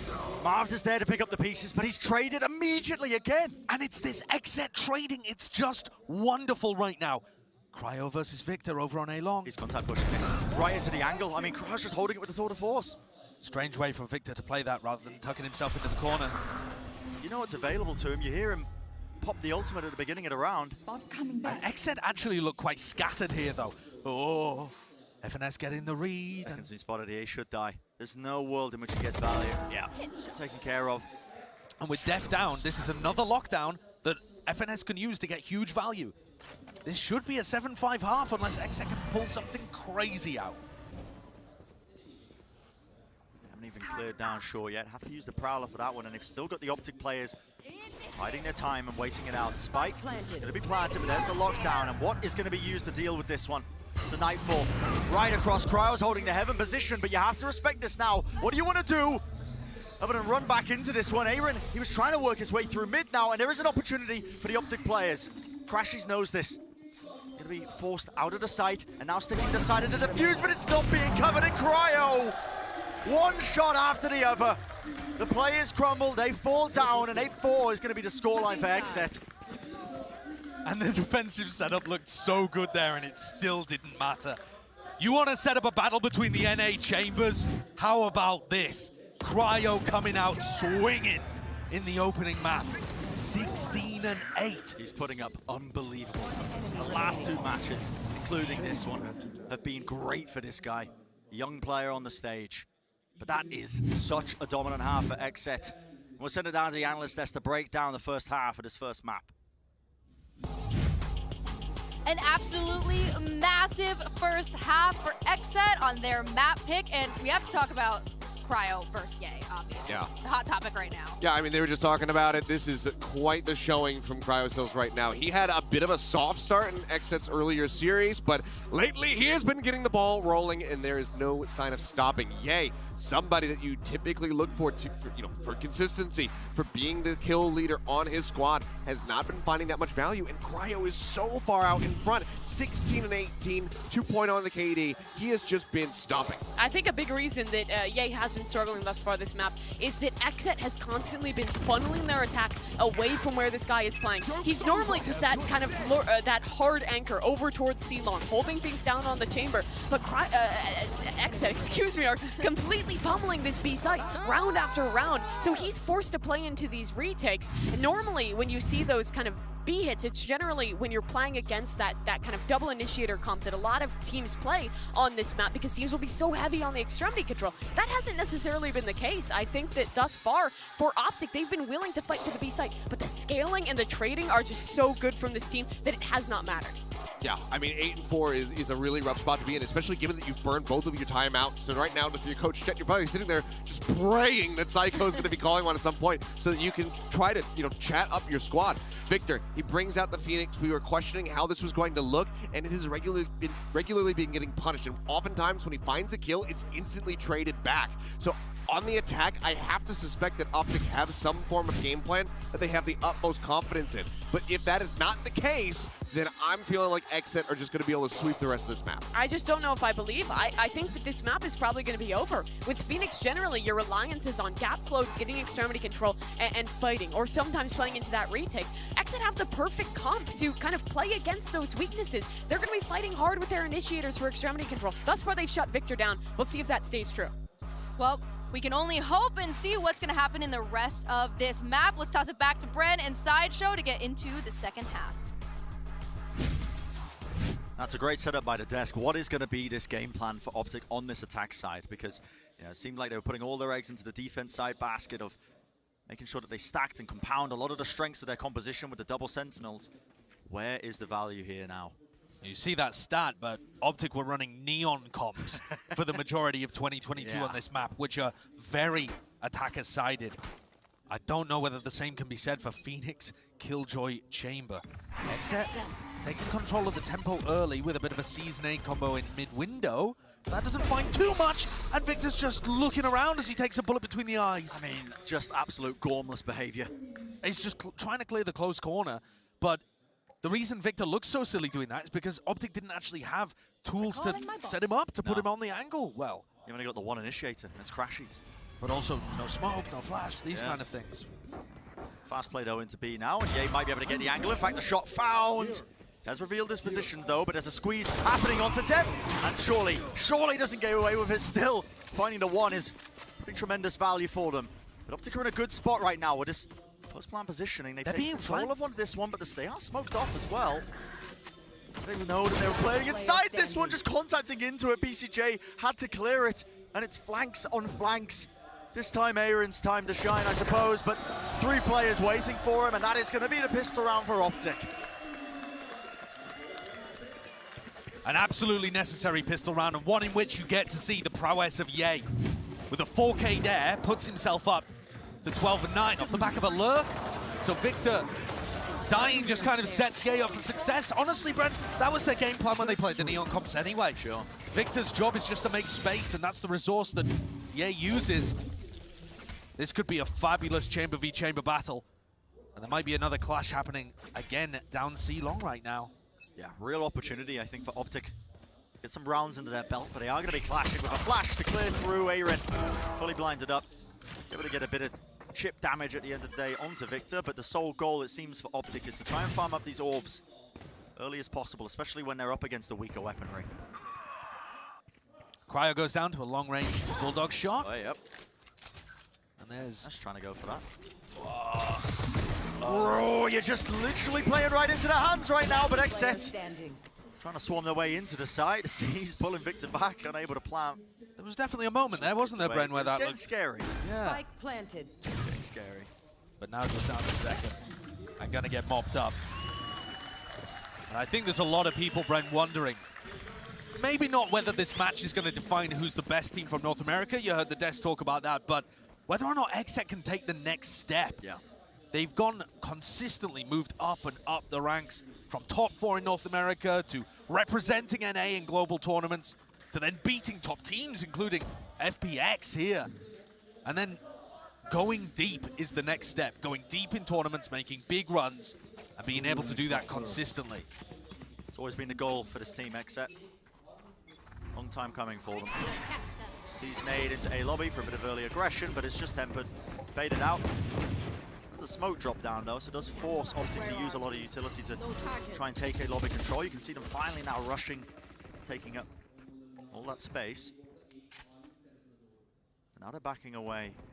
In the aim of the game, it seems like it's going to be that mid control. There is a trademark here. Yeah, he's aware of it. It's Def's job to hold on. If they go through Garage, they're going to be looking down the sight line that Cryo's holding as well. And Def in a good position to get a deep fault line that would set Cryo up for kills.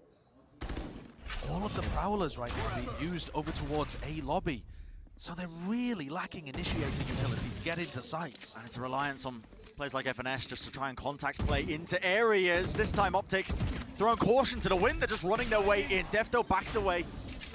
Safe play from him. Nanoswarm's now going to be dropped down, so it's pretty clear what the game plan of OpTic seems to be. And look at how XSET responded, immediately giving up A link, expecting OpTic to fight for it, when instead OpTic are actually playing at the top of C link. Sure that they can bide their time. Ye wants to take point for them. One shot after the other, and all of his targets will fall. Victor ends up popping his own ultimate off. Aaron has come around the side here, but it's just one man. What can he really do? The Nanoswarm's making it a very difficult task ahead of him. OpTic taking back position as well. Good game plan overall there to convert that round. Yeah, really nice way of maneuvering into B. But it feels like Ye's woken up. Yeah. And that, I think, is the big difference maker in these past couple of rounds. The pistol, and then round 15. Watch this from Ye off the back of paranoia, but then instantly getting a trade kill. Wow. And just able to use space to take duels that are favorable and use the utility from the rest of his team. And I said that Ye was having a tournament of a lifetime. I want to go through this with you, Bren, now that we've got a timeout, right? Ye might be having the best tournament performance ever that we've ever seen. If you ended the tournament right now, he would be the MVP. And when you compare him to all the other MVPs, he would be #1 in KD, #1 in kills per round, #1 in first kill to first death ratio, almost double 10s at Reykjavik, #1 in multi-kills per round, because every other round he's getting a multi-kill thus far, but he'd be second in ADR to himself at Berlin. This guy is making a serious case at Champions for being the GOAT, or at least the first person that you could put on a pedestal like that in the early days of Valorant. Who knows whether he'll keep it up? But we've seen such astounding consistency from Ye in the past, it feels like it would be foolish to bet against him. Yeah, and that's what makes this Chamber matchup so good. Because Cryo is also putting up some tremendous numbers. Doesn't quite have the history behind him like Ye does at all the prior events, but Cryo's definitely been making a name for himself as well. North America top Chamber talent coming out in full force. This is a contact play. XSET, the weaker gun's going to be playing really close up here to A lobby. OpTic are ready for it though. You can feel them just holding outside of the smoke. Going to be showing it a bit of respect as well. And so far, both Prowlers in most of these rounds have been used to re-clear A lobby, even when OpTic aren't going in that direction. So this seems strange to me. This angle that he's on right now, and just slightly missing the mark. That's a significant amount of damage. In return, wants to pick himself back up onto that angle as well. But mid-control has been gained now for OpTic, and they can start to make some plays and make some waves. Barreling through into the site, taking control of the connector. And XSET feel like they really can't hold on in these B pushes. Another weaponry's weak at this point too. But XSET's in another position where they've lost control of one of the connectors, and these paranoias coming through from Marv, they're just so good at setting up fights in these situations. He's been doing a great job to bail out his teammates. This is one of those rounds where you just send Victor to kill everyone and just see if he can get another one of the ults online. Yeah. Pretty good understanding of how they want to manage their economy, the ultimate economy that is. Victor 2 more points away now from the running back, and they've evened up this scoreline. We were talking about what is going to be that attack side plan for OpTic, because on paper the comp does not look like it should have many strengths at all. But that's all theory. Exactly. And in practice... And we've also never seen the scrims that they've played with this kind of map, this kind of comp. OpTic will know far more than we do about how this comp works and how to get the best out of it, even if they've only practiced with it for a short period of time, just for this map.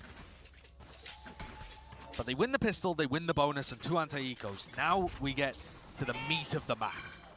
8-8, rifle rounds ahead. And XSET putting so much attention towards A long to start with. Just pushing them away, making sure they steal away the orb. Yeah, kind of wild though, because FNS just went back to re-challenge it. Prowler's been used. Rotates good here from XSET. They're reading the hit. Yeah, the B hit, or at least through Garage now, gives them control. They could pivot themselves into a C hit, but that smoke, the one-way setup now, that's freshly placed there by Aaron. So OpTic, still cutting noise, still waiting it out, and they are so damn close second! The patient play! One enemy remaining. Comes full circle. 3 kills in the round, what a way. And now still locks down that one sight line, had the backup of the rest of his team, but a prime game in Flawless is exactly what they needed. It's one of the strengths of XSET actually, Josh, over the course of this tournament, has been when they get all the weaponry online. We're in the quote-unquote full buy rounds. I mean, they've been performing best out of every team at this event against other people with guns. And that's an astoundingly good area to excel in, because that's the majority of the game. And OpTic crashes, you can see the reaction there. That puts this round on a very thin edge. So many ultimates to work with for both teams. Run it back, countered by a showstopper on the other side, and Nightfalls to play with. And XSET started out the prior by fighting heavily over A lobby, getting information early and rotating people to stop that garage hit. This time, a smoke down A long stops XSET from figuring out there's whether or not there's people here. Yeah. They've still got 3 in this area. Face your fear! Slow This play, is but quick. Yeah, this is going to be fast off a bit of Nightfall for a Nightfall. Run it back, also going to be used. But Victor's dealt with pretty quickly. BCJ still wants to fight up close and personal. But the OpTic players, again, barreling their way in. Brute force seems to be the name of the game. They've gained positioning onto the site. The fault line into the nade. Is that going to be enough to punish? No, Crashies just about steps his way into hell, back to safety. And now to play off the rest of his team. Ye holding a high ground angle, tour de force in his hand, and it's forcing Def back. Has to rethink this. Gotta be saving. Crashies comes out with a trade. Lovely little exec from OpTic. Showcasing that they really can make burst hits work, even with the Chamber Killjoy comp. Just a huge amount of utility being burnt there, the run it back and the Nightfall. But that is going to condition XSET to really respect the site execs. I think OpTic will only be going for big things like that when they have those ults online. But part of the game plan is cycling the ults and making that work. Crashies already almost halfway to his next Nightfall. Big ultimates online though for Exit. And one of the big problems here is this smoke that Marv is throwing. This one right in front of Cryo, because it's denying them A lobby control. And Cryo would love to get in front of it. Yeah, you can't be disrespecting it though. But exactly, it's such a bold move. They are always holding this with guns. The angles though, it's slightly off. Cryo not holding in the close bricks position. Victor was left unaware, but still the re-clear. They're just contacting in. They just don't care at all. I mean, look at the read from XSET. Aaron and the rest of the team calling that, I mean, surely they're going to go somewhere else on the map after we pick them off. And OpTic have just walked in. Free site. They've walked in and robbed the house. Forcing XSET now to play that full retake. Don't get me wrong, XSET have got good ultimates for it, but it's about how you work together off the back of them. Here we go, mid flank as well, that's coming through at the exact same time of all of this. That's FNS trying to catch the timing, rolling thunder, now a nade and a flash. Crashies is a sitting duck. The showstopper through, OpTic still dealing with this one, especially Yay. But the operator and a flick of the wrist. It's down to that 1v1, and it was the reflank by FNS. The positioning unknown for BCJ, but he's sticking it through, half on the mark, and just did not anticipate it. The IGL coming out with the goods. What a round from FNS. From the call to just continue walking into A and utterly outplaying the defensive rotates, to the lurk through mid, just a masterful round. And we have been treated to a battle here between the brains of North America. It feels like there's so much that's going into every round in terms of how they're reading into what the defense is going to do. And I'm not afraid to say I doubted this comp on the attack side, but FNS is making it work. Yeah. And Ye is also making it work. Great response from Cryo, though. Picks off Victor. And Cryo is definitely the danger man in this round. It's such a weak buy, but the Tour de Force could do everything. Yeah. Honestly, right now, if you're OpTic, the game plan might just be try to find Cryo and avoid him. Deep ult there by Aaron. That's to try and get a bit of information. Didn't spot anything, but Cryo has been dealt with. One of the big sticking points in this round. The guy that could have caused the most error. And then look at the space. Yay, not afraid to immediately post himself up on a deeper angle. Bring them down. He's so smart with how he plays. And that Prowler has dodged Zekken. If Zekken wanted to get aggressive here, he might be able to find a timing. Perhaps expects a trademark or an alarm bot, but there's nothing there. Yeah, but that Haunt, it should start to signal that this is going to be a bit of a C-split. In theory, always potential of them making their way onto B as well. OpTic do have tremendous amounts of options, but Zekken back-to-back with Marv. Marv does not realize he's crossed yet, and it is all down to the timing. It's all down to the timing, and the gun is revealed. Zekken doesn't overplay his hand. Just wants to back away, and still the players of OpTic are in position now for this C push that's coming down that's to the wire. Only flash. Aftershock is just a little bit too late, but Dev wants to take the fight anyway. Unfavored there with the rifle in the hands of FNS, and now a lockdown just to really make the most of it. Pushing back the XSET players, making sure that they can try and play the fast retake. That is an extremely good lockdown. Exactly as XSET was starting to get into position for the retake, it pushes them all away. And now positioning like Ye is just deadly. Players are grouped up right now, lined up, in fact, to the back of the site. Ye is the only one into garage.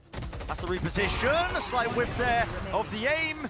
Safe hands from Ye as well, but Arid right behind him and just a stinger in his hands. Does not expect there to be two players. In fact, you can see him pre-aiming down C long. OpTic playing that one nicely. What a comeback this has been. Only a single defensive round from XSET. And they are forced to take a timeout here. Just a massive run back from an 8-4 half. We find ourselves 11-9 up with OpTic in commanding lead.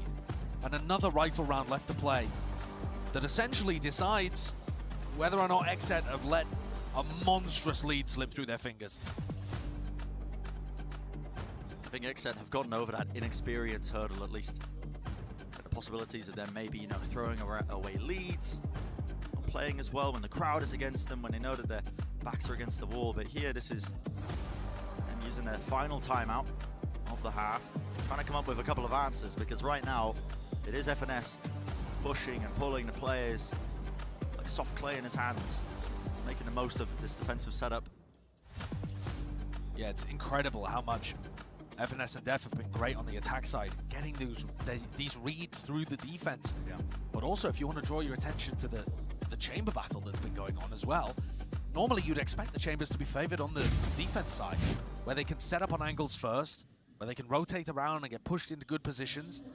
Actually, it's been on the attack side where both of these guys have thrived. Yeah. Ye really waking up in this half to now overtake Cryocells. And just one more round away from getting to that map point for OpTic. And full investment from XSET. They got to stop them here. Put a dent in this momentum. OpTic have just been accruing over and over and over again. A fault line to the C's nade. That's not going to be coming up with anything. Both of these teams have been so patient with a lot of their early plays, making sure that they don't fall for any of the common traps that we've seen over and over again now when you see these fade raise compositions. And OpTic play aggressively over on C just to get the ult orb onto Crashies. So Nightfall comes through, and Cryo's got to anticipate that somebody could be crossing into short right now, especially with that Haunt. So it pulls Def, and it pulls Second over towards A. And this is the way that FNS is playing with these guys, because there's nobody in short whatsoever. Yeah. And as these players rotate and are forced to re-clear that area of the map, FNS sends the rest of OpTic through Garage to a weak area of the Haven defense. Re-clear up through A. BCJ is holding his own Nightfall, but when is the timing to use it? A lot of bullets being found. A little bit of a jump peek there, which BCJ is going to be privy to. You can hear that, and it's backing away from OpTic. OpTic might have missed their mark there. They had a timing to go. What is it going to be? Now the Nightfall comes across. A smoke to try and cut up one side of the side. Even the Haunt and the Phoenix wall. Crash is going to look for a bit of value here, but he's lurked his way up into a deeper position. But 30 seconds remaining, and it is really no concrete plan in action, but Ye has found the opening. Maybe that was what they were hunting for, but the spike is going in an opposite direction once more. Finding his way over towards C. Cryo at the back of things, and it is Crashy picking apart the defensive protocols. Down to just BCJ and Def, and with BCJ falling, just the IGL left standing for XSET. 1v4, a hard ask for him. At this point, the percentage play might just be to save the rifle. At least the operator that was gifted to his feet. And that's tough. That's really got to stick in your throat there. OpTic winning a round with masterful macro rotations. I mean, just gorgeous gameplay from FNS and Ye, the way that they're working their way around the map, and then the way that Ye just opens up the B site but draws attention to himself as OpTic go for the re-push through C. And just everything is working beautifully here for OpTic. Now, it makes me worried as well. You watch the way OpTic are playing these attack side rounds. FNS is holding on to the spike, so obviously he gets the final say of which area of the map they land on. But at times it looks like indecision. See Ye get these picks, but it's just the game plan. The slow control of the map that OpTic are able to get. They push Crashies and Ye into those forward positions, and they find targets. And this is it. On the cusp now for OpTic, taking away this map when it was just looking like such a mountain to climb. Still only a single defensive round from XSET. We've got an Omen ult off the rip into backside. Yeah, trying to find a bit of information, possibly. Cryo only just heard that. Marv cancels it, but Dev is so far forwards here. And does this get cleared? The angle was just to the side, but an instantaneous trade from Victor. These trades are looking great, and they're instantly pivoting. Running back in, making space for Ye. Get a bit of pace in the mix, why not? Straight through into the choke point, right into the connector as well. And they're just using the Phoenix ult to set Ye up on the deepest lines possible. Taking control of this one. It's a faster play though, and you can feel it now, the pressure starting to really apply for Victor. One after the other, Ye at the side, and it's going to be the 13-9, and what a way to come back. OpTic looking utterly supreme. The calling of FNS, just elite. And FNS pointing towards the crowd there as well at the beginning.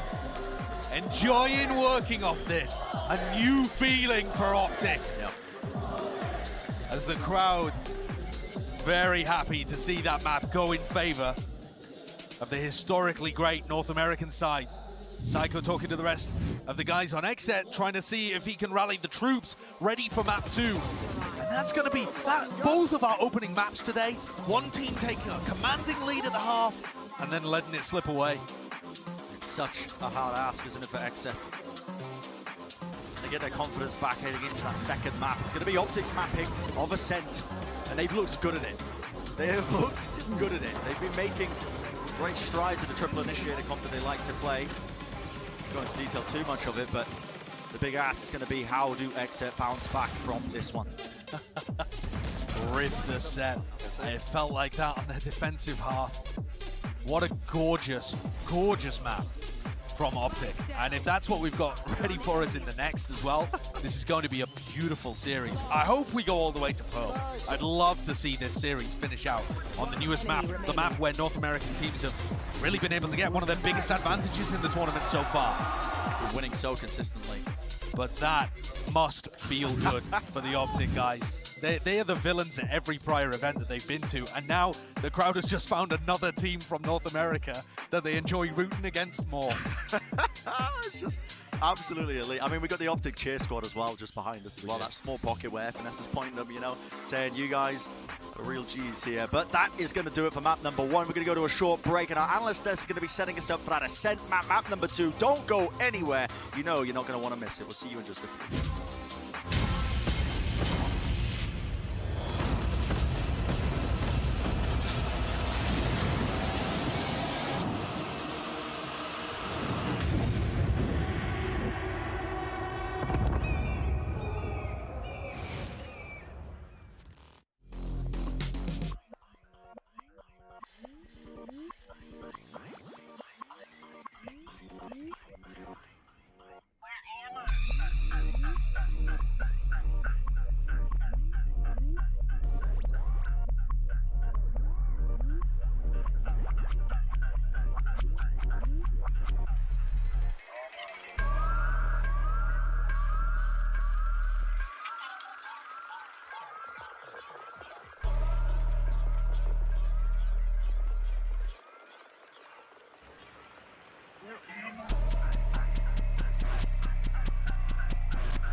Where am I?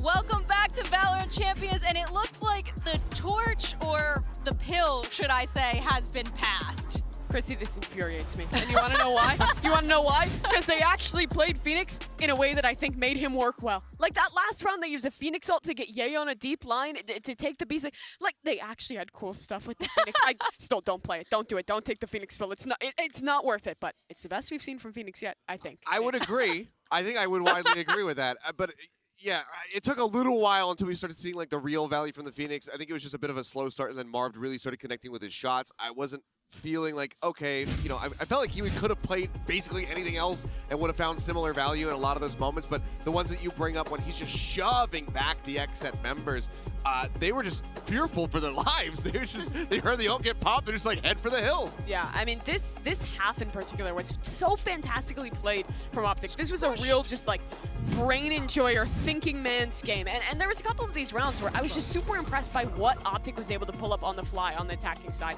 This one in particular, they get given space by XSET and just walk all the way through. And then it looks like XSET's gonna have a nice idea to play through in this retake, but they have really nice utility to delay it out. They have the aftershock, the stun through, and Finesse manages to clutch it up in the end. And I mean, talking of Finesse, this was just like a head-to-head between the two callers and who was in control of the game on their respective attack sides. And it just felt like both teams had incredible calling on those attacking sides. We saw the movements from XSET poking and prodding at one site, then shifting direction. The executes on the B site and whatnot. They looked flawless on that attack. That's how they set themselves up for that 8-4, but they could only get one round on the defending side because Finesse's calling on their attack side was just as great. Yeah, and I was so impressed with it as well because it was this diveless composition. It was the double sentinel with the Killjoy and the Chamber, but this was a game defined by the Chambers. Both of these players absolutely dominating on their attacking sides. You do not poke the bear of Ye, or he will just wake up and decimate you. I mean, you think about the deficit that Ye was in when we took a look at it during the halftime. Cryo was so out in front, and then Ye manages on that attack to just grab the bull by the horns, and then he ends up overtaking Cryo. The defending the chamber where you have those defensive sightlines. Ye just continue to find value. All right, well, it's time to check out our Verizon high-speed moment of the match. This one's kind of a no-brainer. It goes to Zekin's 4K in Garage, hiding behind that smoke. It was incredible. I mean, it starts off real slow, but then as soon as the smoke dissipates, yeah, it gets sped up really quickly. Great aim and spray control here from Zekin. Just fantastic patience as well to just stay tucked in that corner, something that OpTic clearly were not prepared for at all, and he grabbed the moment. Yeah, he really did. And that seemed like what XSET was going to do as we looked at that first half there. They had excellent calling of their own. They had really cool game plans. It felt like they were shutting down what OpTic's win conditions were with the Phoenix and with Ye's individual performances. But now they're in a position where that's all slipped away from them. All that is gone, and you have to kind of rally back, come back through, and regain your confidence heading towards another map after losing such a huge deficit. I mean, it's just a heartbreaker for XSET. And nothing regains your confidence like shooting a couple targets. So even though after that we don't really know if he necessarily needs this, let's follow Zekin in the aim lab shoot around before map 2. He's over there warming up right now, showing us why he got that 4K. I just love the sound effects because it reminds me of the aqua gun, so we have it. Oh, the fish phantom. Yeah. It is very reminiscent of that one. For Zekin here, though, this was an interesting match because it was very much kind of the story of these two generally dive players between Victor and Zekin in terms of that kind of like flex duelist role. And it really was Victor, despite the weirder choice, taking the cake. It was one of the much slower maps from this young player, but Zekin consistently has probably been the guy for XSET that has been showing up the most thus far in this event. Yeah, he really has been. I mean, think back to just the Pearl maps for him going over onto the Neon, just sliding through Art, coming up with, 2-3 kills at a time. Zekin has had a very explosive start, but needs to step up as we get ready to go into the second map because this is OpTic's pick. It's not a map that we've seen from XSET so far at the tournament. This is going to be their debut of Ascent at Champions. So I'm curious to see how they're going to pilot this, what the comp looks like, whereas OpTic have at least shown it once versus Team Liquid with a 13-8 victory. Yeah, but OpTic is also one of those teams that has shown so many different compositions on this Ascent map throughout the last few months. They've shown back at home in NA. They've shown a Yoru comp. I think they even tried the Neon at one point. I might be lying about that one, but it's a triple initiator. It's leaning into the jet. They've shown us pretty much everything possible on this map, but XSET do come in again as a bit of a question mark because they haven't had to show this internationally just yet. And that can work to their advantage because, OpTic has no idea what to expect from them coming into this next map. So, OpTic took away XSET's map pick. Maybe XSET can do the same to OpTic. I mean, you would love to think that just because that Pearl is sitting on the horizon, we want the able Pearl. to see that clash, and I feel like everyone is going to feel very much robbed, especially XSET themselves, if we can't make it that far. But, for all of us at the desk, Brent and Sideshow casting this series, the fans watching at home and here in the arena, everybody wants to see this go to a Game 3. I think even OpTic fans right now would probably be like, you know what? We can close it out 2-0. Or we could see Pearl, and I think that they would want to see Pearl. I'm doubtful, though, that they will be able to get there. I think that Haven, for me, was the map that I was really leaning heavy on XSET being able to come in and take it. They come in, they're kind of a question mark, not having to show Haven just yet. And it's a map that in the past has been really good for them. Now that's slipped away from them. We head to Ascent. This is a very strong map for OpTic, and even though you haven't shown stuff before, even if it is something really revolutionary, OpTic have just shown us that they're a great team at adapting on the fly. They always have been. They have been. Again, you know, we saw the passing of the pill from Scream over to Victor. Does it continue moving on to Ascent, which has seemed like the most stable map to legitimately run the Phoenix on? Something tells me that we're probably not going to be seeing it, but at this point, you know, all bets are off. OpTic, they have momentum on their side. They have the confidence. XSET are kicked back onto their heels. So maybe they just go ahead, run the Phoenix again, and try to knock them out for good. Really, for the first time in this tournament, has XSET been put into this position. Yeah. I mean, like I said, comparatively, XSET has had a significantly cleaner run. They only dropped a single map coming into this matchup, and that was versus FPX. So defending champions who are now looking to make a lower bracket run. XSET, they had a clean 2-0 over Xerxia, then over Fnatic, whereas OpTic, it's been 2-1 the whole way through. Yeah, but that tends to be the OpTic story when they get to these international events. They start really slow, and you think, oh, maybe they're not going to be good this time. And then they just build up, and it's just this crazy wave of just quality once they get into these late parts of tournaments. But the key difference for this matchup compared to all of the other ones that they have played at this event so far is that Breeze was taken out of the pool. That's all of their map losses in every single series. It has been on that map. Now they've gotten rid of it. Maybe they can get the 2-0. All right, well, let's head into our Prime Gaming Agent Select to see, are there any surprises coming into this map too? Oh, interesting. For the side of OpTic here, it does look like they elect to go back to their triple initiator comp. This has probably been my favorite of the ideas that they have shown us on this map, and it was the one that they have been playing most recently. For Ye here, it is really where he is enabled to play on that chamber.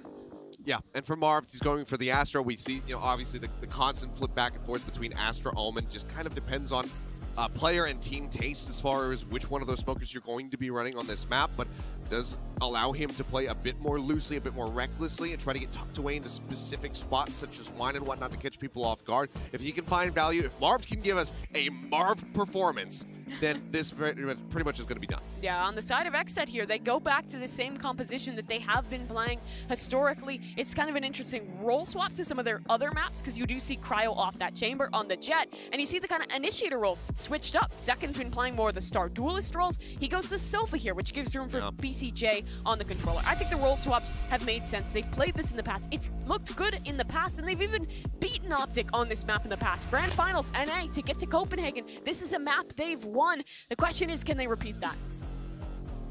All right, well, let's find out if this one can go to map 3. Please give us the Pearl. We want it so badly. Let's send it back over to our casters. Here's Brennan's Sideshow. Thank you very much, guys. Yeah, there's nothing we want more than that third and final map of Pearl, but it's going to be XSET having to battle against the kind of narratives and the echoes of the past, especially when they played at Copenhagen. They went up against OpTic there, got knocked down to the lower, getting knocked out of the entirety of the Masters 2 tournament. They ended up playing on both Haven and Ascent. And they haven't played either of those since being eliminated by Leviathan from Copenhagen. And XSET are going back to their comp. So there's, as much as Haven was unknown, brand new comps from both, we didn't know how it was going to go, Ascent is back to standard. And that, to me, is where FNS is able to get the anti-strat going and the attack rounds going. OpTic going to get a start on attack here. And with the triple initiator comp, I was never impressed with how OpTic played it on the attack. Sure. Up until recently, where they brought it out against Liquid. And then weirdly, their attack looked better than their defense. Maybe something they've been putting a lot of emphasis on before Jams. It definitely looks good with this composition. A fast clash. Immediately straight through B main, but respect is going to be shown as the players are backing away. But Ye, happy. Again, filling the pieces. He's going to get traded out, though. That's a very rare first death for Ye. Yeah. Doesn't lose those often. Only his 12th of the tournament. Site. Yeah. That's our first step forward. Again, instantaneous trade. Consistent from what we know so far of these teams. There's no messing around. It's a fast play, a double jump straight down, but Crash is still in hell. A bit shaky with the aim, he can't quite find the third. Cryo still left standing in that 1v1, and he does not know where the positioning is. FNS again, a critical rotation at just the right time. Another beautiful round by FNS. Very reminiscent of the one that the Desk broke down on Haven. It's a feint into B, instant pivot up through catwalk, and FNS turns into the lurker to backstab and ensure those plant goes in their way. OpTic and XSET, 4-4 against each other all time on Ascent. It's an even map, but I would argue that OpTic have just looked like they have better ideas on it recently compared to what I've seen from them in the past, and we just haven't seen XSET play it. I think OpTic have gone through a decent evolution, honestly, as well on a lot of these maps. I had a big question wondering where was the next level of innovation going to come from for OpTic, because they were the ones who really made their mark with the neon compositions. They popularized that, but that kind of got worked out. But OpTic have been almost just taking the old compositions that other teams have made popular, they've been making it look even better. Yeah, refining them. And this clash between the North American teams is almost secondary for OpTic. Their eyes in the tournament are about being our first ever repeat winners. That's the level they're holding themselves to. Oh, little shock dart. Yeah, that's going to cancel out that dart. At least the drone, I should say. Dart over the top, though. Crashies should be supporting the rest of them, but how has Zekken avoided all that? Picked up a gun in the process, a quick little upgrade, but unable to win out the fight. OpTic's still going to be clean with this one. Spike has to be reclaimed, but safe site and a safe plant. And the rest of these XSET guys are quite far away from the play. Only a shorty in the hand of BCJ that just didn't go into the spot that he was holding. And at this point, maybe you just play for exits, something like that. XSET going to go for a bit of a B main retake, but yeah, he was quite weak. Yeah, off onto the corner of the Marshall. He was weak in the end of it.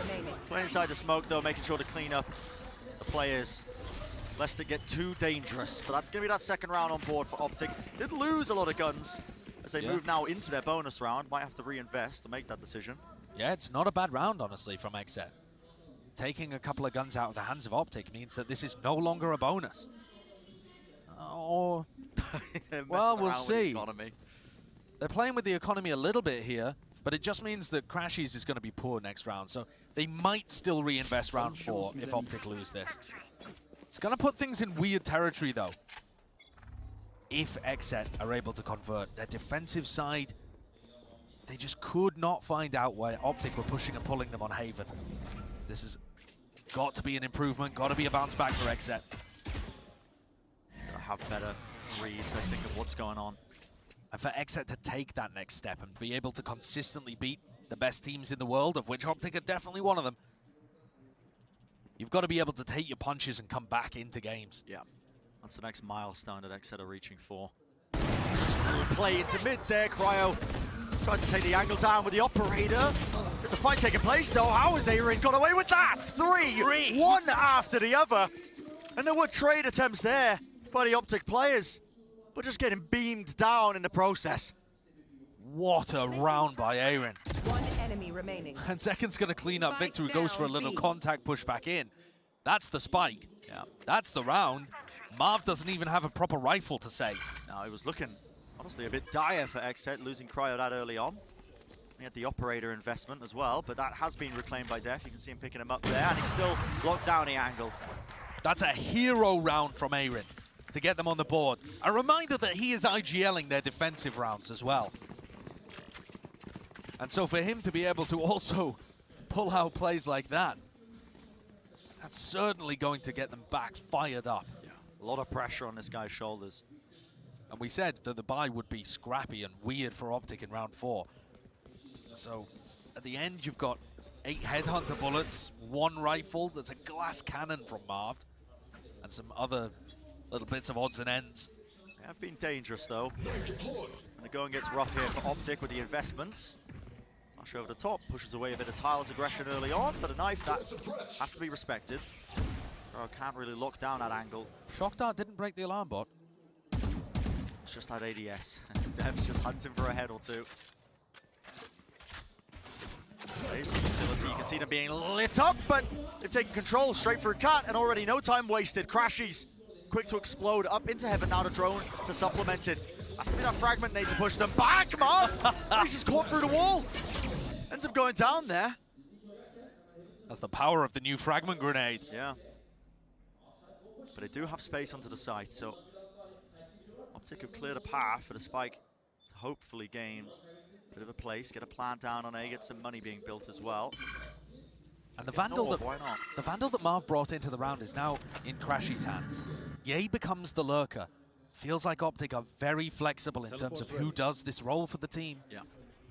We've seen SNS, we've seen Ye, Crashy. A lot actually is Ye playing up in mid, trying to capitalize off space that was created elsewhere, but until 28 seconds left, and now the spike starting to get planted.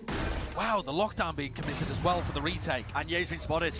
That's a hard read. They know that Ye likes to play in mid in that kind of fashion, and Victor has to make a play here. It's a beautiful set of utility, but the gun's still in the hands of them. The fragment nade on top of it. Victor, he's doing so much work, but not enough, not enough. And it's pure BM as the last player standing. Sitting duck, an easy target. Oh, we've seen a couple too many knife kills, I think, in this tournament. One too many. But that's a great try. Great try in the half-buy round from OpTic. Those entries up by Cat are going to be a serious area that XSET have to be aware of. Love to see a replay as well as to how that lockdown didn't get broken, because I thought the fragment nade would have been enough. I think the fragment grenade, the lockdown was in quite a different position.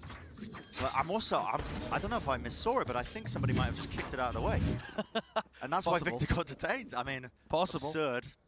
But XSET do clean it up. Big ults available for both Huge sides ults. here. Both teams with a null command too, and this is going to be so fast. Flash over the top. And Def is instantly going to respond. Oh, Screws get suppressed. Yep. Instantly cancelled. He's going to be using Def's own ultimate to try and make the most. And now, control still of mid. Second, not shying away from the fight. Full confidence to take that one again. And with Ye falling, it's an unconventional first step for him. We might see this smokes battle happen so frequently up on Catwalk, as it looks like BCJ and Marv have been assigned this area of the map. This time BCJ coming out on top, and Victor setting up for this flank down mid. The little lurk play with a flash. Pop flash play, no one playing anti, yet still. Cryo was facing in an opposite direction, so it just didn't affect him that much.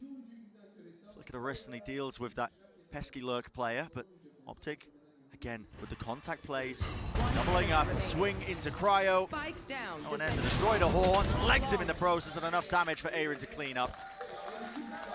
Prime gaming flawless from XSET there, and that was off the back of an attempt at a fast round by OpTic. A lot of ultimates being expended on both sides. And as you pointed out, Bren, Crashy's finding no value because the response was immediate from Def's null command. It wasn't in reaction to the Hunter's Fury, it was in reaction to the pressure coming off the back of the Nightfall from FNS. But Crashy's must have just thought he was out of range. It was quite far back. Yeah. Huge plays by them. Loving that one. OpTic take a timeout very early on. Part of the course, actually. I think in the previous map as well, they ended up using both their timeouts in the first half. Obviously, they were getting absolutely dominated. It was a 4, so there was reason for it, but it has been quite fast and loose with the timeouts. Overall here, as you look at Ascent, I don't know exactly whether OpTic are going to be better on the attack side or the defense side. They've showcased both in the past. Yeah. But what is important is that they start to put some rounds on the board here. And XSET's defense, it's really, really nice the way that they play on Ascent, because the way that they shift roles around makes them into much more of an aggressive team. They've got Cryo taking first contact. Zekan is always confident in swinging on Sova, which is an unusual difference compared to whoever else would pick it up. And BCJ's a bit more of a proactive Omen player even than you would get from A-Red. So this role shift turns them into more of a proactive, aggressive defense, and you're about to see it right here from BCJ and Def. See it immediately, holding that fragment nade, but util has to be cleared out. And a pull of their feet means there has to be some respect being shown, but Victor not wasting any time. Pop flash play through the horn, lights him up. Def was completely revealed, completely blind, but the crossfires are finally online. Better weaponry, a bit of a reload. Cryo though, safe hands. a skip and a hop away to try and escape all of that brute force aggression that's coming through, and what a shot. Dealt with easily enough. The fast hit's not quite finding their mark there. But OpTic had weak weaponry. Not too much to write home about other than Cryo picking off some easy op shots and really helping out the site angle. That one onto Victor, pretty nice towards the end. And if Cryo heats up, this could be another awesome battle. Oh, this is a fast play. The knives in the hands of Cryo. Are they going to try and go for a tiles crunch here? They're tiles crunching what, with a shorty? I don't know. He's got the knives, the Blade Storm, but no, not choosing to operate on it. In fact, Marv has complete control. That is such catwalk, so weird. Such a strange set play by XSET. Flashing in, but nobody able to hold top ramp because of the smoke from Marv. And then Marv just destroys the Oppa. Yeah, something was missing there in that play. But it wasn't quite revealed, but all this utility and that triple initiator comp, look at it. The pressure that BCJ's under, has to back away. And it's again this controller battle over a tree. Not a no command. OpTic are biding their time, finally now starting to wade their way into this side, but they have to deal with Zekken! And he's back and forth. Left, right, around Generator, and the kills are just flooding in for him. And once more, XSET so clean, so consistent with the trades. Beautiful work by XSET to hold that one back. Marv is actually getting value over BCJ. He's being able to crack open the tree, but it instantly causes a flood of rotates into the A site. And that is what OpTic can't deal with. Their trading and their spacing on the site hits is just not good enough to hold off the site anchors. Nice. Oh, one tap to baby.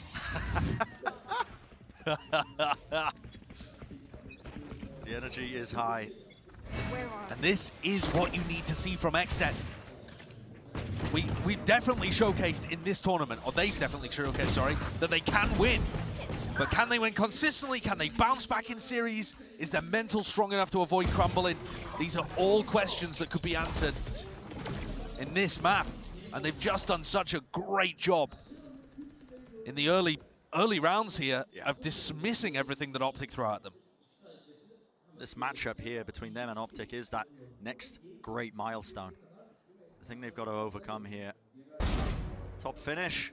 Good heads up by XSET. They were watching the notable angles, but Crashies ends up trading. It does have that operated. It could still get scary in a 2v3. Remember that. BCJ ends up using his ultimate for a bit of information there. Cancelled it.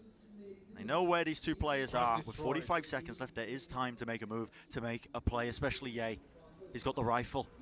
And timing is everything. The peak angle is everything, and Ye wins it out. But still, the spike is dropped. Bit of a backstab play there through market. Smoke propped up, and they know where Ye is. Paranoia scatters across, and it's a cleanup for BCJ. XSET go up 6-2, and OpTic have another shot with rifles in hand. This so far, though, has just been dominant. And what a turnaround compared to map 1, where both teams were dominating their attack half. Now XSET just looks impenetrable on the defense. All of the stuff that FNS was doing on Haven in terms of manipulating defenders, getting lurks into angles, working mid, it all kind of seems absent here.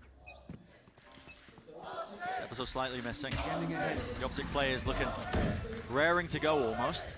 Huge amounts of duty. You can see the pull and the horn being used. At the same time, there was a play straight down mid. Using to be peeled back there with the Odin. The Leviathan set play there. And a suppression onto Arin.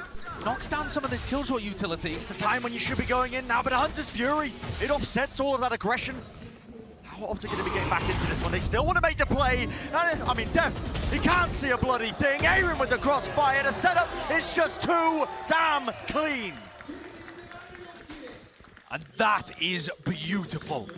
There's a little bit of luck involved there, Brent, I'm not going to lie. Sure. With Def full blinded spraying, but the decision-making as well from XSET to absorb the early utility, respond with a Hunter's Fury to keep OpTic stuck in the choke point, and then fight forwards leads to a prime game in Flawless. Look at this, they are not even letting them through the door.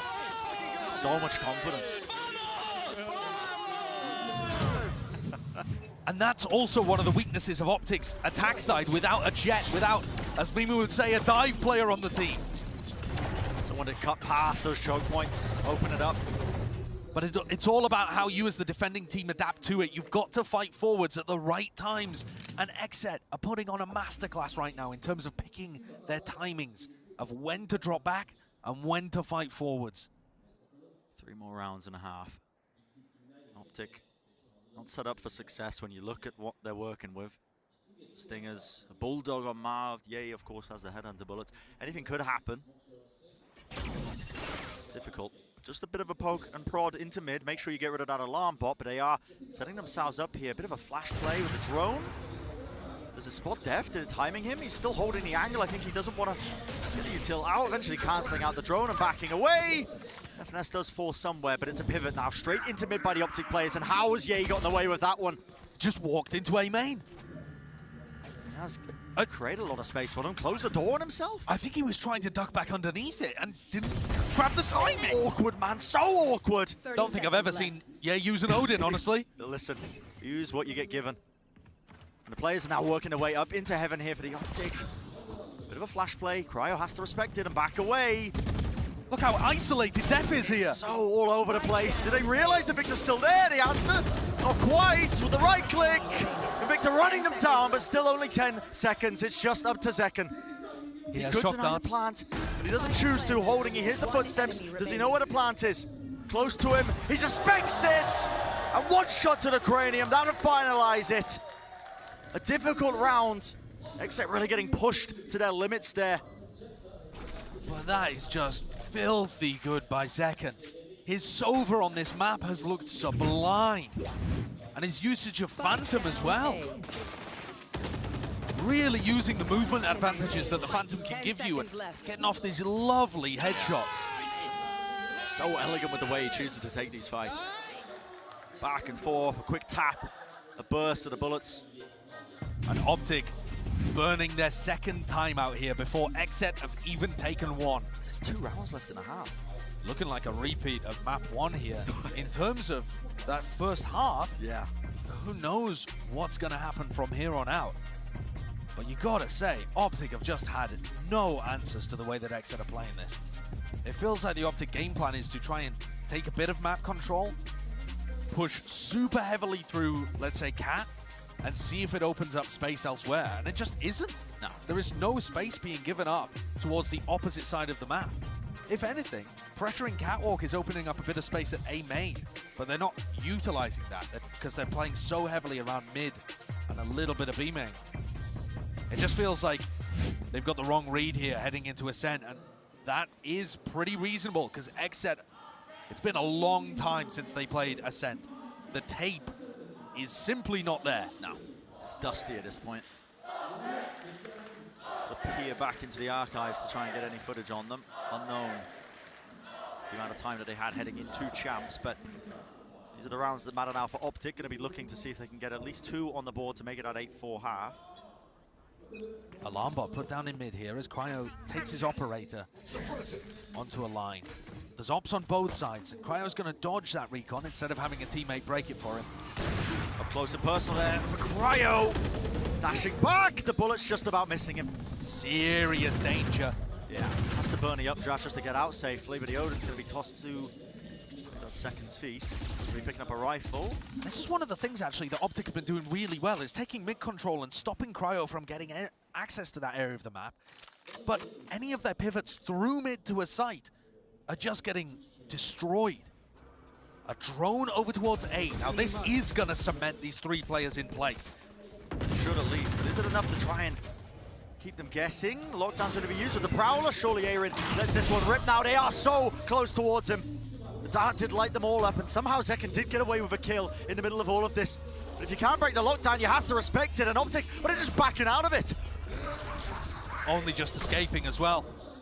Null command being used, in fact, by Def. Yeah, I think Def suspects as well that this hit might be coming through into a different direction, but he's pretty far back into spawn. Doesn't mean Victor ends up using his, but the angle Cryo just missing this one. And it is a split attempt through Cat, through Tree, straight through main, and Cryo still is being under so much pressure.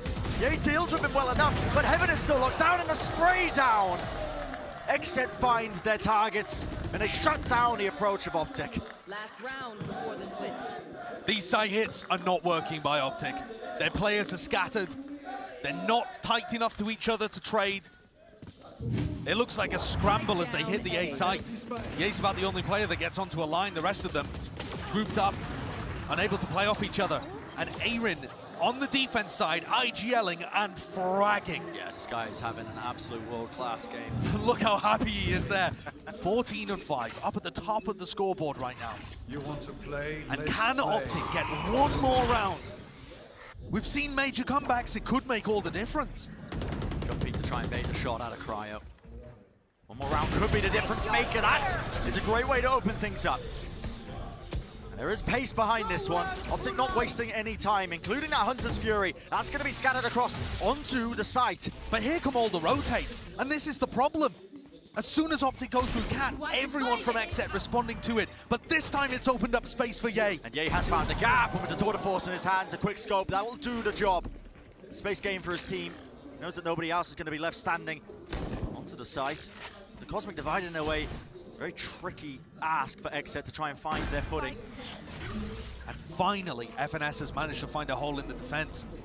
But in the final round of the half, it's looking like they could sail away that third round and a half for them, but XSET still with players alive. Utility starting to come back online as well. VCT going to be using his smoke now. Trying to push back this angle. Ye with a Tour de Force though, and now the slow field at their feet. One more avenue that just cannot be explored. Market being spammed up. Ye sets himself up, one after the other, and they do get that 9-3. a third round, but is it too little? Is it too late? Yeah, that is going to be the big question, but maybe the analyst desk can have a couple of answers for us as well. We'll send it down to them to break down the first half of this map.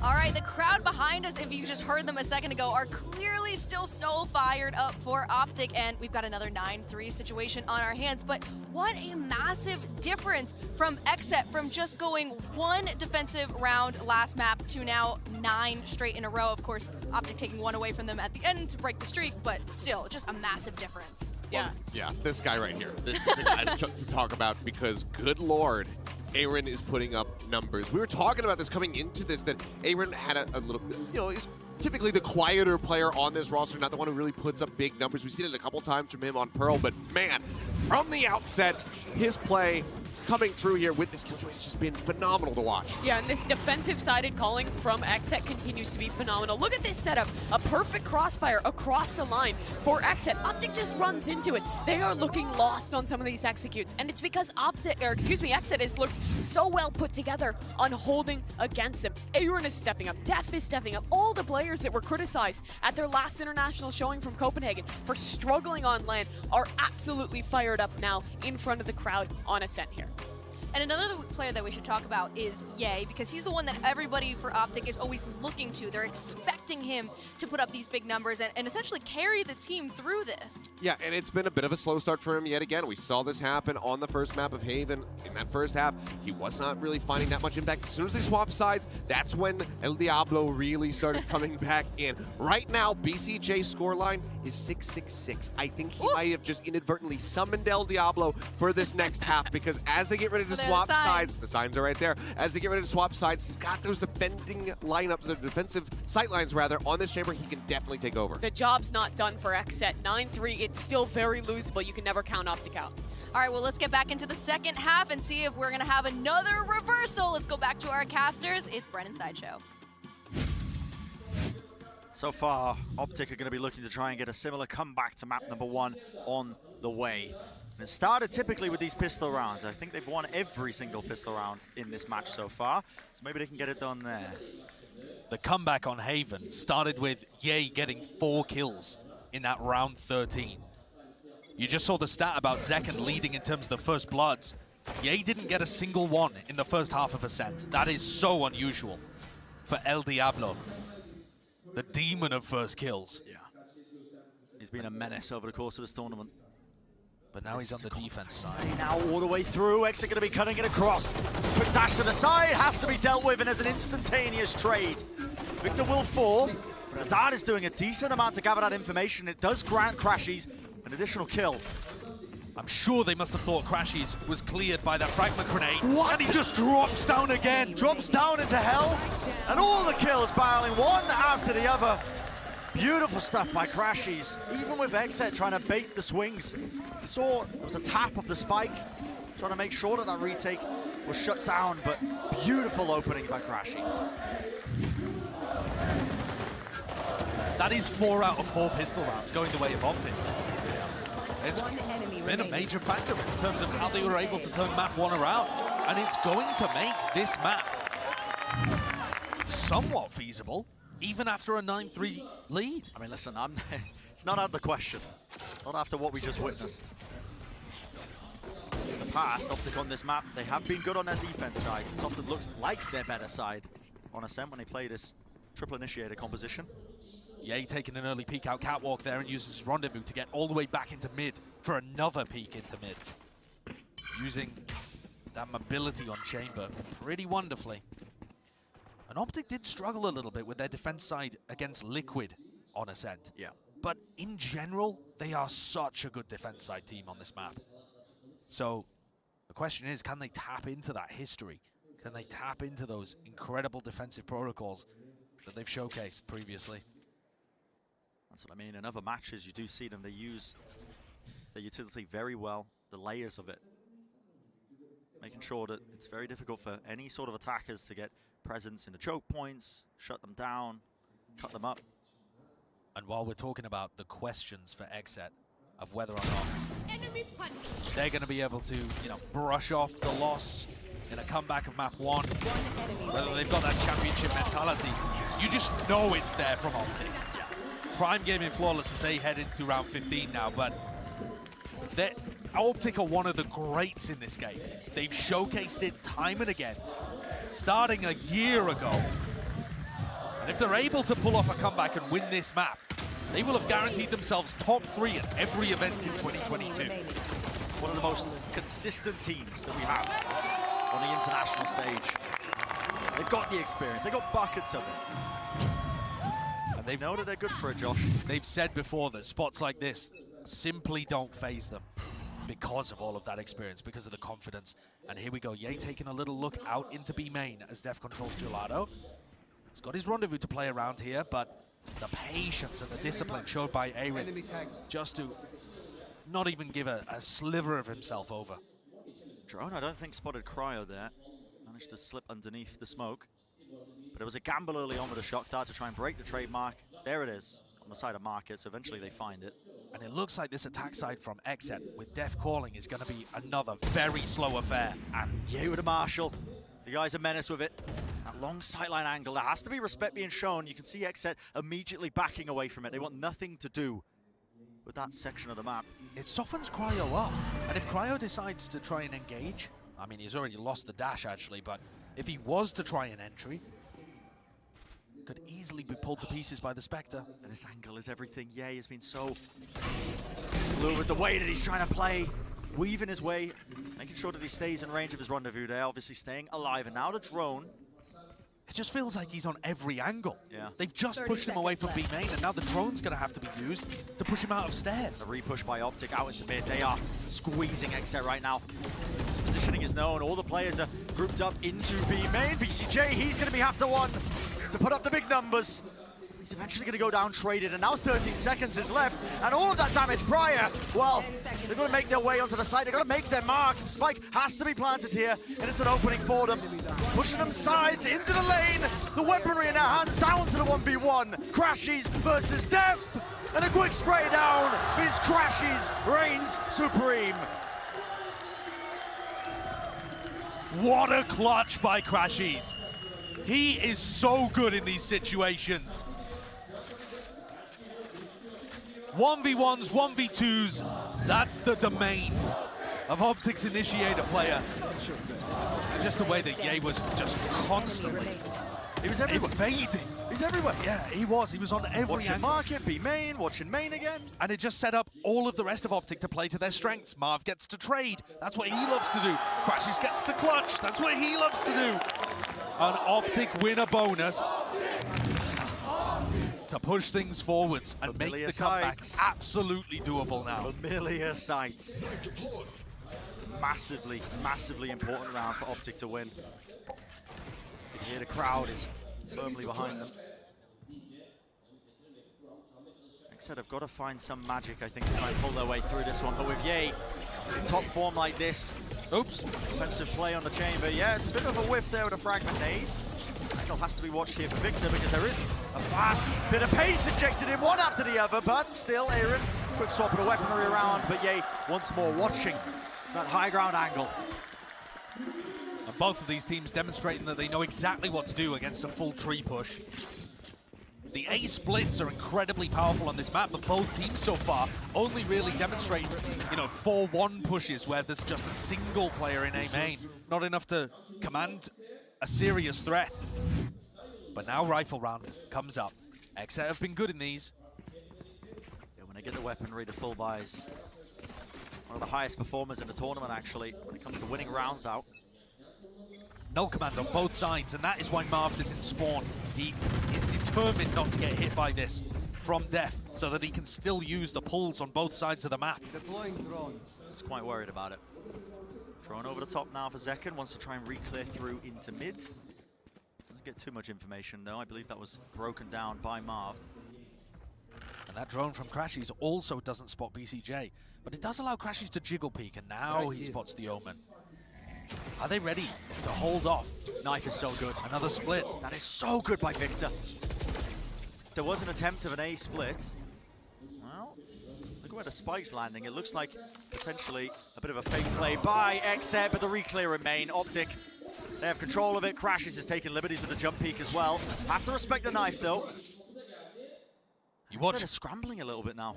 Yeah, you watch XSET's movement on the minimap, and I can't figure out what the game plan was in this round. Aaron with the spike all the way over on B, now reconnected with the rest of the team, but it feels like OpTic have just had all of the information on this side of the map. Yeah. You watch Crashies and he's never worried. Cut noise re-hit, dash now into that cloud burst, moving forwards. There's Victor watching that angle with Crashies as well. Odin in his hands, great wallbang angle. A couple of shock darts. Try and soften up the opposition. Marv's got a lovely line. The angle is being found, but Zekken wants to fight it anyway. Brute force has to be the name of the game, but the spike is dropped down anyway.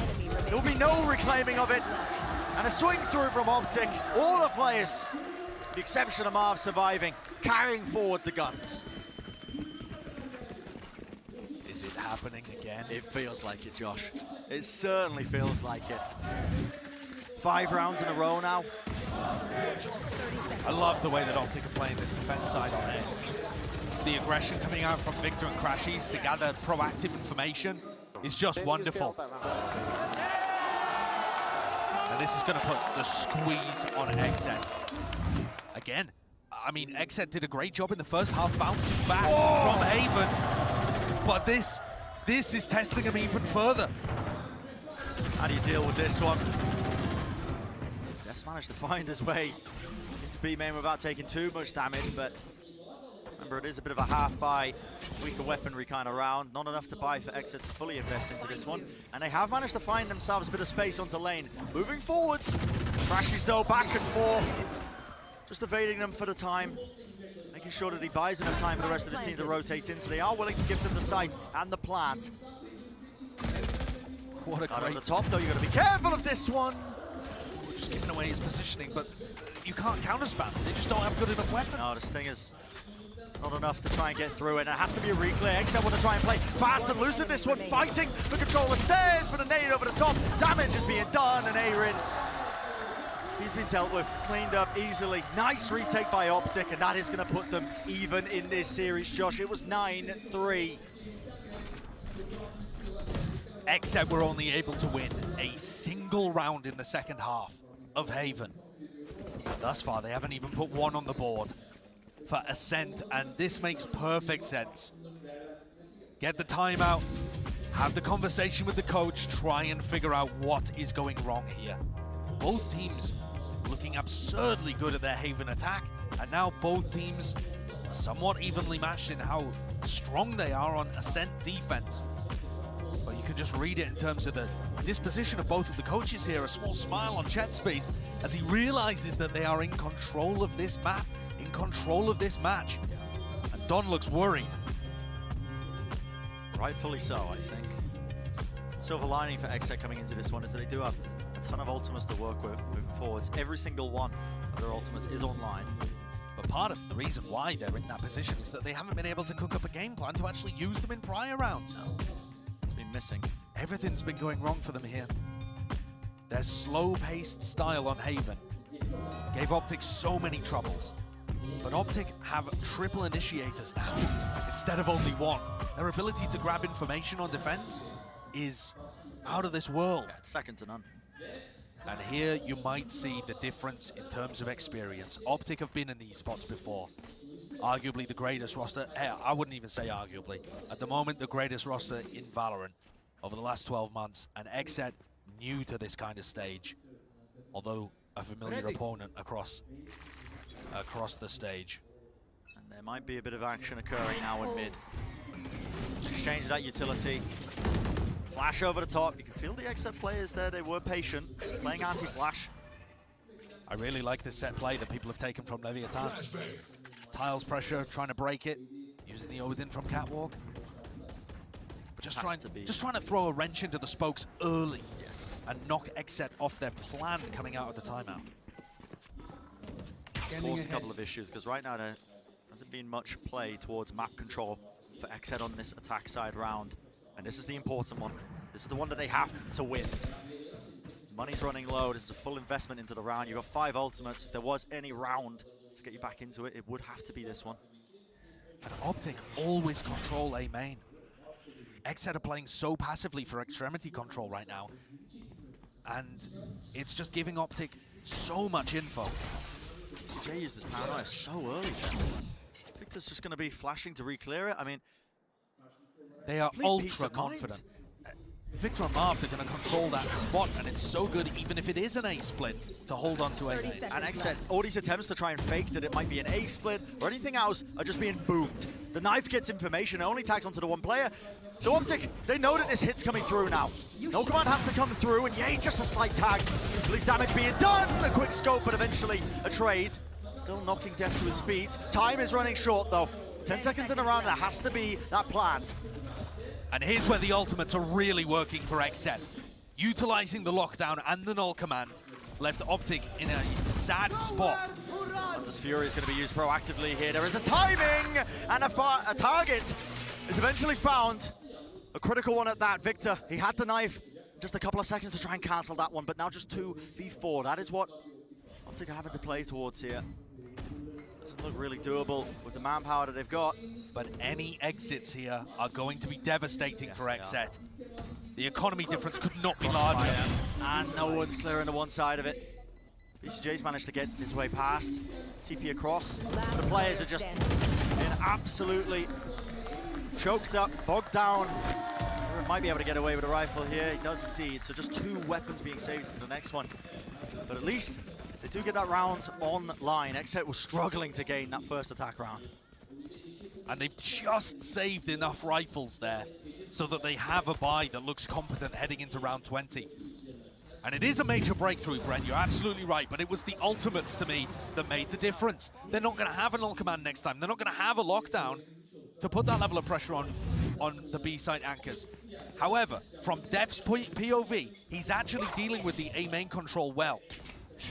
Let's see what's happening here, though, as Ye walks into mid. And XSET, for the first time that I can remember, actually walking into Gelato and trying to contest that area early. It's given Ye complete control of mid. And that's unusual. Normally XSET are all over this area. Yeah. At least within the next 20 seconds they are. They do have the defensive setup. Ye's on this one sightline angle. Marv's got his back as well. He's ready to watch at the bottom of mid just in case there is a peak timing. And XSET again biding their time on these attack side rounds. They want to cut the clock like this, but it becomes problematic. A slight whiff, Ye. Surprised he missed that one. Yeah, doesn't actually respect them enough to back away. Finally, though, he's going to use his rendezvous. There was a 0 point there, and I'm not sure whether it caught second. Playing slow like this, Josh.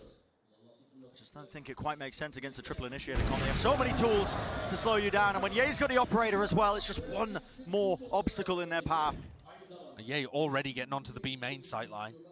Not worried about people being posted up there because of how slow XSET are playing. What is the game plan? BCJ has the ult. He could pivot with the spike in his hands. He could go anywhere, but they just look so scattered. Yeah, XSET are all over the place right now. Slight miss there from Ye. One more bullet in the chamber. Slowfield is going to be slowing them all the way down to a crawl. Down over the top lights them all up as well, but a fragment nade stops anyone from pushing through. But they have to deal with Crashies. This guy's still in the corner. A beautiful flash. Not enough time. There has to be a spike plant, and I just don't think Aaron's got it. The only way he wins this is by forcing a fight, and he just can't do it. Ye donates an operator to the cause there in an attempt to get Aaron's gun out of his hands. But it's OpTic responding to get up to 10-10. And Ye just continues to be a threat. It's not necessarily that Ye's taking over the game right now. I mean, he is up at the top of the scoreboard, but it's more so that XSET are having to worry about him. Yeah. Every corner they turn around, Ye could be there with an operator. So they're having to play slowly, use so much utility, jiggle peek every corner, and it's just slowing them down like they're walking through a bog. And it becomes so obvious of where they're trying to lean towards a lot of these hits. We've seen it time and time again. A dart, a knife, anything to slow it all down. And again, they're using so much utility. Paranoia off the rip, and a turret, and trying to wallbang spam, and Ye's still there. However, XSET have shown a couple of different looks. While they were playing pretty heavily over mid control early on in this half, now they're playing heavy over extremities. They've got Zekken up towards A, B main control, at least in theory. Trouble is, and now at the minute mark, go back into mid. Yeah. Zekken did have A main control, but it was a deeper smoke, and I don't think he cleared wine. So he's worried about that. Marv has been playing in there every now and then. So slow. 45 seconds in the round. Only a single player caught in that 0 point. Yeah, that's going to be throwing some false information into the mix because it looks like XSET are grouping up now for the A push. And the turret gets withdrawn. Yeah, and here comes the play. Flash, oh, that's dodged by Victor. What a spray down. The guy just can't be stopped. In fact, he wants to take the fight to him. One after another, 3 kills under his belt. Cryo has got to try and pick up the pieces of this round, but with only 15 seconds remaining, the spike is in such an unfavorable position. No one's able to retrieve it. 10 seconds left. And XSET just have to hold on to these guns for the sake of their economy.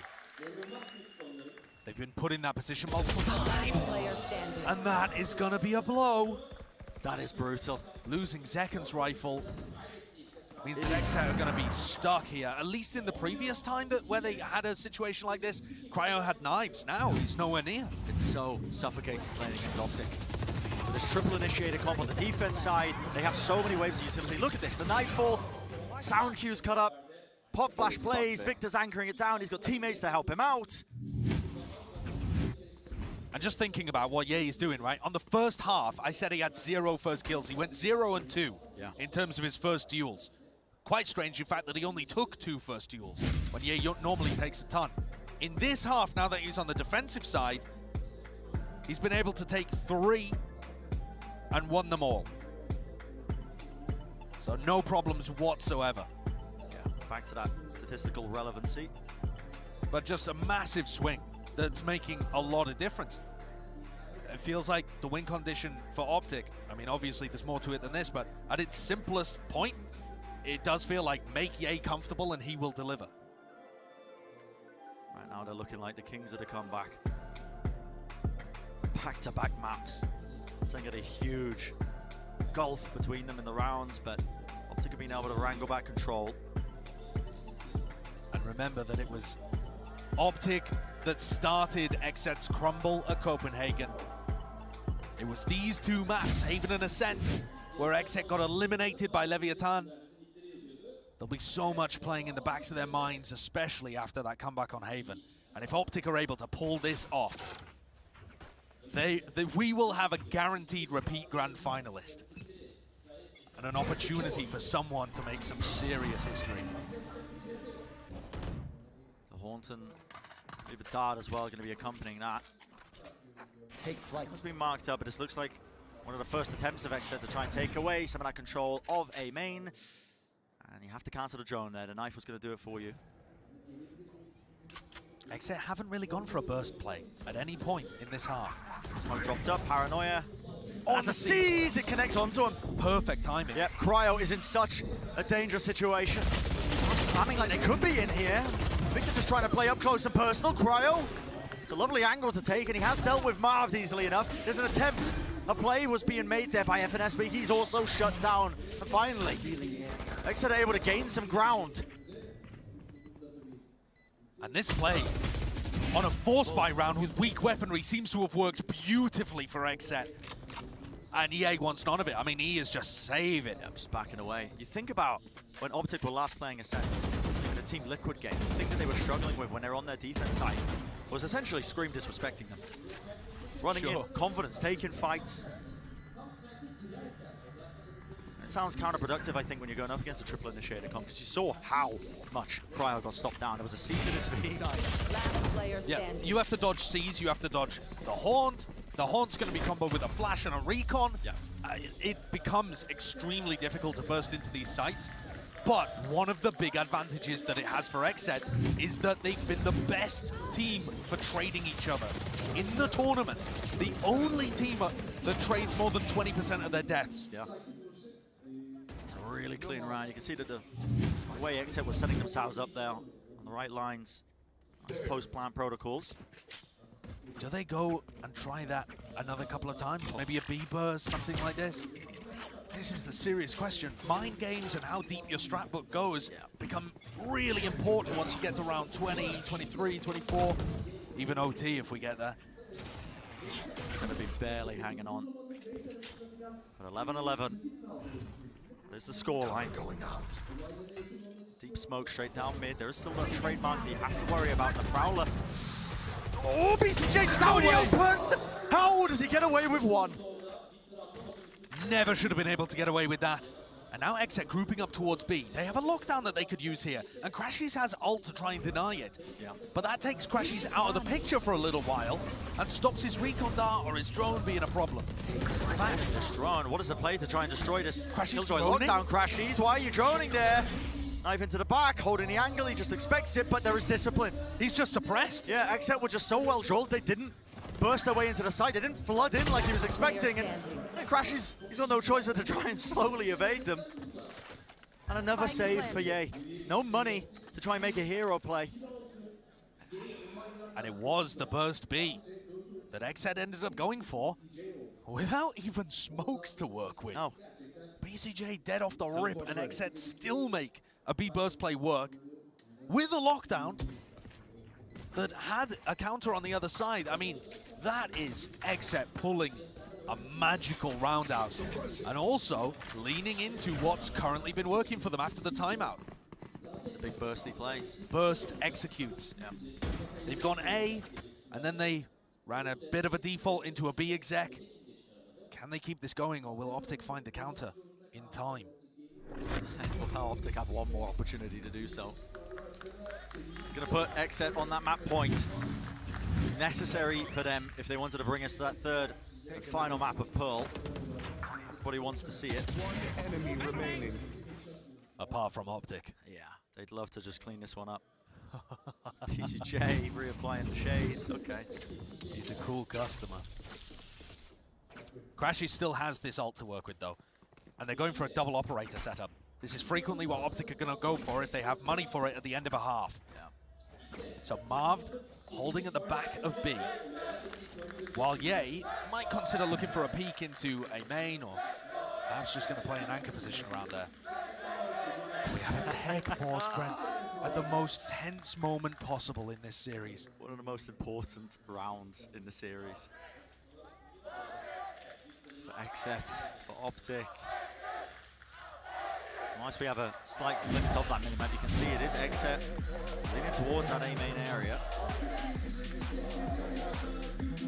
With the spike in tow, Crashes is there with his Hunter's Fury, didn't end up using it in the prior round. The crowd seems to be behind the sides of OpTic. One of the first times I've heard any sort of cheers for them. Yeah. Notoriously have the crowd against them in many of these tournaments. Yeah. And they've said before that they don't like it, but it makes them angry and the anger fires them up. So they frequently perform well when the crowd is against them. This is a bit of a different vibe here. XSET definitely have fallen into the heel role here in Istanbul. But I think this round coming up just defines so much about XSET's story. If they let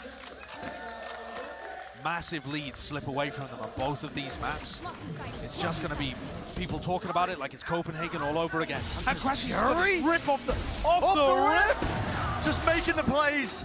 Cryo still returns of one though. Ye was capitalizing off the chaos.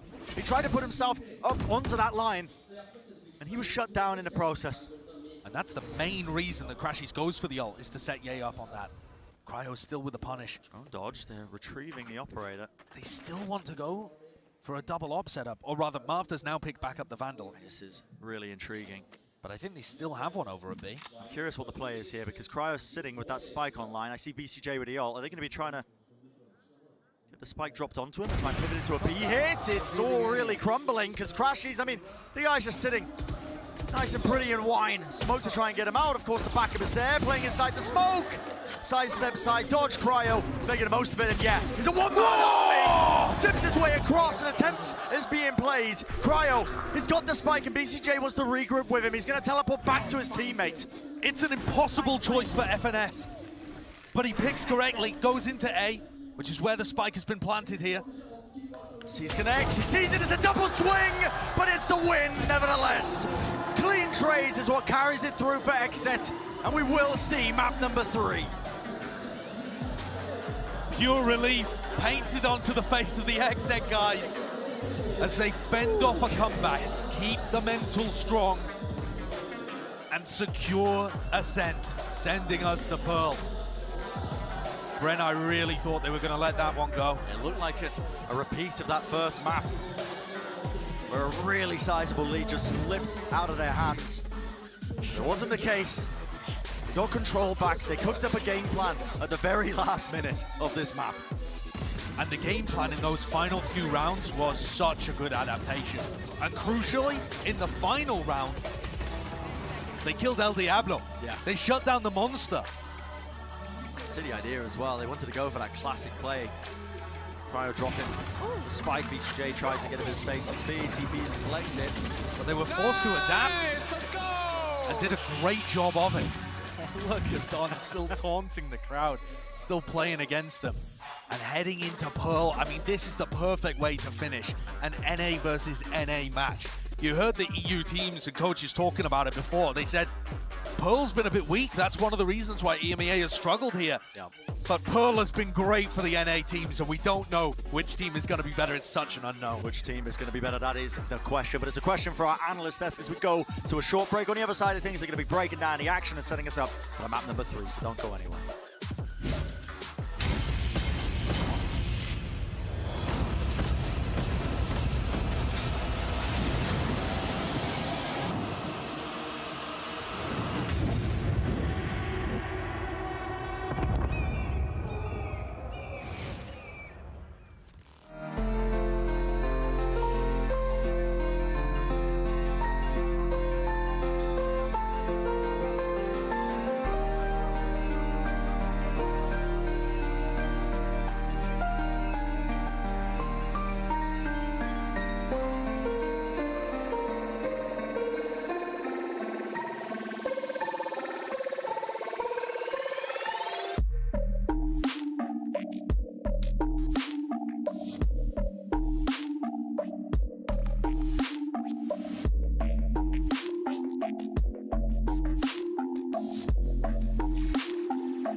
OpTic have done a very good job of bringing us back, honestly, when they were at such a big deficit. Drone B.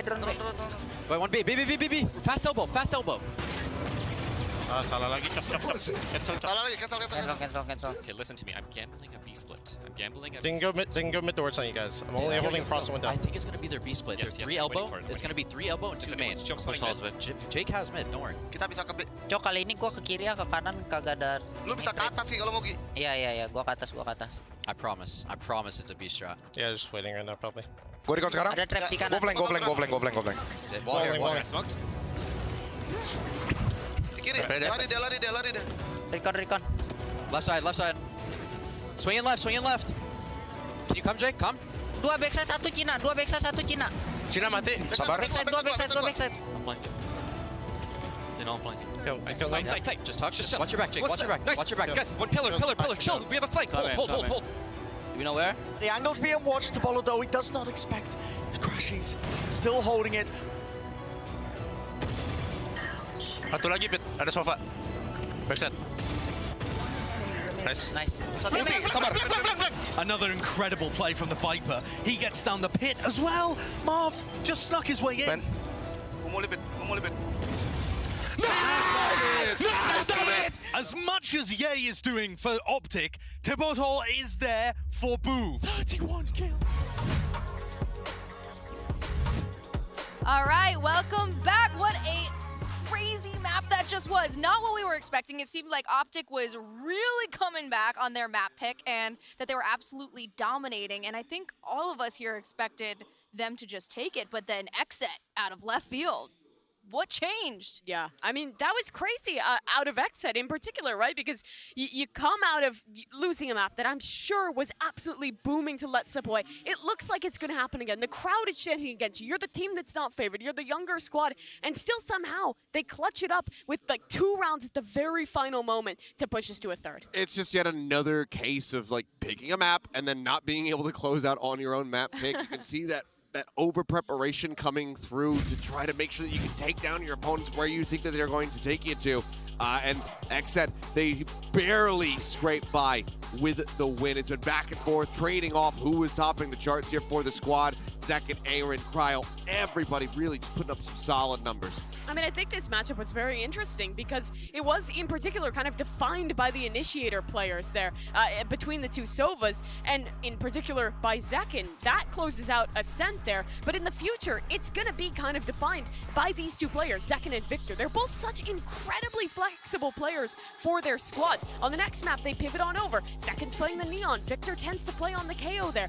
Here, Victor's switching on to a different role. The flexibility is a big part of both of these squad successes, and both these players have been stepping up. But in particular, I think it's been Zekin that has been the more impressive, particularly with how young he is, how inexperienced he is, and he's still making a show on this stage. For sure. I mean, just look at the streaks here at the very bottom of your screen coming through. I mean, XSET, they start things off. They have a monstrous 9-round streak. Can't quite close out the final one there. And that is what starts the snowball there for OpTic. But they get so damn close. But these crucially timed timeouts coming through from the side of XSET have been a bit of a difference maker. You can see it being able to slow OpTic down. Psycho coming in, talking to the team. He's been able to pump the brakes and really just right the ship when things are starting to go askew, and that's what helped them close this out. Yeah, thus far, well, I think map number 1 could be defined in a way by, you know, some of what the preparation was going in with OpTic trying something new. The rest of the series has been who adapts better on the fly, who off of those pauses is coming up with the best idea when the going gets tough. I think the casters talked about this really well, in that when you get into these crazy late round situations, being the team that can show something new, that can come up with that idea on the fly, really can push you over the line. And XSET did that in these final moments, right? They make the gamble on this eco round to just rush into A, completely change the pace, and it works for them. They're rewarded with the map win. Especially after we've seen them take so many of these rounds so slowly. We're getting down to 20 seconds and they're rotating to another site, not even getting near planting. And then all of a sudden they kind of just bum rush in there, and there it is. Yeah. I mean, down to the wire. This looked like this absolutely could have been disastrous for XSET. They have the lineup, but they just can't quite get that bang shot to come through. Maybe if you had a Vandal instead of a Phantom, perhaps you'd have enough punch to make it happen. But either way, we're getting what we wanted. We've been begging. As soon as we saw the draft, go all the way to 3, show us Pearl between these two teams that have looked dominant on that map, and now we get it. And who do we think is going to take it? Both have obviously looked amazing. I have no idea. XSET has had a little bit more practice on Pearl in this tournament in particular, but, you know, just one game's worth, one map's worth. So who's got the advantage here? I mean, I've been a much bigger fan of the decisions that XSET has made in terms of their composition and the implementation as well. Second, playing the Neon on this map with that kind of solo controller Astrocomp, I've been a really big fan of. You compare that to the side of OpTic, where I've taken that different approach. They're actually running duelist list and going instead into that double controller. I think it's an idea that has worked really well for them and plays their style. Obviously, they crushed Loud there, but XSET have just shown now twice how well their comp works. Exactly. And that's what I was going to mention, is that while OpTic did look strong versus Loud, we have only seen them play that map one time. So do they have a different look for us? Have, you know, since those days when they did square off against Loud in the group stage, have they come up with a different, have they concocted a different composition, and will they show it now to try to throw a bit of a curveball at XSET, catch them off guard? We know that XSET is incredibly good with the Neon in the ranks. I'm just curious to see if OpTic are going to make any changes. Well, at least we're here on this third map on Pearl. It's a very exciting place to be. These two giants of NA have been going head-to-head and really slugging it out, taking each other's map picks away from each other. The mental fortitude that both teams have to have right now is massive. And on the side of XSET, it's really difficult in this arena right now because the crowd is so heavily favoring OpTic. And I think there's just been a really good point proved by XSET. The crowd is against them now for the second match in a row. They're down again. They've been in this position before, and again, they're able to rally back and push us to that third map. They're showing that they have that mental fortitude, that it takes to be a champion, that it takes to go all the way in one of these tournaments against a team that we absolutely know has that has shown that in the past, has won tournaments in the past. It has been an incredible performance thus far from XSET. Now all they have to do is close it out. Yep, they took down FPX 2-1, and that's another one of the giants in this tournament, a previous winner, and I think they're set to do it again. Are they going to take down the other winner? I mean, they've already knocked down two of the strongest teams in the tournament, the top two EMEA teams, beaten by this underdog squad. And if you want to go all the way back to the first match here for XSET, Transitive Property would say that they should be able to take the series because XSET, they beat Xerxia. The pain of OpTic, the pain of Envy. They took them down 2-0. So Transitive Property has XSET taking this, but I think just based on what we have seen from them, how aggressively they can play and how much they can slow down the pace as well on Pearl, how much time that Cryocells can buy for his team, just holding these long sight lines on that chamber, I would have to give it to them. But OpTic do have the veteran status. They have the experience. They have the mental fortitude to be able to push back. Let's jump into the Prime Gaming Agent Select and see are these teams going to pick what we expect them to run, or are we going to see some surprises, especially on the side of OpTic? We haven't seen as much of them on this map in this tournament so far. Yeah, it's going to be an interesting one. I wouldn't expect any changes. Neither of these teams have had a lot of time to prep in for something different thus far. And with the early picks coming through, you again see that head-to-head between styles. It's leaning into the KO, the double controller side of things over with OpTic, and it's leaning into this Neon for XSET. But on the OpTic camp of things here, I think what makes this comp most interesting is that you are playing against that duelist. You have no gap close dive agent, so it does put a lot of the pressure on Victor, particularly when they're playing the attacking side, to be that tip of the spear. He's moved into that role more and more, but I feel like he's been struggling thus far at this tournament to be able to show us that Victor that we know he can be. Yeah, for sure. I mean, how they're going to pilot this, especially when you've just got that Neon sprinting at you time and time again. Time buying tools, there's a couple of them. Obviously, you can slow them up, throw the pop flashes to try to stop the aggression from coming in. Make sure that he can't come sliding around the corner if you can connect that knife. But I feel like just based on how fluid the play has looked from the side of XSET on this map so far and the two showings that they have had, I think OpTic absolutely have their work cut out for them. But both teams, I mean, they left this map open for a reason. OpTic clearly has studied the tape from XSET. They should have a decent idea of how they like to play it. The question is, in practice, can they actually shut it down? Yeah, this could be the showdown here. Cryo versus Ye, two of the absolute best chamber players that we have in the world, that we have in this tournament on a map that plays so well to both of their strengths head-to-head here in the server. Work cut out for them. The pressure, I mean, this is for everything, you know, to make your way into that upper final. Loud waiting with bated breath at home, watching this matchup, I'm sure, waiting to see who their opponent is going to be. Yeah, the pressure's really going to be on for this squad here. I mean, for OpTic in particular, you have that pressure of prior being the champion, of being the favorite in the past, and now all you have to do is put it over the line, make your way, another top 3. I feel like if OpTic were to win this, they would secure themselves. They would really put themselves in that position where, hey, you are the best team of the pre-2023 run of Valorant here. You are the most consistent squad at international events.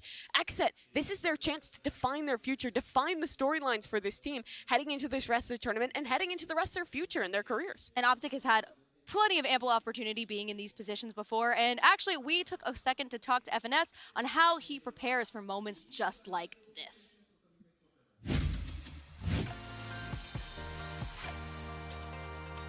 So Liquid looked phenomenal right from the beginning. They obviously had the crowd on their side, and I even told my team right before we started our game, you know, I want to shut this crowd up instantly. That wasn't the case. I mean, honestly, I thought we'd have an easier time on Breeze, and then they proved me wrong instantly, and they were just on point right from the start. They instantly took momentum. They were up 7-1 before I could even blink, and they ended up taking that map. Some people might have taken my statement where I said I'm angry at the crowd the wrong way. I'm definitely not mad at the crowd. It just fires us up to do better when they're cheering for the other team. And just shutting them up is just a very, very nice motivator. Honestly, though, towards the end there, right as we won, we definitely heard a lot of OpTic chants. So hopefully we're getting some fans on our side. Team Liquid are up through mid. Screams, whip, and FNS, he punishes. If XSET is our matchup, and I'm very excited to play them again. I think they have a talented group of people. I think NA Valorant has just come so far. If we both make an upper bracket run here, to be able to beat FPX and now Fnatic would just be extremely impressive and something we even haven't been able to do. So yeah, I would definitely give hats off to them.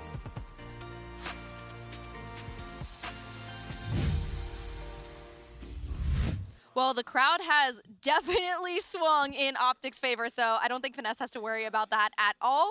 They have been chanting OpTic, OpTic, OpTic this whole night. Well, maybe they do need to worry about it because he said that they play better when they're chanting against them. They use that as fuel. Maybe if you're an OpTic fan and you're here in the audience, you need to just cheer for the other team just to piss off the OpTic players a little bit more. Get them jazzed up, get them ready to fight.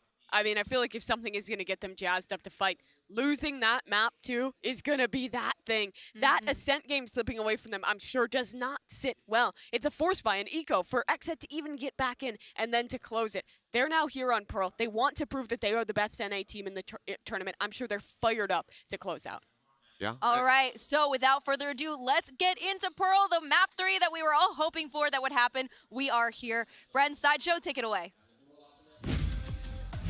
Let's get to it then. Right back into the action here. Map number 3 in the Battle of North America versus North America. An age-old rivalry between XSET and OpTic. But on the cusp, honestly, of something magical. Because you got XSET. These guys, this is one of the biggest milestones that they would have been able to overcome, honestly. If they beat their rival from North America, they played against these guys time and time again, and they've really fallen short a lot of the time. This would be such a gigantic step. The meme around XSET is that they always finish top 4, but no further. That meme is just, it's dead in the water now. Yeah, it's done. They're now one of our best North American representatives, and they are one map away from finishing minimum top 3 at Champions.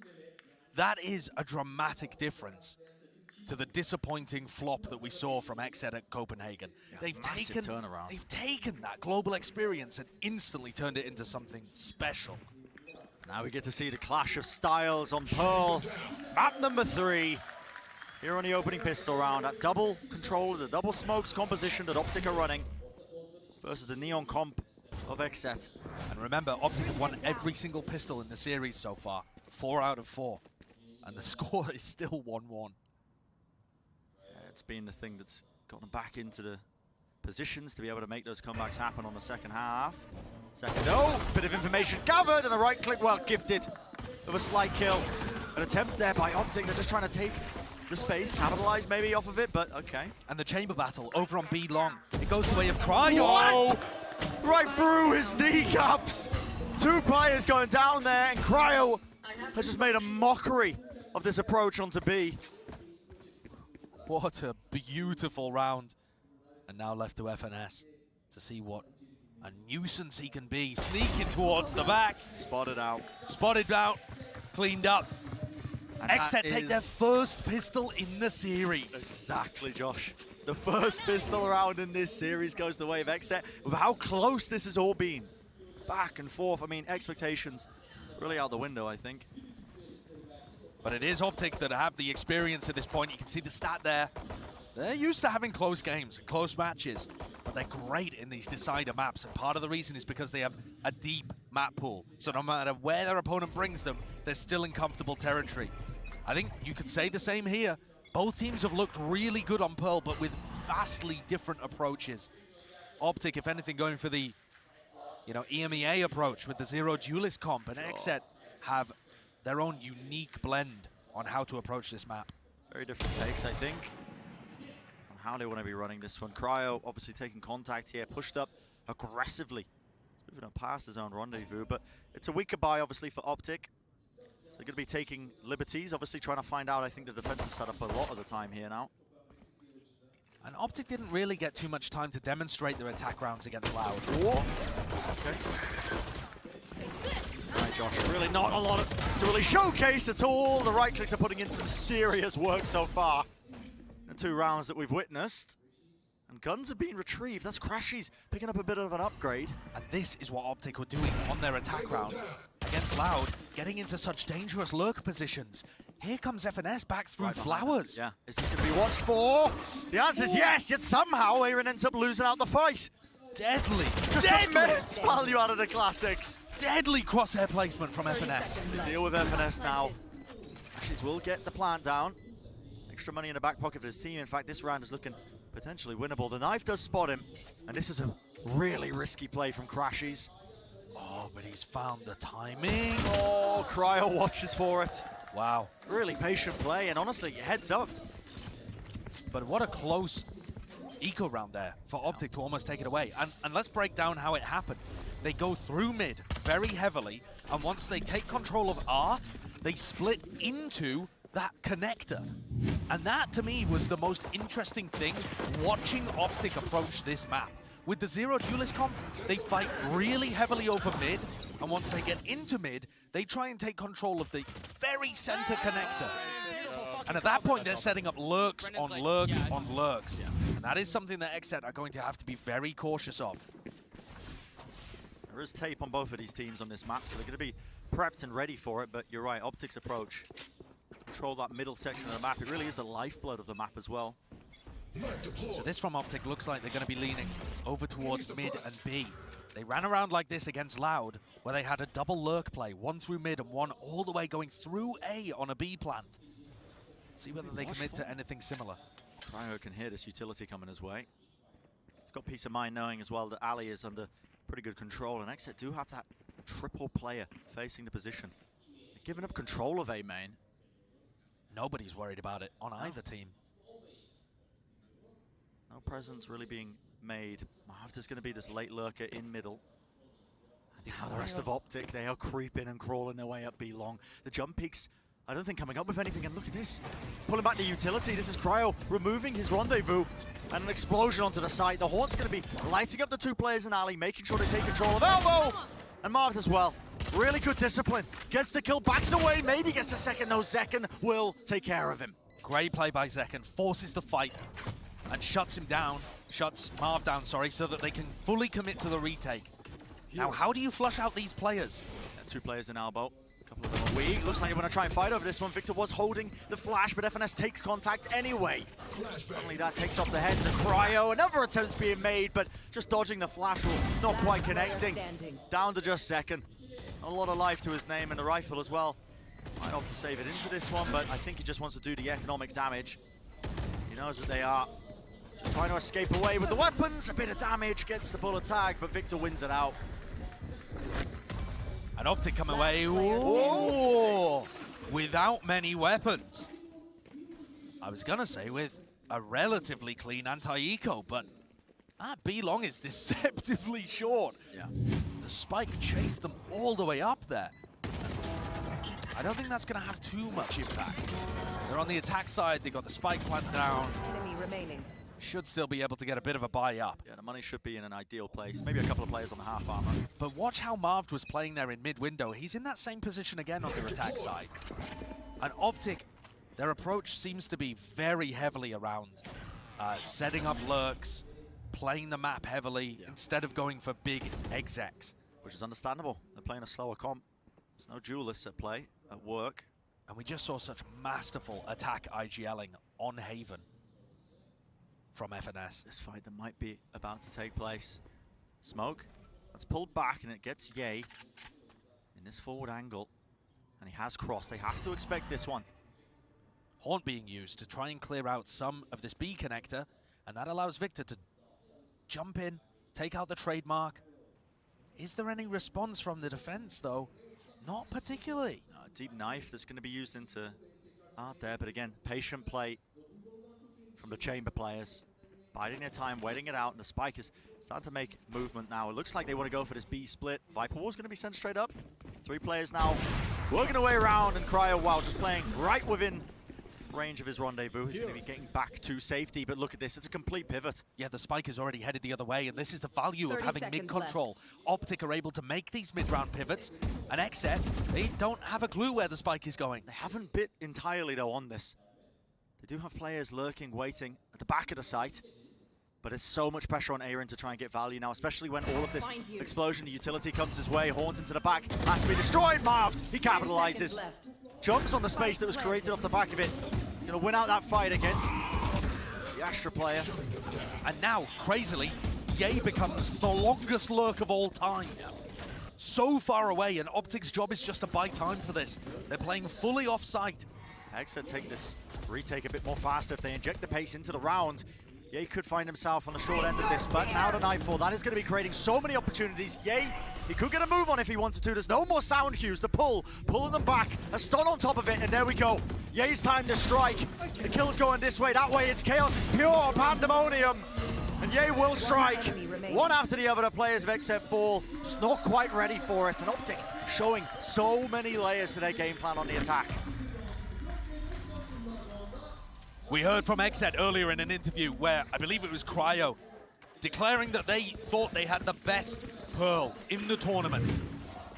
And I think that's a pretty reasonable point of view, to be honest. We've seen it twice.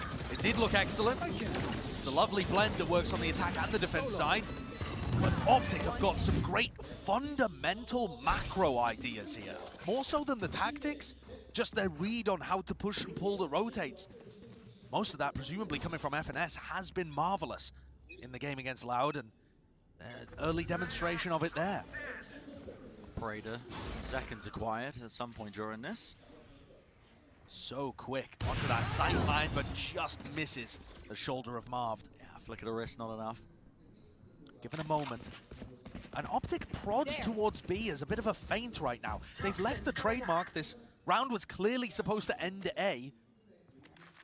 Just trying to add a layer of deception into it. And honestly, that prior conditioning, all the emphasis being placed by OpTic into mid on our attack side rounds means that, look at this, A main is wide open. And this could lead to FNS getting down a very clean Viper's Pit on the site. The ults here combo up beautifully. Yeah, and now with the swing through, the operator taking just not quite catching it onto the mark that he was looking for. Now they're going to start to barrel through. OpTic want to try and get this plant down clean, but it's a tap to try and bait the swings. And bait they will. Right through the wall, being watched for. Making sure the angles are there. And not even requiring the investment of the Viper's Pit. OpTic reading what that defensive play would be and dealing with it. Zekken's just getting out of there. Wants to save the operator. We'll keep this one going. Okay. Dangerous. Trademark at his heels. Get out of there. This is not going to offer any opportunities. So his goal, just trying to save that operator, running rings around and laps around the map. But what another lovely round by OpTic. It is magical. They press a little bit of attention over towards B, and XSET are worried about mid. Meanwhile, OpTic just slide their way into A. Easy peasy for him. Cryo has money to burn here. You can see that XSET had some ideas of what they wanted to do on the defense side. Yeah. You know, XSET were throwing out a haunt that lit up a lot of people. They were a bit unfortunate not to get a pick off the back of that. And then also, you know, Zekken trying to use his conks through the Cosmic Divide, but just not quite aware of where the angles are played. Probably just because it's a new map. Yeah. But XSET with rifles in hand as we head into round 6. This is the important one. There. Tef even with his own null command as well, but how does this round end up being played out? Spike should be waiting for the time being. OpTic are quick to take this A main control. It's a haunt as well to just layer it all in. They are putting such a heavy emphasis into this one, but a reminder, the Spike nowhere near them. All this presence, I think, is just to try and push and pull these rotations. Yeah, this is a weird round because XSET didn't bite whatsoever, just playing for mid control. For mid! FNS, he does fall. Swing attempt from Victor. That's pretty beautiful. And the chamber battle goes the way of Ye over on B long.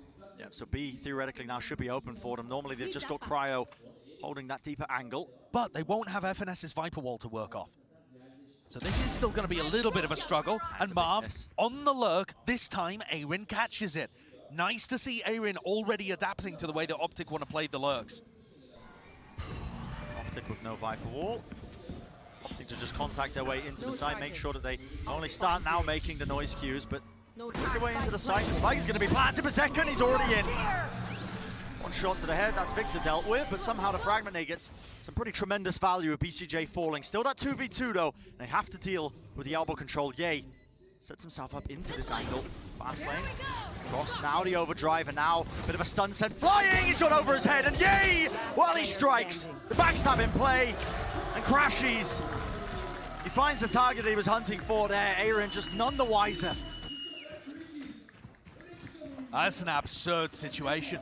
I mean, if Zekken is able to get the stun onto Ye, or at least know where he is, or, I mean, the stun does connect, but if he's able to just glance down, I think this round probably goes the way of XSET. But such intelligent play by Ye though, in the blind spot. Yes, instantly tucking himself under. And OpTic's game plan is working here. XSET are now going to go for some A aggression. Zekken leading the charge again on the light buy with the only rifle that XSET have claimed to. He pokes in, nobody's seen. All right, time to pivot. XSET are already on the rotate, trying to gamble here. Yeah. It would be a correct gamble if they can get to B in time. Smoke was propped up. No commando cutting across. Arin is holding a very close angle here with the Viper's pit down. Do they want to try and play fast inside of it? It's just waiting a timeout, Marved! Right from just making sure the late lurks get incredible value. I love the way that OpTic are playing this as well. It's so cautious in their approach. They laid down the Viper's pit, but nobody was playing inside of it because they're so aware of how to play into this one. No casualties, prime gaming flawless, all the guns carried forwards into the next round. And it feels like every time we start a map, Brent, one team is going on a 5, 6, 7 round win streak. What a beautiful play there, by the way, from OpTic. And I've been talking about the lurk plays the entire time. It's clear when you watch the VODs that that's how OpTic want to set this up. But Marv manages to get a peek there as the trademark goes down and just sets up the most gorgeous timing. You saw Arin be able to actually collect the lurk play on A one of the rounds, but every other time it's found value. How do you deal with it all the other times? I mean, this is where Marv is in his comfort as well. Oh, he's able to make those deep lurk plays as a controller player. And, you know, they're running double smokes here.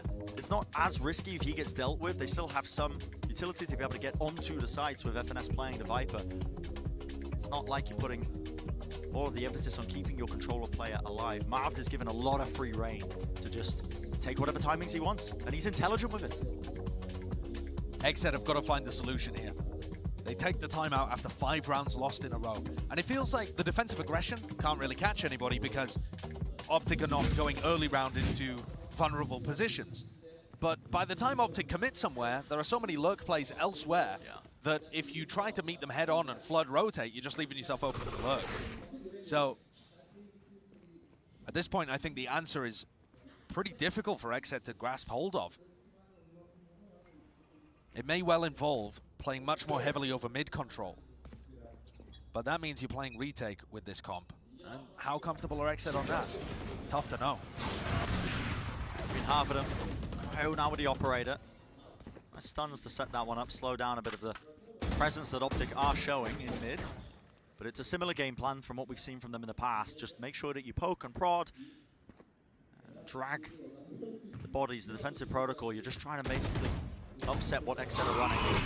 Prowler in the face, that has to be respect shown. And of course the rendezvous to safety. And they have taken alley control. OpTic, bit of a triple face right into the line of sight of it though. It's just going to be that 1-for-1. And Zekken, did he hear them rotate out there? In the midst of all of this, Ye is taking space on the opposite side of the map. Does Cryo seems aware. Pay attention to it? And he has found. Yeah, you just unscoped at just the wrong moment for it. And the chamber play for XSET has found all the value in this round. Def as well, finding the timing to pop off his null command. And this feels like everything here. Yeah. They've even read the lurk plays. If there was a lurk happening on the other side of the map, Zekken's position in mid would be perfect to deal with it.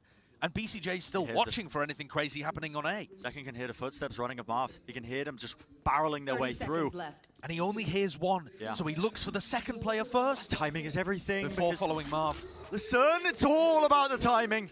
FNS, he sees the mark, he calls it to Marv. Marv knows now he can pincer him. And Zekken gets dealt with. Rotations are being made though, and XSET, they do have bodies here to shut this one down. The crossfire, it's a whiffage. But Def eventually cleans up the mistakes, and with only 7 seconds remaining, FNS has to get this spike down. He has to plant it.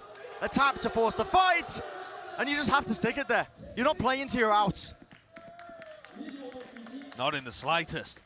So OpTic let one slip away that could have been recovered.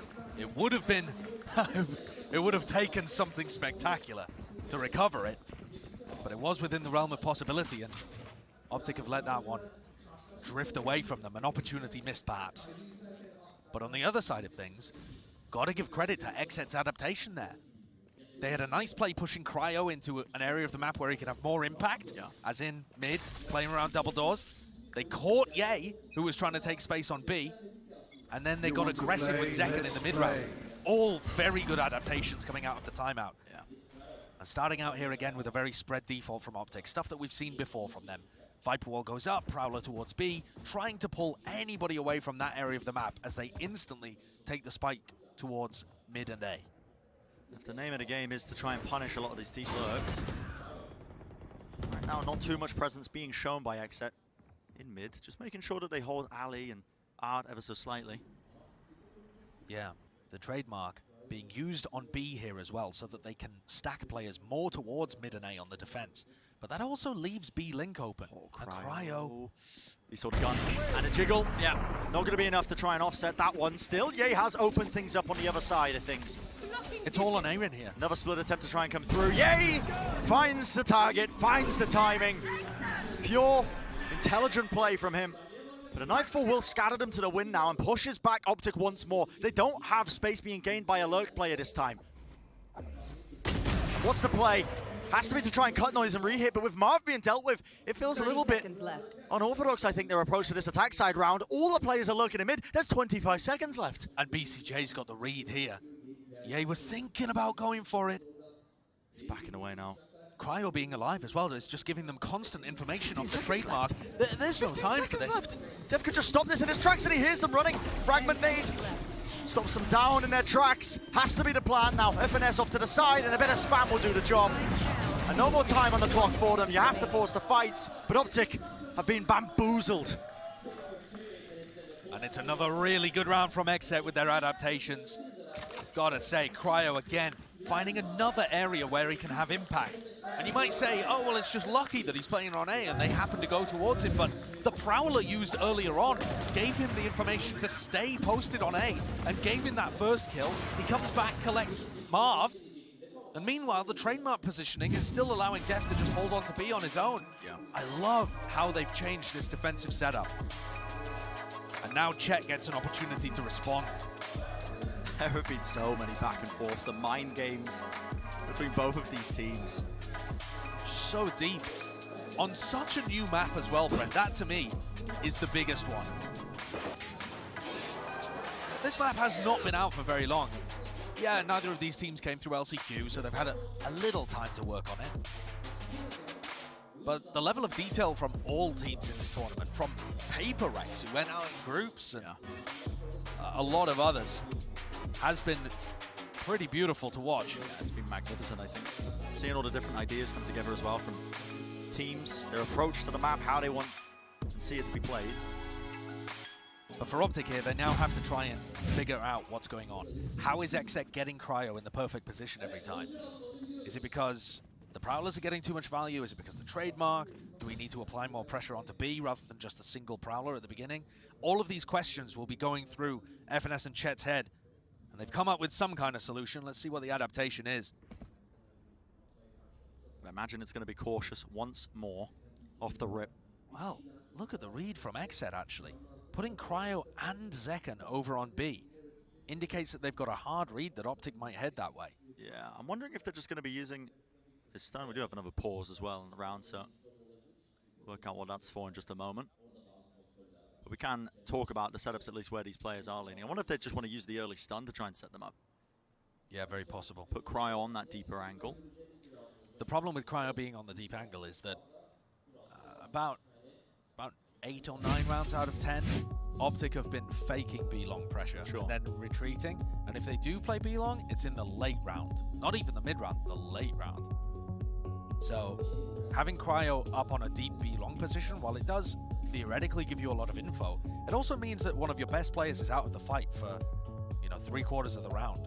Yeah. Which doesn't seem like the best way of utilizing that strong fragging power that Cryo can give you. While we have all the information as well to work off of here, I want to point your eyes. You can't quite see it, but we can. It's the Astras using their ultimates as well. The Cosmic Divides are online for both of these teams. Last time OpTic had that, ended up a pretty successful A-hit by pulling the rotations. I wonder if they want to go for that again. Just that shot of Zekken juggling and Don shouting in the background. Sums up XSET, I think. They looked frozen and a little nervous when they played at Copenhagen. Yeah. And that wasn't in front of a big crowd. You know, that was just the beginning of playoffs.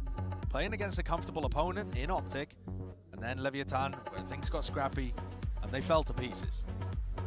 There's no way of putting sugar on it. They fell to pieces in Copenhagen. But this time around, they look relaxed. They look confident in terms of playing with the crowd and having fun in these spots. Just a demonstration of how much the experience can help.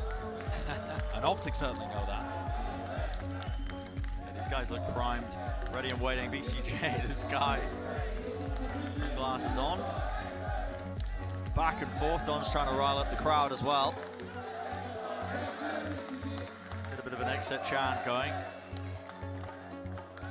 But for all of these players, a pause like this comes at such a frustrating time. Yeah. You're just starting to get into the flow of the game. You're trying to get a read on how your opponents are playing. And remember that whichever team comes out the other end of this is going to be facing Loud. Psycho.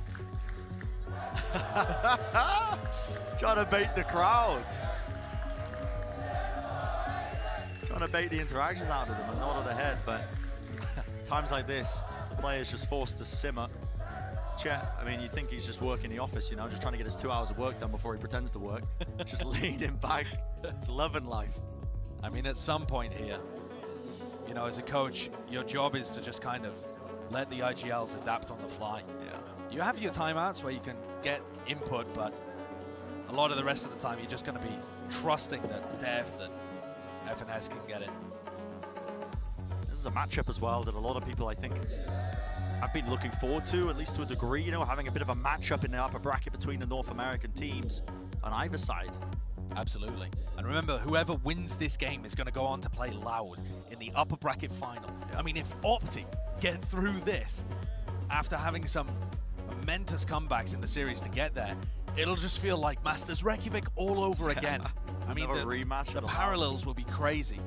And then on the other side of stuff, if XSET were able to make an upper bracket final after sliding out of playoffs instantly. Trials and tribulations. Yeah, just the difference in these two teams' journeys over the course of 2022 could not be more heavily stated. Sure. They have such a contrast despite being from the same region. Massive milestone if XSET were able to take the series. And think about if XSET were able to win here. They'd just be giant slayers going through the tournament, taking down the winner of Masters Copenhagen. Now, if they're able to win on Pearl, taking down the winner of Masters Reykjavik. Having already claimed Fnatic's scalp in the quarterfinals and looking towards Louds, no one could possibly say that XSET's journey through champs has been or will be easy. Not by a long shot. But that's what makes this Champions the best of the best. And when the pressure is on, do you crumble or does it turn you into a diamond? It feels like XSET are starting to get some of that latter into their game, starting to build that out, that development where they can perform under some pressure. They got the experience from Copenhagen. That's under their belts, looking to try and make a mark now at the biggest stage of the year, Champions 2022. And we got the tech issue resolved. Looks like we're going to be heading back into the fight, back into the action here. XSET versus OpTic momentarily. Small break as well for the teams to just simmer, think about what's been happening so far. So right, back into it. Map number 3 here. XSET and OpTic fighting for that minimum 3rd place spot. Chance to face off against Loud, deeper in the bracket. And you're right, Bren, it was just that concussion blast early to set Cryo up on the angle. They used a 0 point as well from Def and didn't see anything. So 3 players are going to move over to A. They've completely given up mid. This middle area of the map, OpTic use it so well. Because most teams will just use it to rotate between A and B. But for OpTic, they'll push deep into your own spawn and look at them go. Yeah, this is just a massive gulf, a lack of information. Zekken was forced to jump peek that just to see what his players are, but it could be anywhere by now. And now Def is stuck in spawn just watching this little cubby hole. He has to watch this angle.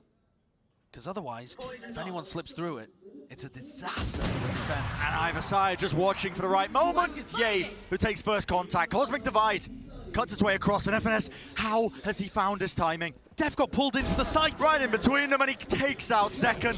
The way that OpTic work the map is just sublime. Just down to Cryo. Spike planted, post-plant positioning. Cryo wants nothing to do with it.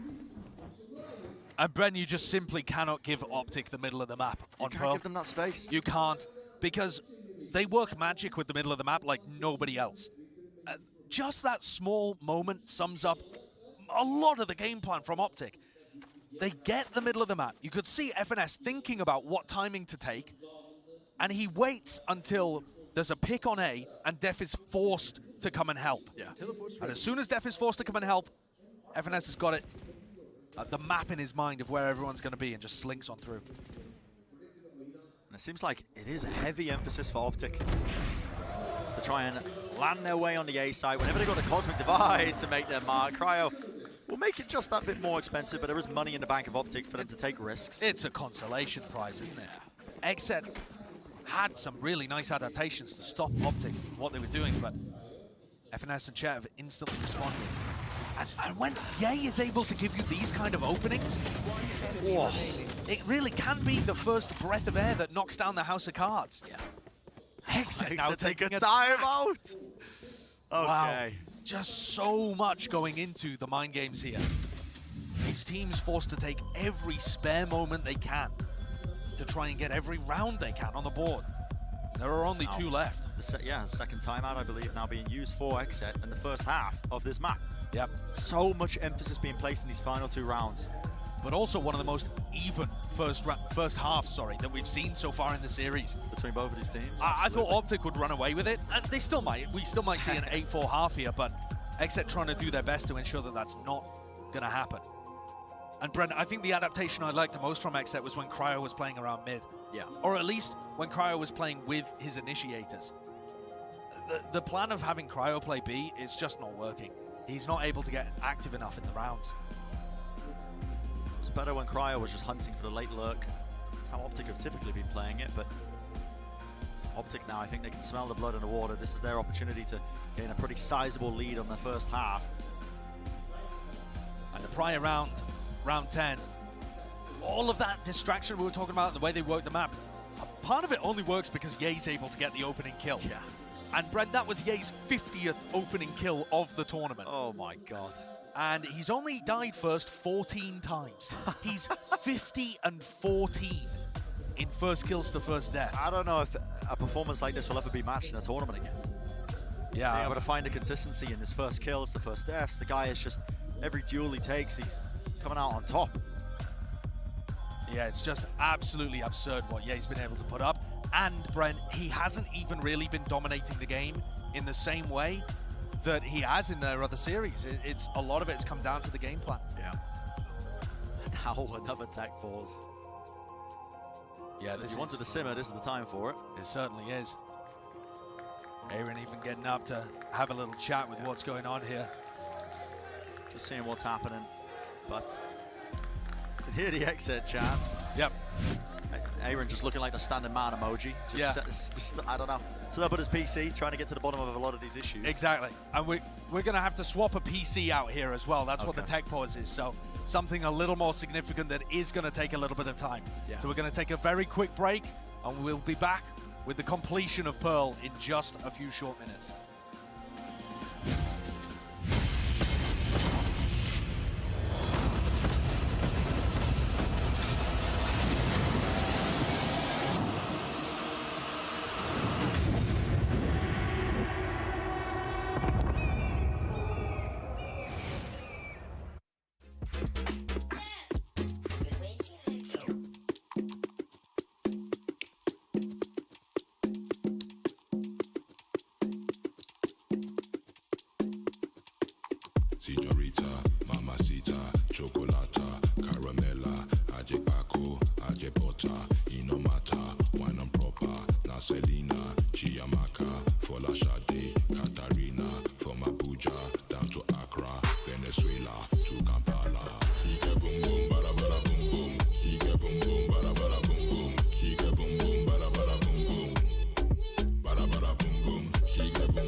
Ye would clap Shroud, no doubt in my mind.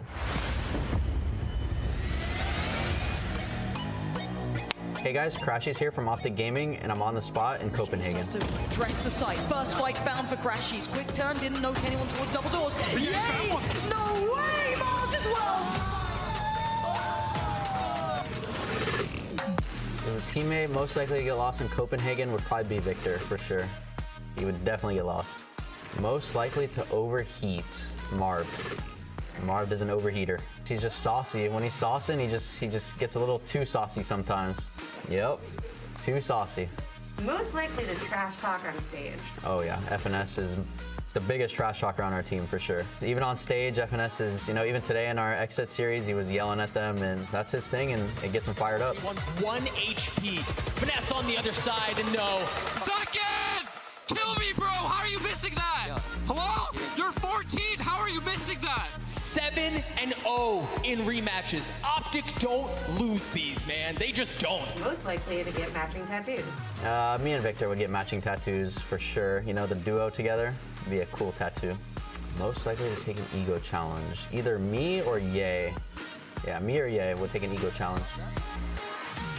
Most likely to clap Shroud. Clap Shroud. Ye for sure. Ye would clap Shroud, no doubt in my mind.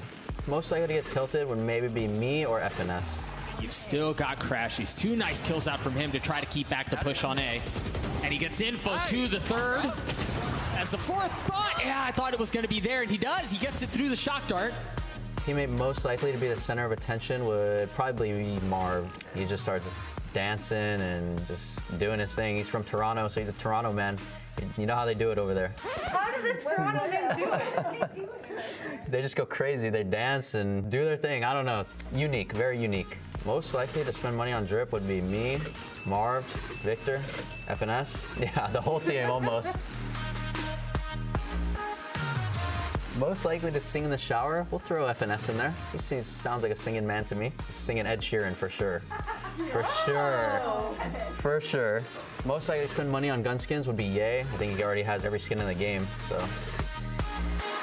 Still being a nuisance. 2 up towards the rafters, and Aspas trying to clear through, but you can see the nuisance this man is, and Ye won't stop.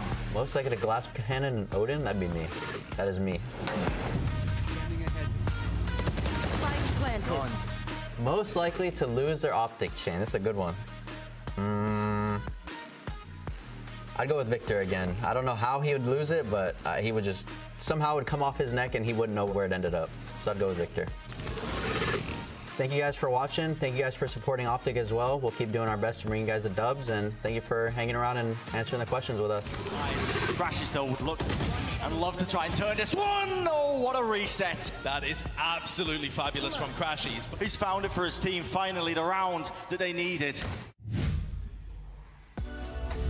It's been an absolute slug match here between these two NA Giants, and I'm on the edge of my seat personally right now, Achilleos, just waiting to see what's going to happen. I am on the edge of my seat waiting to get back into the game so I can see what happens now. Tech pauses, they're just like us. It's just a thing that happens from time to time. I know, Brendan Sideshow, they have plenty of experience going through tech pauses. I myself have gone through many a tech pause in my day, but it is what it is. Hopefully we can get things taken care of pretty soon and get back into the game. Yeah, but what we've seen thus far has been really fantastic from both these teams. I think we kind of came in hyping this matchup as being two of the best teams at implementing Pearl into their map pool in a head-to-head. And I have largely been impressed with what OpTic has been showing thus far. The way that they're controlling this map and lurking has been incredible. And in particular, what Marv has been able to pull off has been really amazing. Yeah, we're still seeing some really tight performances between the two smokes, the two controllers right now, with Aaron versus Marv. And, it's just a steady back and forth between the two. But Marv has had some monstrous moments so far in this map with the Astra. Sorry, would you say some marvelous moments? No. I would not have.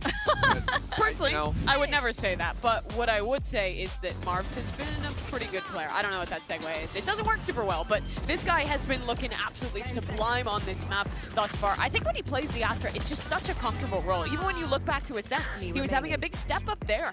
Anchoring on this role for him is great, and lurking as well, because he's enabled to play slower, play the map, while still being able to have that global utility to support his team.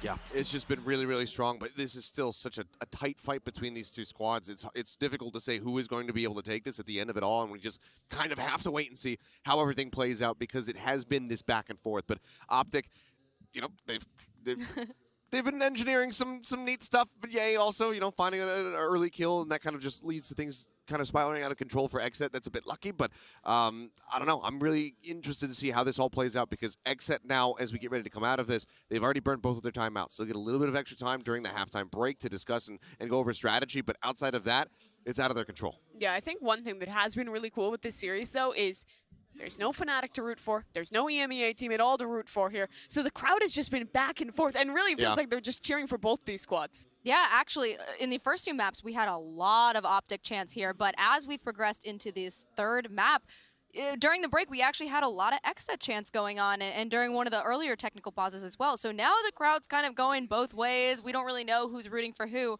But to your point earlier, both teams seem to kind of feed off being the villain a little bit and not having the crowd support. So now that they have the crowd support, is that advantageous or not advantageous? How does that affect the mental, Yeah, which team can kind of run the bigger heel strategy here, just be the bad guy for the crowd? But I don't know. I honestly, I think that they are just both just hyper-focusing on the game right now. Obviously, the coaches are kind of chilling and whatnot and trying to big up the crowd and, get some boos out even for the side of XSET. But I think that the players themselves in this moment, it's so tight-knit. You're playing for a spot in the upper final to face Loud, make your way into that top 3.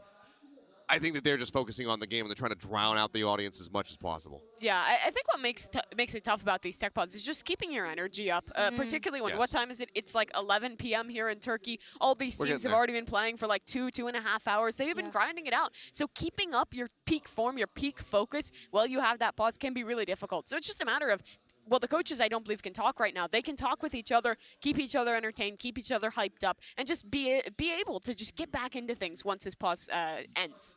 Well, while we're still in this pause, we actually are going to take a quick moment to get to know one of our players. Bala sat down with BCJ, so let's find out a little bit more about him.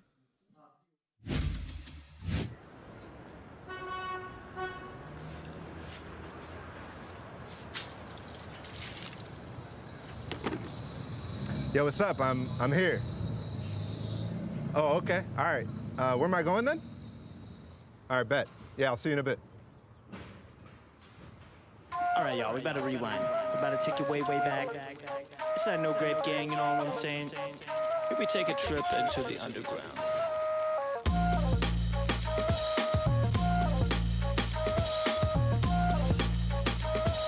Hey, yo, what's up, bro? Good to see you, man. Good to see you. I'm in your neck of the woods now, huh? Yeah, I always order from the taco truck. Okay. They have some fire tacos. So what's good?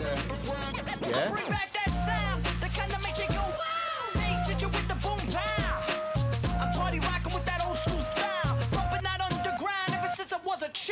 I lived in New York my whole life, but I just moved to Brooklyn like 20 years ago. So essentially your whole life, right? Essentially my whole life. That's good. I'm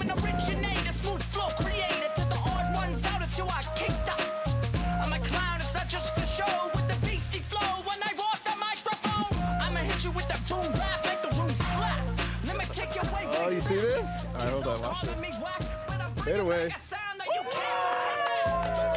Oh, wow. Let's go, see what you got. Oh! That was actually close, Wait, we gotta run that back. Hold on. Black coat, but I'm new like Mountain Dew.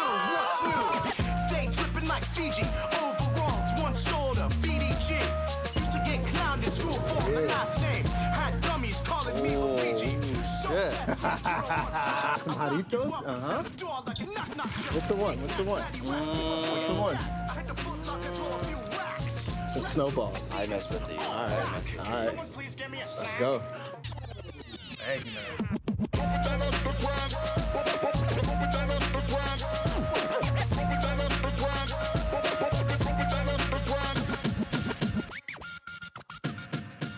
All right, bro. Thanks for showing me a little slice of Brooklyn. Yeah. Taco truck is definitely one of my favorite things in New York because you can always pass by and get however many you want. Yeah. Well, it feels like I haven't seen you in a minute, but actually it has only been 3 weeks since we saw each other in Copenhagen. Let's talk a little bit about the year so far, because you've gone through a crazy transformation, I feel like. Playing Raze, Neon, Jet, right? Throw Yoru in there too at the beginning of the year. Yeah. Like, why did you go through it, and what are the strengths, and how has it gone so far? So at the time, Chamber was really strong. Yeah. So we decided to move Jake or Ye to Chamber because it was just too good not to have. Yeah. Like, yeah, we all know. we all know why. He's feeling it. Flash goes in. Spot one. Gets one. Yay! So we shifted me to duelist to let him play Chamber. That's one, and then two was that he felt like I was the best entry fragger on the team. Yeah. Which means I was the best at just creating as much space as possible for the team, so they could just run in behind me, and either if I don't kill them, then they will. It's a pretty good vote of confidence if Ye is calling you the best entry fragger on the team.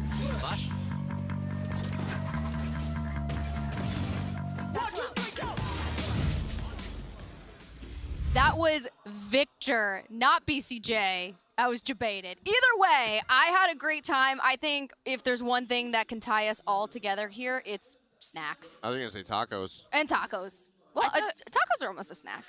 I thought you said stacks at first, and I think maybe that can tie Seth together with Did you guys switch places? Because I think that sounds like a Seth thing. My mind is stuck on DRX, but I mean that video and overall the like natural series. This is the second time they've done it. They did it for Last Champions as well. Yeah. Really cool. There was a piece on BCJ done about him. I forget who it was for 100 Thieves. I think it was on Baby Bay sitting down with Derek as well. All of them are really insightful into the players as individuals and with the team, and the rest of Victor one is pretty solid as well. You can learn a lot about a player from their taco order. Yeah, and also how well they can swish into a trash can. Apparently pretty bad. With an audience. Yeah. Maybe that would improve Victor's gameplay if he got better at the... Maybe a little more hand-eye coordination there. He needed the audience to be telling him how bad he is and to be booing him in the process, and then he would be able to nail the shot the first try. All right. Basically all it was. Well, we're going to take a quick break. We will be right back with another computer up and running. Do not go anywhere. We're going to finish this match off in just a little bit.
Welcome back from the break, and yeah, we're going to be jumping into this one momentarily. Map 3 in this battle between XSET and OpTic, an age-old classic in North America in terms of the rivalry between these teams, and it could not be closer. We're jumping right back into it now. Round 11 of the first half, and 4-6 the scoreline. XSET just taking that timeout. Believe me, they've had a lot of time to think. They've had so much time to try and grab these final 2 rounds, and this could be the difference. This is the battle for who's on top in North America, but who makes that upper bracket final, the minimum top 3, and XSET have struggled so far on their defensive side.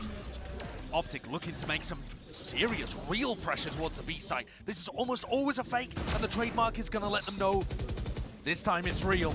Yeah, there's actually some bite behind this one, all the utility that was being used that way, but they have slowed this one down in time enough to potentially bait rotations. But look, XSET, they're cautious about it. They've been expecting so many lurks. It's happened almost every single round up until this point. But there's no one there. Crashies has the spike right now. If Crashies does get it down, he'll have Nightfall available. Horns over the top. Has to be dealt with there. Prowler sent straight through. A bit of spam as well. Victor is so low, but elbow control needs to be taken. And Zekken, no choice but to hold down Mouse 1, try and spray him down. Now a Nightfall on top of it. OpTic, we do not want to let XSET set up for this fast retake. Not killing Victor there has double the problems too, because he's just popped no command. Got it online with the kill on Zekken. And look at how worried they are of these lurks. Watching Ali, watching behind them. The crazy conditioning from OpTic. Yeah, and XSET just kept guessing, wondering. But now they're going to be striking. Cosmic Divide is going to be layering it down. It's going to be passing the site a little bit for them to be able to take this. What a play! Forwards! BCJ, what a play! But still down to that 2v2. And Marv inside, outside, his own smoke and the wall. That's going to seal the deal with that round. 7th on the board for OpTic. Last round in the half. And this really has been a map from Marv.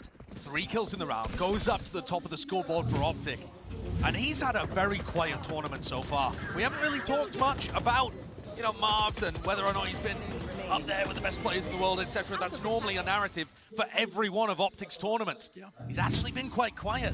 This is his first great map where he's taken control completely over the attack side. And that prior conditioning. We're talking about it, XSET were just waiting around, holding for just phantoms, people who would never really show up. They were quivering. Just trying to hold for those late lurks. And OpTic, well, okay, why not? Another fast play coming over towards the B side of the map. And again, nobody lurking, only this time XSET have taken the initiative in mid. All that space going to be gained. They are holding for a late lurk, and Cryo could be the difference maker. Inside the smoke, waiting it out. So tough for him, though. People can get into the smoke from any direction. And he's just inside this play. Side pop flash play, Victor. Blinded himself more than the opposition, yet still comes up with the kill, still with the goods. And now it's down to Aaron. Plant online, has to prioritize the control of the objective. Whips out the pistol. Aaron, you can't be getting away with that, son. But it's not over yet. Prowler going to be sent flying through. Def is going to get the Resurrect online, but now they are swinging for it. The punishment, not quite there. Victor wanted to make the play. Sidestepping it, sees connects. Yado putting in so much work. The Tether points the angle in an instantaneous trade and play. Yay finding 3. And the back-to-back B hits after the timeout working perfectly for OpTic.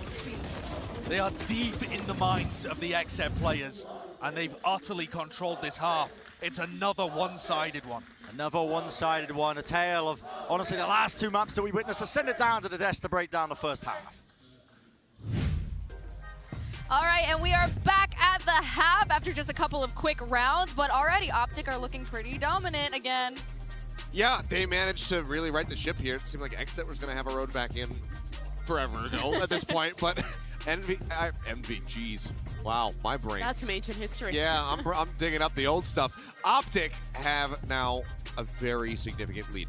Crashies, BCJ, these guys both piloting the phase, but Crashies just coming out on top.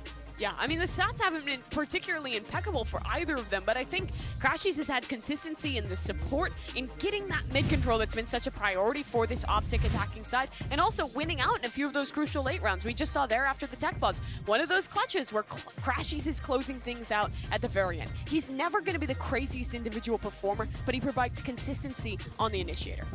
Yeah. been great. I mean, you see those 9 assists that he has. He's just been able to really utilize his utility just a little bit better than BCJ. But now as they get ready to swap over onto the attacking side, we'll see if it can be a different story for XSET. Yeah, that we will. And I think the biggest question here is how do they play this comp on the attacking side? Can they continue with the same win conditions? Previously, they've been very heavy on these XSETs. Big set pieces, Zekken playing on that Neon, and it's been really effective for them. But OpTic is looking dominant right now. They've had such a good understanding of how to play this map, and for XSET, the pressure is on. You've pushed so hard to get to this point, to maybe be able to finally defeat OpTic at an international tournament, to find yourself in the top 3, to make a name for yourself as we look to close out this tournament. It's going to take something big if they even want a chance at it. That it will.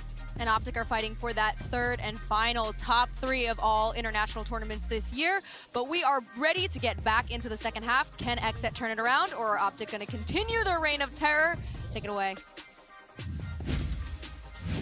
Thank you very much. Yeah, back into the action. And this is such a huge test now for XSET. One of the biggest milestones that they've ever faced right in front of them now. Can they battle back just the way that OpTic have been doing over the last 2 maps that they've played? Can XSET take down the uncrowned kings of North America? Grouped up over towards A on the pistol here. And XSET were able to take the pistol round for the first time on Pearl in the series. Another one would certainly start this comeback going, but OpTic look like they're set up for this. Are they just contacting all the way? All the way into the sidelines and crashes at the back. But listen, he throws out the haunt expecting no one to be near him. Wow. And XSET capitalized. They swarmed the site. What a pistol round. That is beautiful. And such an anti-strat. Yeah. Really ready for Crash. He's just holding that one angle down. But his pistol round is not over yet. Takar making their way in, weaving their way in. Nobody's watching for this. FNS has somehow lurked and found that timing and found that kill. But a BCJ, there was no trade instantaneously there. There has to be a pull. They're trying to block it, but it pulls it right into the line of sight of BCJ. Being able to take down Marv there is pivotal. Yay, comes around the corner. Headhunter, 4 bullets available. Faster play has to be made, but a bit of run and gun is the play. And a pistol round gain for XSET, what they needed to stand a chance of the comeback being enacted on this side of the map. These pistols have just been absurd. 4 going to OpTic in the beginning 2 maps, and then both in the hands of XSET.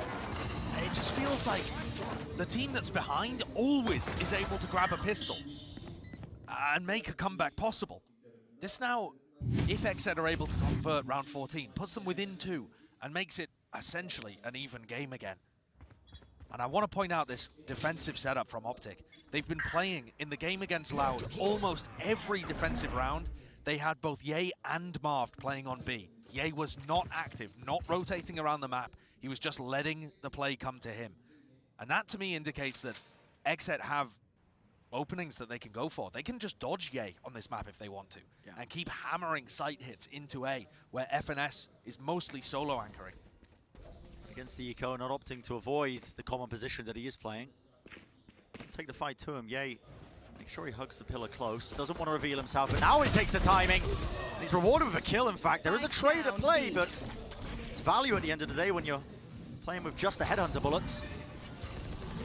Hot flash there from OpTic. They don't want to be giving up this site, and it's a pull to disrupt this one. No elbow control, and now a slide and a dash all the way in. XSET definitely taking names and making sure that they take all the space on the site.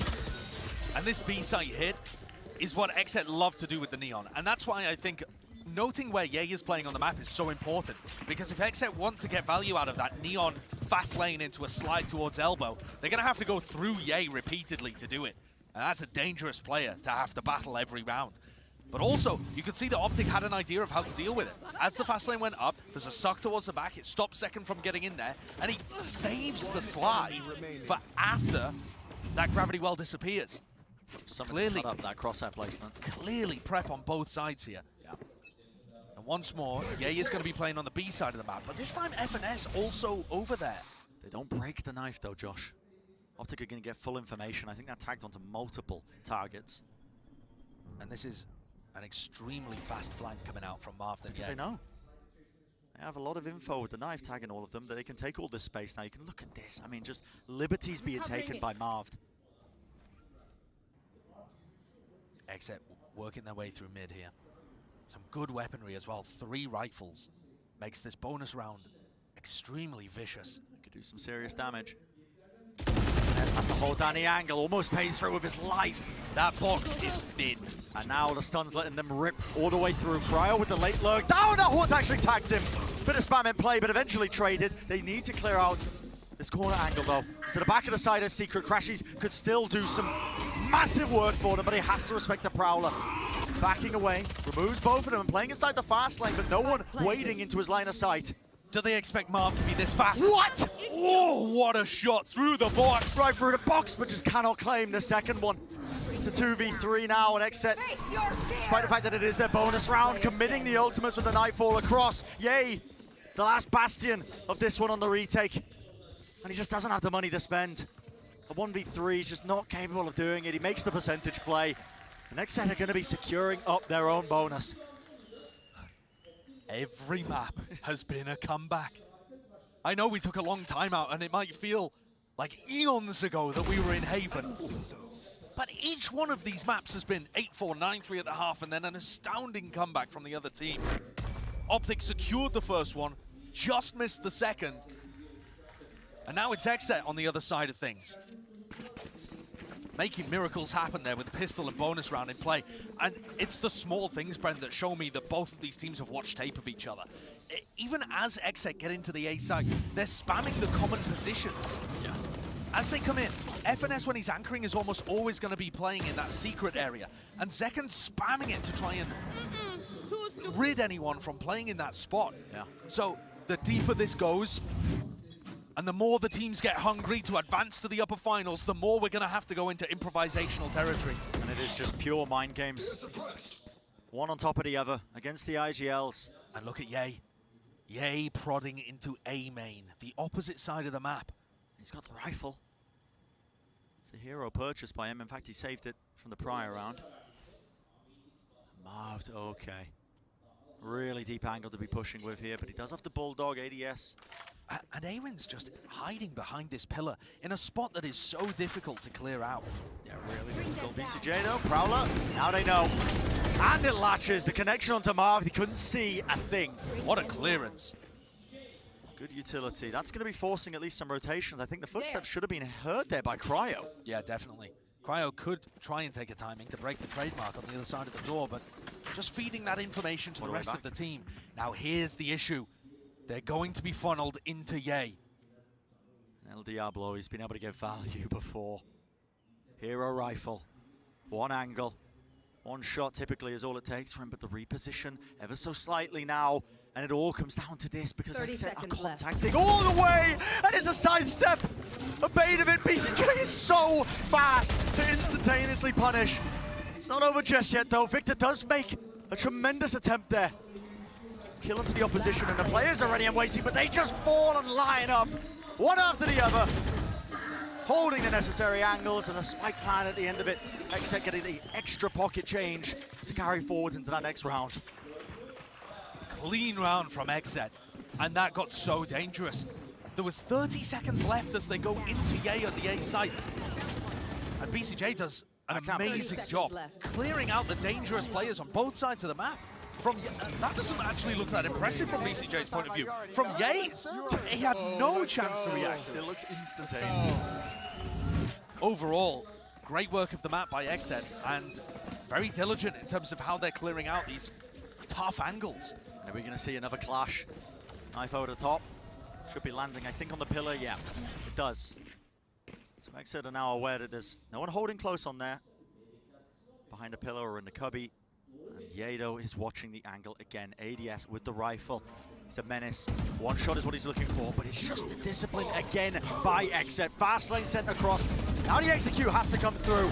Bit of raw spam. Marv is ready. He's holding down elbow. Wants to take the fight to them, but ends up losing and paying with his life. Dev's going to be dropped to his knees, obviously with the no command in play, but not really in a resible position. They can't quite pick him up. So what is the play? A spike plan. Yay! Finds it. Heaven is open for him. What? Play has to be made. Yay, they just run straight into him. I mean, how does Ye stay alive for that long on the site and still deliver so many kills? That's absurd. absolutely absurd. And also, huge credit to Marv, who's anchoring in this position, knowing exactly that Zekken is going to push through there, weaves his way through the stuns, and shuts down the entry player from XSET. Enemy remaining. And that actually a great point from Marv. They do need to flash elbow. They need to add extra utility in to help Zekken challenge those players in the back of B. I mean, Marv is literally anti-stratting himself live. All they need to do is listen. Deeper Viper Wall, though. This is a difference that we're seeing now from OpTic. And OpTic have gone for this play a couple of times now. One of the great things about this Viper Wall is that FNS can hide behind it if they have to fall back from this aggressive spot. And FNS is just trying to... What's the contact for Victor? It's FNS. To the side, FNS is just trying to drag it all out. Yep, and that's the play being made! Mows them down! Live in action! Gave a slight return once more. Let's see it. The third kill for him. Prime at Gaming, flawless. What a beautiful defensive setup there from OpTic. And a great read that XSET would just pivot and try and go into that A-push. Yeah, love this play. FNS is just drawing all of the utility towards himself like a sponge and providing the perfect moment for Victor to pop flash himself out. Nice! Let's go! And Chet is so happy because you can theory craft all the ideas you like on a map, but until you see them work in a high-pressure match, you don't know whether they're going to actually gather results. And that is what's happening here. All of that hard work from OpTic is paying off on here, on Pearl. Zekken really wants it. Yeah, he really wants to pop his ultimate. But this is FNS hiding behind his wall again.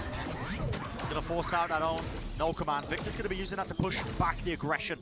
As soon as they hear the ultimate's coming through, it means that Zekken can't initiate for them. He doesn't have the overdrive for at least a couple of seconds. But now this also means that they've waited out FNS's wall. So now he's just stuck in a one and done. Yeah, honestly, this is... Oh, good flash to keep them back and buy more time for the Viper to regen the fuel. Not only that as well, Zekken just doesn't have any more fuel in the tank for his own overdrive. The ultimate's faded. That's what he was hoping for. They are getting so much value out of the KO. The Haunt lights up tremendous amounts of targets. XSET haven't really done any prior control of the rest of the map. And there's no lurkers. You know, contrast it to one of the OpTic rounds, they would have tried to lurk somebody through at this point. So they are pivoting right through mid, and Ye has just been locking down the angle every single time. There's a trade at work. There. Going to be going down without a fight. Oh, the timing on the Prowler. And Cryo, caught none the wiser. Nightfall on top of it, but they have completely vacated. This time there's a pivot into Art. No trademark to stop them in their tracks. Maybe a late push from Zekken through main, but he's only got the shorty to his name as well as that. Here comes the util dump. Crashes could be everything with the timing behind them, and a fight is still being made. Flashes on flashes. Util once more barreling its way into the back of things, and it is pushing back the approach. How has Zekken got into this position, but still shut down? The XSET players just cannot withstand it. So many layers of defense. That's one of the biggest strengths of this Zero Duelist comp, is that you just have utility for days. XSET tried to go for a very bog standard A main push, and there was no chance. 30 seconds Wave after wave of defensive utility held them back. And when the pivot came through, it's a combination of Ye and Crashies that shut it down. Give me some. Give it a John. Give it a John. And the momentum is there on the side of OpTic, trying to pave their way to claim the rightful place at minimum top 3. Their rightful place to rematch against Loud. All roads seem to lead to OpTic and Loud. No complaints from him. It doesn't end up happening, but XSET, I want to put up a fight. Want to try and avoid it. Cryo just about gets out. And that's the danger of the Astra there. So punishing. The suck is so powerful at trying to deny that line. Or pop your own smoke to try and push up. Yeah, he still wants to play within his rendezvous here. And just dodges. It's a brutal one. But these are the kind of rounds where, if you know that Ye is here, you'd be expected to try and dodge him. But instead, it looks like XSET want to hammer their head into this tour de force and try and remove Ye by force. The Prowler was destroyed as well. They're covering for Ye, making sure that he can hold the angle. Smoke onto the one side now. A Prowler try and make their way through. It does Again, match onto a target. But what is the play here for XSET? I mean, forced up into this. It's a necessary round to win. And OpTic have got all the reads in the world. A 3-player setup to try and anchor this one and hold it back. And they're making so much noise. It's so obvious for XSET. But here comes the fast lane and the nightfall. Makes his way across the site to try and take that elbow control. Someone needs to deal with this though. The Haunt, it lights up Dev. Makes him an easy target again. And they line up for him. Holding close to the corner. An instantaneous trade nevertheless. Aaron still wants to make his mark on this round, and the Cosmic Divide will at least help them out for now. Yeah, really good ult to make this one doable, but Aaron is losing health. No time. He's vulnerable! And the percentage play, you just have to save. They've got the angles, they're swarming them from every possible position, and OpTic gets a series point.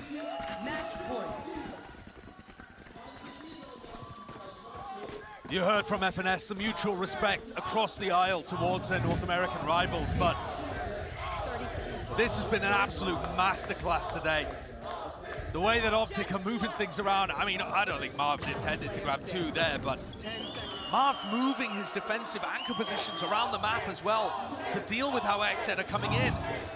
And it feels inexorable. It feels like in these big matches, OpTic have just got that extra little bit, the extra 1% to push them over the edge. I've been missed. You're absolutely right, Josh. All the experience that OpTic have gained, well versed in these situations, these scenarios. It comes down to this for XSET, a must-win round. 4 in a row to bring it to the OT, otherwise OpTic sailing themselves away for that loud rematch, that minimum top 3. And after XSET won the pistol in the bonus round, plus the following ecos, that they just haven't had anything in these rifle rounds. OpTic have always had the lead. This is a much quieter approach. Trying not to give away. Trying to cut the noise, Ye goes down. That's a huge one. Anytime you can drop Ye early. Forcing a fight, the Haunt's gonna get broken there. Crashies looks like he still wants to fight, still wants to play. But they're not worried about B at all. Just backing away. It looks like they've got the correct read on this because guess what, the Spike's leading that way, and a late lurk by Marv. He's all the way behind them. He's got them all the information in the world. Sees at the back of the site though, this is the danger zone. They do reward themselves, they get the kill. They spam it through the wall at the end of the day.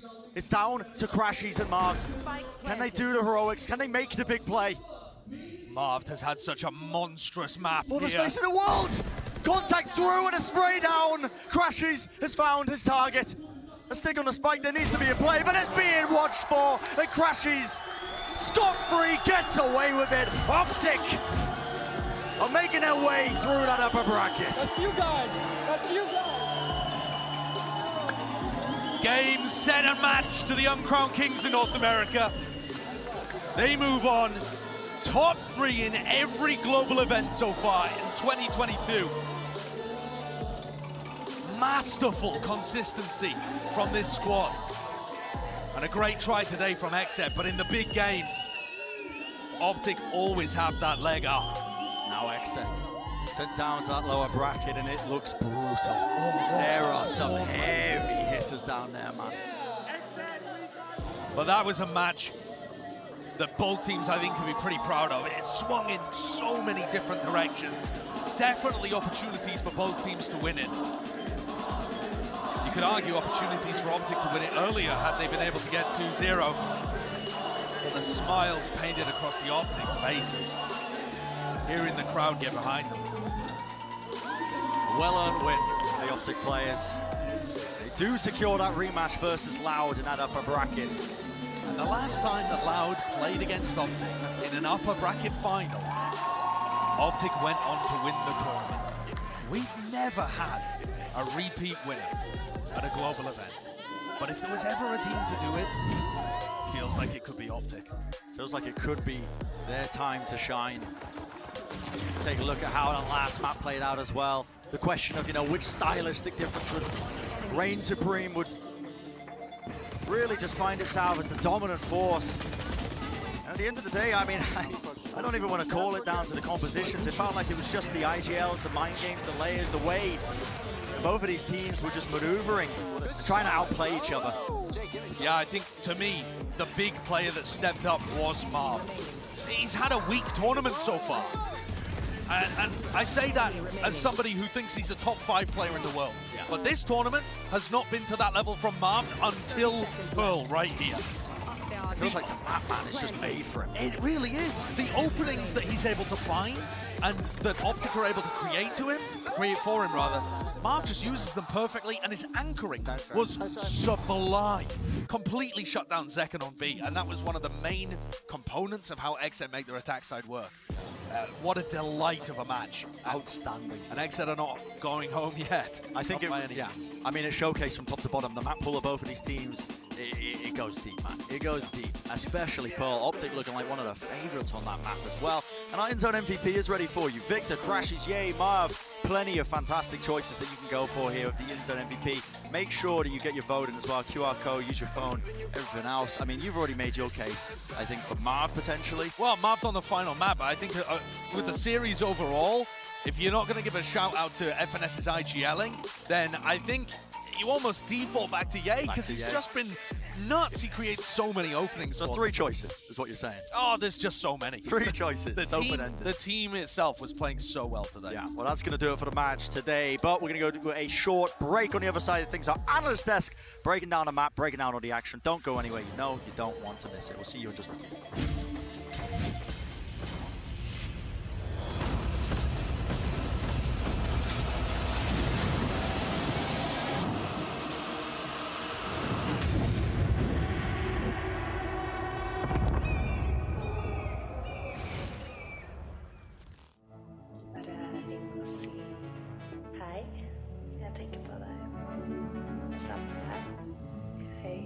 Sätter så stor pris på allt vi har och att du är här. Jag kommer alltid att vara här.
This crowd has not forgotten what XSET did to one of their most beloved teams. It was noticeably quieter during their walkouts today. This matchup, we've seen it so many times. Now the 6th edition, but this is the very first time these two teams will face each other in front of a crowd. He's still alive in the mix of this one, but the weapons are not too good, and it's a nice spray down in the end. Aaron and BCJ so clean with the trades.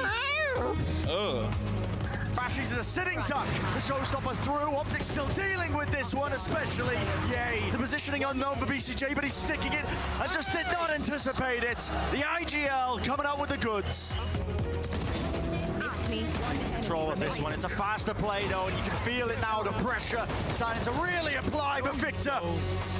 One after the other. Yay at the side. That is going to be the 13-9, and what a way to come back. OpTic looking utterly supreme. There's a fight taking place though. How has Aaron got away with that? 3, one after the other. Flash though. Dodged by Victor. What a spray down. The guy just can't be stopped. In fact, he wants to take the fight to him. One after another. 3 kills under his belt.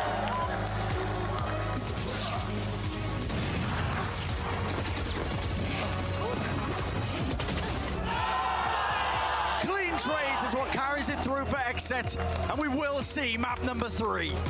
And now with the swing through, the operator taking just quite, but it's a tap to try and bait the swings. Bait they will. Nice. And no more time on the clock for them. You have to force the fight, but OpTic have been bamboozled.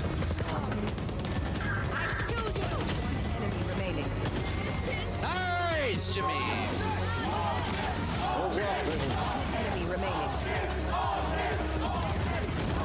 Enemy remaining. OpTic are making their way through that upper bracket.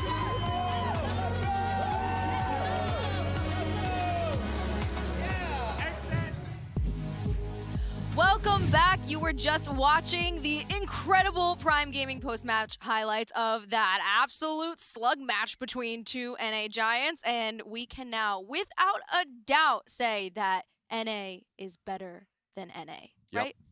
We all knew it. We all knew it. We all knew it, but in the end, America won.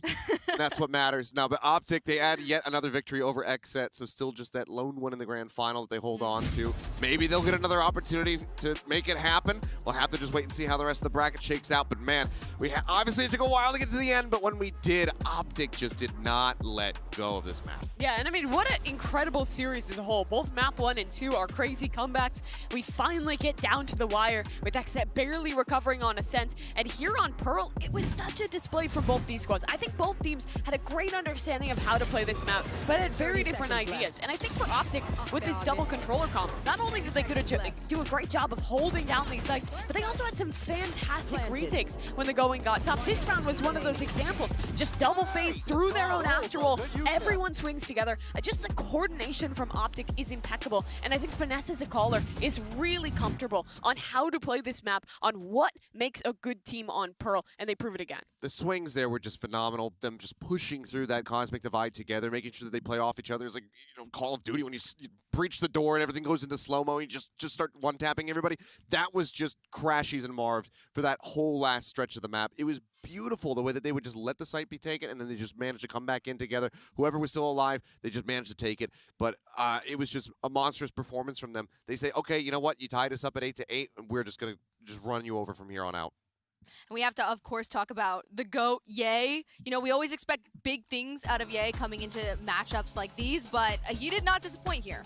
Look at the numbers here. This is him compared to himself at Masters 3 Berlin last year, Masters Reykjavik when they won. I think back at Berlin, this was when everyone was saying, this was when El Diablo was spawned. This guy, it could be the best player in the world. This guy is insane. This is when they found that runner-up position. And he's come in here to Champions Istanbul, and he has matched that, if not done better than that performance. I think what we've seen from Yay thus far is not only the best version of Yay that we've ever seen, but probably, like the casters are saying, the best individual performance we've seen at one of these international tournaments just yet. He has looked absolutely absurd, particularly in the way that he gets opening kills for his team.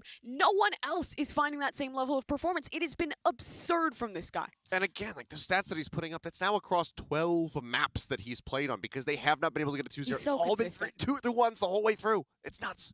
Well, before the break, we asked you to vote for the in-zone player of the match. The votes are in, and it's, wow, surprises. No. No. Not really. Based on what we were just talking about, clearly no surprises. Yeah, I think you could do a decent shot for just about everybody here. Everyone had their moments, and Marv in particular was really, really fantastic on that last map. But yay, he is the consistent factor in all 3 maps played today. I'm feeling like this could be something like Reykjavik yet again for this team. Again, they're in an upper final, matched up against Loud for a chance in the grand finals. Again, Ye is looking like the best player in the world. Marv has been insane in the clutches, and the calling has been on point for Finesse. This OpTic team is looking so damn good right now. All right, and speaking of Ye, let's send it down to the stage, where behind the stage, Golden Boy is standing by with Ye for the Verizon post-match interview. Thank you so much, Chrissy. Yes, I'm here with El Diablo himself. First and foremost, do you like the El Diablo name? I think it's pretty cool. It's a pretty cool nickname. Yeah, I can't there lie. are worse ones you could possibly have. For sure. Yeah. For sure. There's something I can think of for like some players that they're bad nicknames, you know? Yeah. Like, But instead, you're just called the Devil in Spanish. It's amazing. Yeah. You know, I love it. I love it. Hey, man. Well, first, congratulations on the win. Big win. Thank you. Firstly, you guys seem to really enjoy this thing where you go down a bunch of rounds, and then you flip sides, and then you come back and win. Ain't that something? But really, though, what was it? Did you guys notice tendencies on XSET that you guys can exploit? Did you feel like it was, maybe just some of the decision making, or maybe you felt like as an individual you weren't contributing in the first half the way that you feel like you usually should? What happened there in games 1 and 2? I don't know. We've always been just a team that's like, we almost like it. Like when we go down like really good, that's when we're like, okay, guys, we gotta start trying. I don't know what it is, but it's like, it's not like we're intentionally doing it. It's just like sometimes I guess we're just not warmed up, and like when we're down a map or we're down like a half, then it's like. Yeah. Then it's like, okay, we have to start playing perfect. Yeah. Hey guys. Oh snap! We gotta play. Oh. I think it will bite. It will come to bite us, but at least you're acknowledging. We're working on it. We're working on it. You're working on it. That's all that matters, baby. baby. Okay. Well, speaking of warming up, Phoenix, because it seemed like Scream just handed over the Phoenix pill over to Victor. What was the reasoning behind it? Obviously, you guys found a lot of success with that particular agent, but it was very interesting to see you guys of all teams to bust out that agent on that map. I think he's just a pretty strong agent for that map. I mean, if you look out in past, like back when maybe last year's Iceland and other things, Sure. Phoenix was like a really big pick there. And I still think he's pretty good, especially with like the changes they made to the Flash. There's so many like short little tight angles that you can insta pop now with Phoenix. Is always really good for like baiting out all the utility and clearing sight. Yeah. He's got a lot of versatility, really. I guess like on a map like Haven, but. Yeah. Yeah. So you just feel like Phoenix is just coming back. He's coming back into it. Maybe for a map, but for a map or two. Yeah, he's still a little rough compared to like KO, because I think KO is just like better in like almost every way. But the new pop flashes help a lot. Well, that's fair. You don't want Phoenix to overstay his welcome. You know what I mean? I hear it just becomes too hot in the room. Okay, you guys just seem to be in a never-ending war against Loud, and I know that both of you guys have a lot of respect for one another. But it was unfortunate for Loud in Copenhagen to run into you guys multiple times. Firstly, I kind of want to get your thoughts on Loud right now, because it feels like they have found this second gear. Every player on the team is popping off, and obviously you're going to have a lot of work on your hands. I think people underrated them a little bit. Yeah. I mean, the only teams I think they've lost to is like us and maybe like Crew, and all those games were like super close. Yeah. I don't think they've ever lost a game to like any other team. So I still think they're a really, really strong team. Obviously, they have great fundamentals, and every time we play, it's like it's always a back and forth, and man, it's hard sometimes. But yeah, well. I mean, I guess you couldn't really avoid this. I mean, they beat all the teams on their bracket. We beat all the teams on our bracket, so we met up. But this is fair, yeah. But it will be funny. We're playing for the 5th time and potentially a 6th. And potentially a 6th, right? You guys just seem to constantly, you can't get away from each other. Star-crossed lovers, just on your way to the final. Love to see it. I guess so. So now, look, all right, buddy, you know, you're an incredible player, and we all speak nothing but great things about you all the time. You saw that you were our player of the match. You know, the fans love you; they cheer you on, and everyone's always saying, "Ye's the best player in the world." And I know that you do not like to hear that because you're a humble person. You've eaten way too many slices of humble pie. So have I, but maybe a little too much pie. Well, it's just.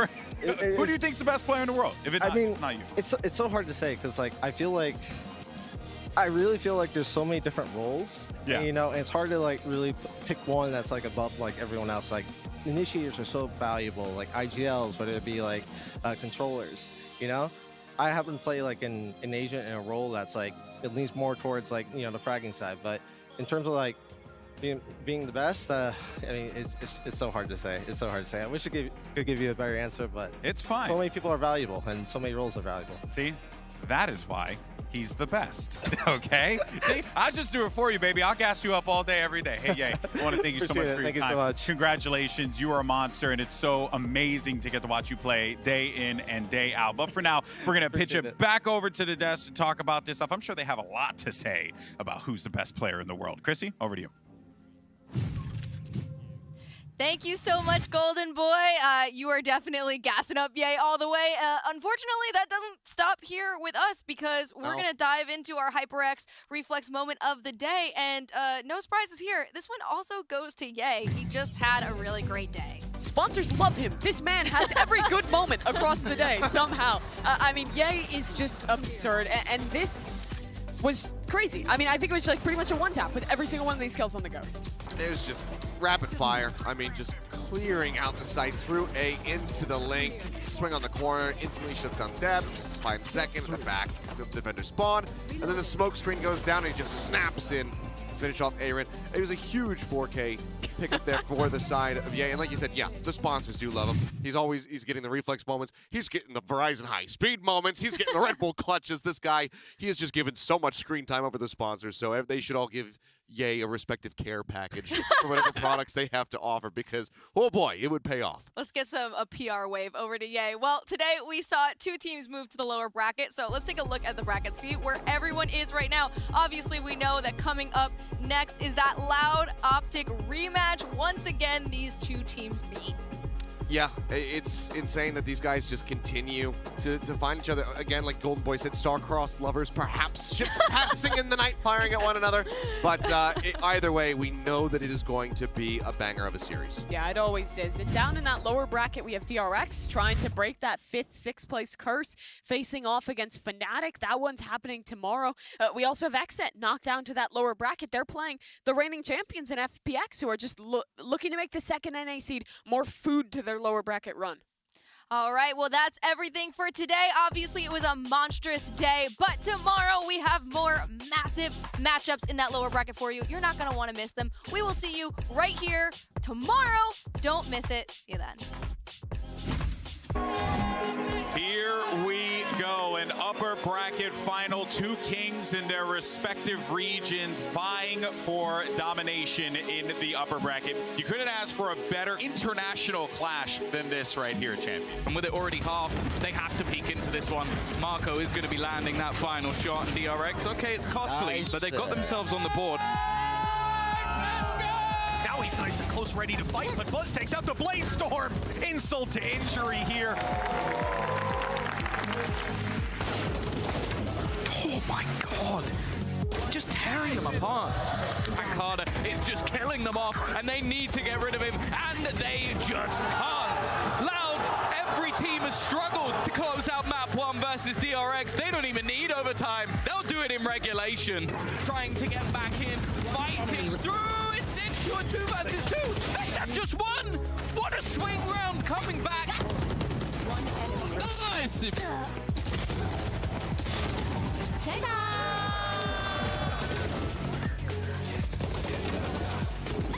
Loud are able to close it with 3 quick kills. And for the 2nd time, they will be going to the upper finals versus a North American team.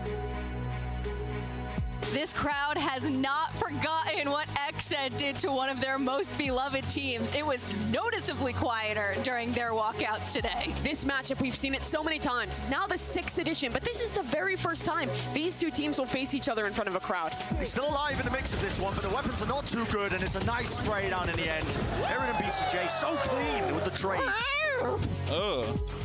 Bashies is a sitting duck. The showstopper through. OpTic still dealing with this one, especially. Yay. The positioning unknown for BCJ, but he's sticking it and just did not anticipate it. The IGL coming out with the goods. Control of this one. It's a faster play, though, and you can feel it now. The pressure starting to really apply for Victor. One after the other, Yay at the side, that is going to be the 13-9, and what a way to come back. OpTic looking utterly supreme. There's a fight taking place, though. How has Aaron got away with that? 3, one after the other. Flash, though, that's dodged by Victor. What a spray down. The guy just can't be stopped. In fact, he wants to take the fight to him. One after another, 3 kills under his belt.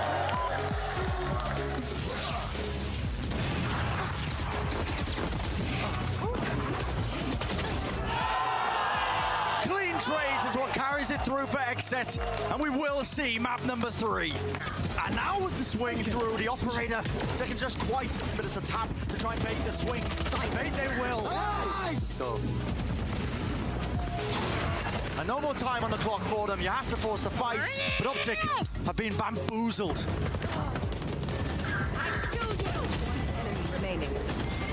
Nice, Jimmy. Enemy remaining. Enemy remaining.